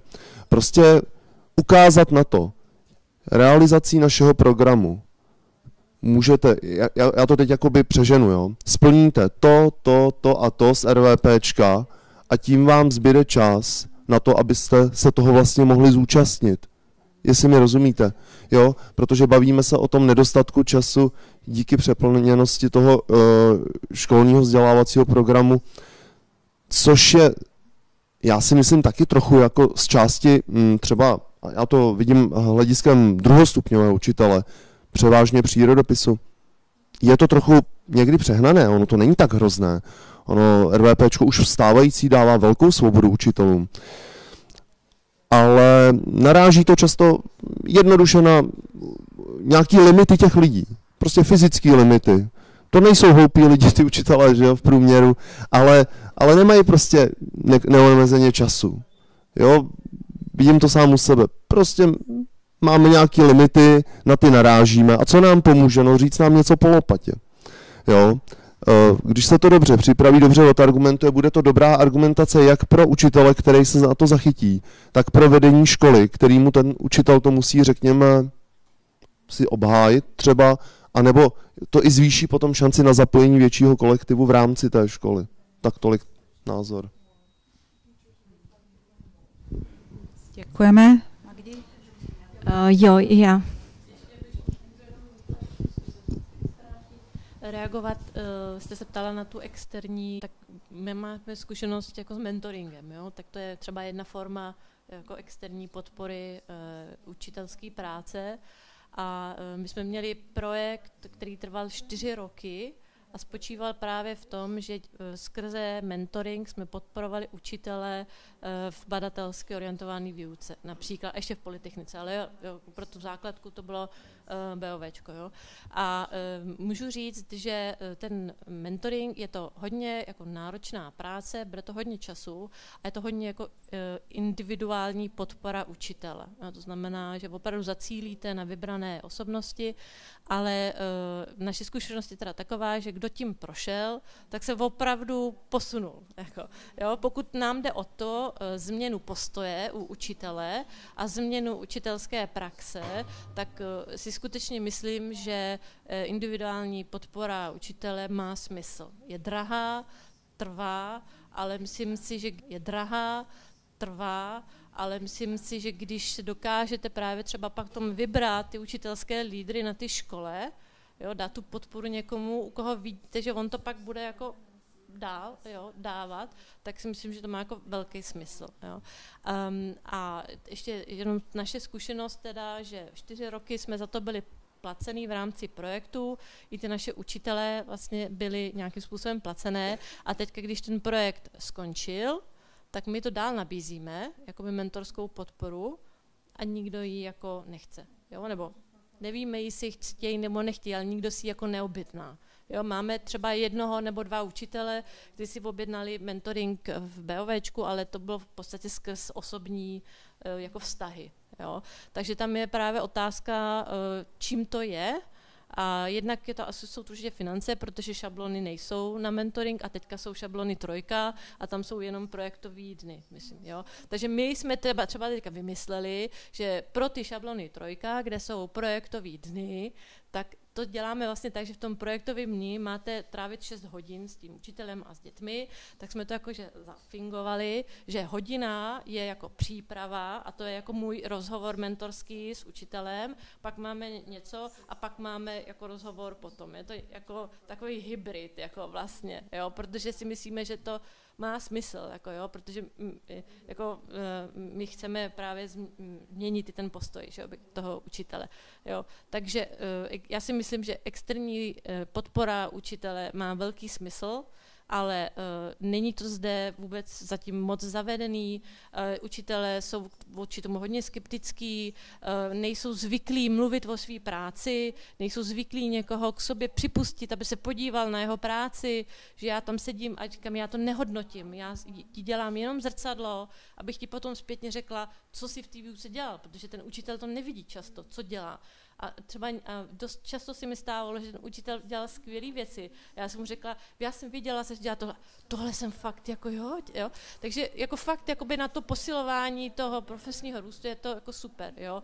Ale abych se teda úplně to zakončila tady, jo, a vrátila se k tomu tématu, tak proč jsem to říkala v souvislosti s tím badatelstvím, tak to je jakoby taky nová věc jako do škol, jo, která třeba teďka už je víc trendy, tak je to, tomu jsou víc otevřené, ale vy taky budete se snažit do škol dostat něco nového. Jo. Takže přes ten mentoring si myslím, že je to jako cesta. Jo. Konec. Jo, já vlastně nemám ani dotaz, ale jenom vlastně bych taky chtěla ještě za nás shrnout, že my si uvědomujeme, že ty učitelé jsou prostě strašně přetížený, jo, že vlastně teďka nabídky těch programů teďka vyskočilo celá řada, jako v posledních letech. My ještě, když jsme si dělali vlastně průzkum předtím, než jsme žádali o EduScape, tak v podstatě mi přišlo, že polovina těch, co jsme našli teďka, jakoby nebyla, že to vlastně opravdu vyskákalo teď v poslední době, což je vlastně hrozně dobrá zpráva, ale zase to nabíhá prostě na tu zodpovědnost k tomu vlastně ty naše lekce nějak vhodně vlastně zařadit do toho, co už existuje, protože prostě nejde neustále, jako je nutný prostě propojovat a ne vrstvit, protože ty učitelé jsou prostě z mýho pohledu už úplně přehlcený. A nevím, zajímala by mě, jaká je vlastně motivace těch nových studentů vlastně do takovýchhle nových metod, jestli se to daří vlastně na těch školách učit vlastně tyhle nové metody vzdělávání, nebo jak to vlastně probíhá. Jestli tady k tomu někdo máte.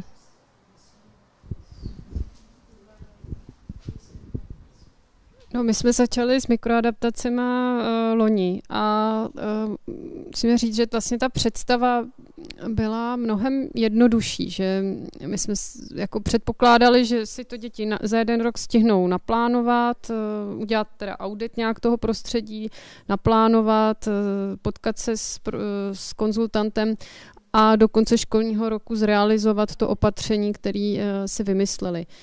Někde se to podařilo, ale bylo to dané právě zase nastavením té školy, že tam měli určitý projektový dny, určitou svobodu v té výuce, která jim to umožnila vlastně jakoby ještě rozložit časově víc.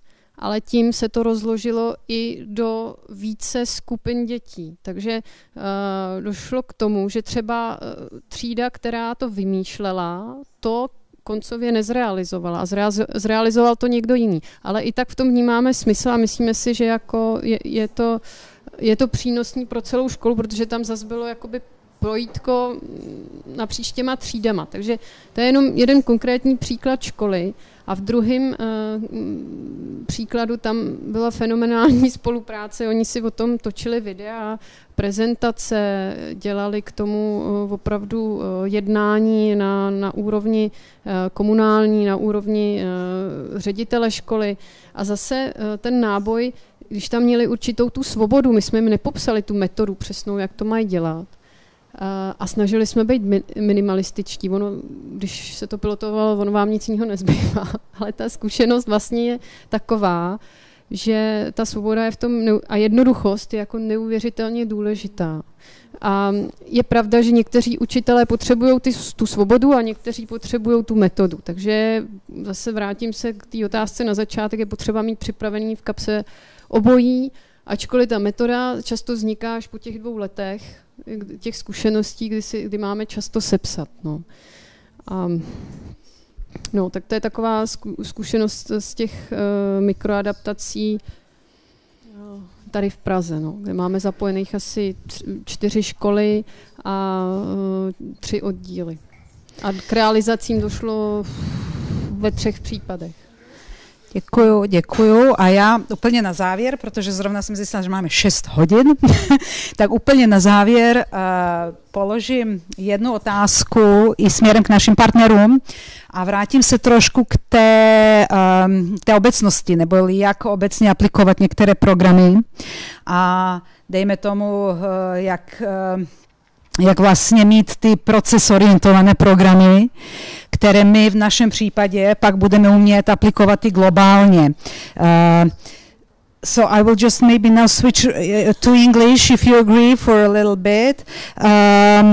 We are trying maybe now to identify your experience, good practice experience with the specific tools, specific methods that work and that are possible to apply in the global scale while teaching our topic.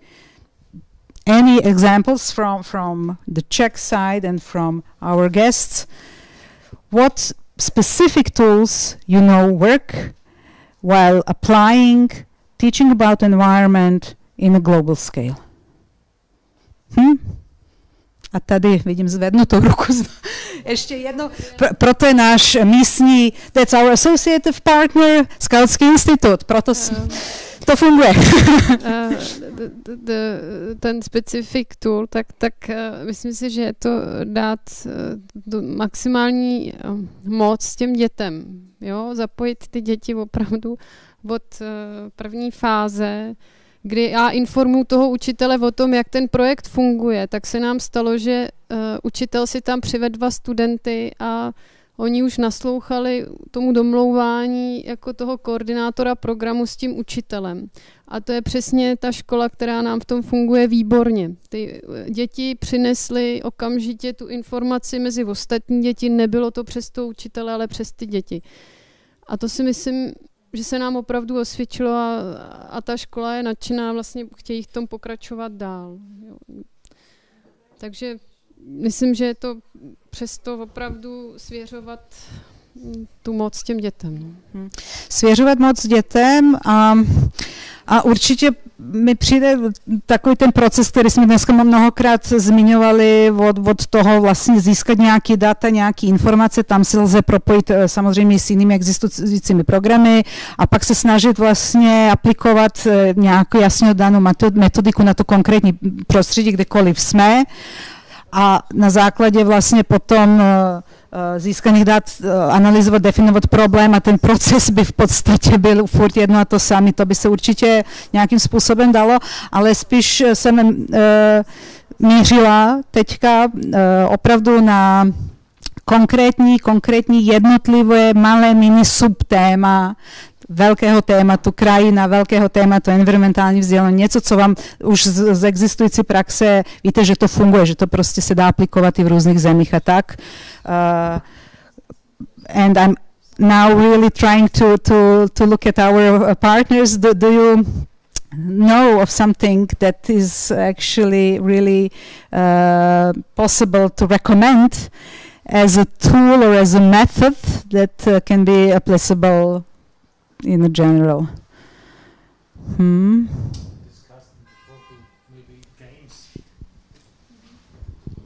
Games, certain types of games might be a possible tool which function in each stage of age and each stage of knowledge, I think, and might help to integrate different levels of intellectual development, for example. Yes. I think maybe we would have to decide internally if we are going to do a methodology like for project oriented or knowledge, because in Spain now, I was telling this morning that in September we start with a new plan which is project oriented, and all teachers are going crazy because now they have to teach all the teachers how to teach with project oriented, and it's not going to be knowledge. So we are just now changing from the knowledge system to the project, which is what you maybe here you are also in this situation that, and there's a big discussion if the children have to have a lot of knowledge or not so much, and more project oriented and more how do you competences, yeah, and what you said of making themselves confident, yeah, and even choosing, like for example, the Montessori system that is like teachers in class speak, and if the child wants to listen to it and they feel like it's really something that is interesting, they listen to it, no, something like that, which is another method. But yeah, so maybe for us, I don't think we can cope with all the views like knowledge, project. I don't know. We have to decide. Dobrý, já mám tady ještě na závěr vlastně jednu otázku. Tady Tomáš Dryml nám poslal otázku, bychom mohli pozitivně skončit.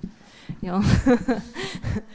Ptá se, jestli už teďka vlastně existují nějaké studie, které by dokazovaly, že děti, které byly v mládí ovlivněny environmentálním vzděláváním, vlastně v dospělosti nějak vlastně v téhletý nastartované trajektorii pokračují a dělají třeba nějaké dobrovolné činnosti, které jsou ve prospěch životního prostředí. Já nevím, jak moc vlastně dozadu tyhle studie jsou a jestli vůbec něco takového je možné, ale bylo by to hrozně hezký slyšet, že něco takového existuje a že se opravdu to propíše i do jako průzkumu, který mají.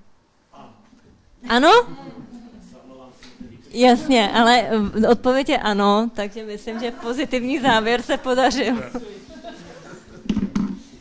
Pan Činčera souhlasí, že ano, to je důležitý a určitě takové studie jsou a existují, ale já nevím, jak v České republice, ale vím ze zahraničí, třeba z Ameriky, kde jsem studovala, tak tam jsou už dnes, máme rok 2022, tak z 80. let jsou tam studie, kde sledovali vlastně jak to, že od ještě předškolního věku a dál v školním věku, jak ta environmentální výchova ovlivnila třeba budoucí kariéru konkrétních dětí a budoucích dospělých. Takže jsou tam studie, které v podstatě 30 let poté se vrátili k dotazovaným tenkrát, co jim to dalo, když byli malí a co dělají teď a byli pozitivní. Jo, většina souhlasí, že to konkrétní ve městě Boulder, Colorado, vzdělávání environmentální v přírodě v National Park Rocky Mountains ovlivnilo volbu třeba jejich budoucí kariéry a péči o to prostředí. Tak, máme velký úkol. Big goals ahead of us. Yes. Thank you all. Thank you very much for following, for you online. A pro nás, co jsme tady, děkujeme za účast. Thank you all for watching and have a good evening.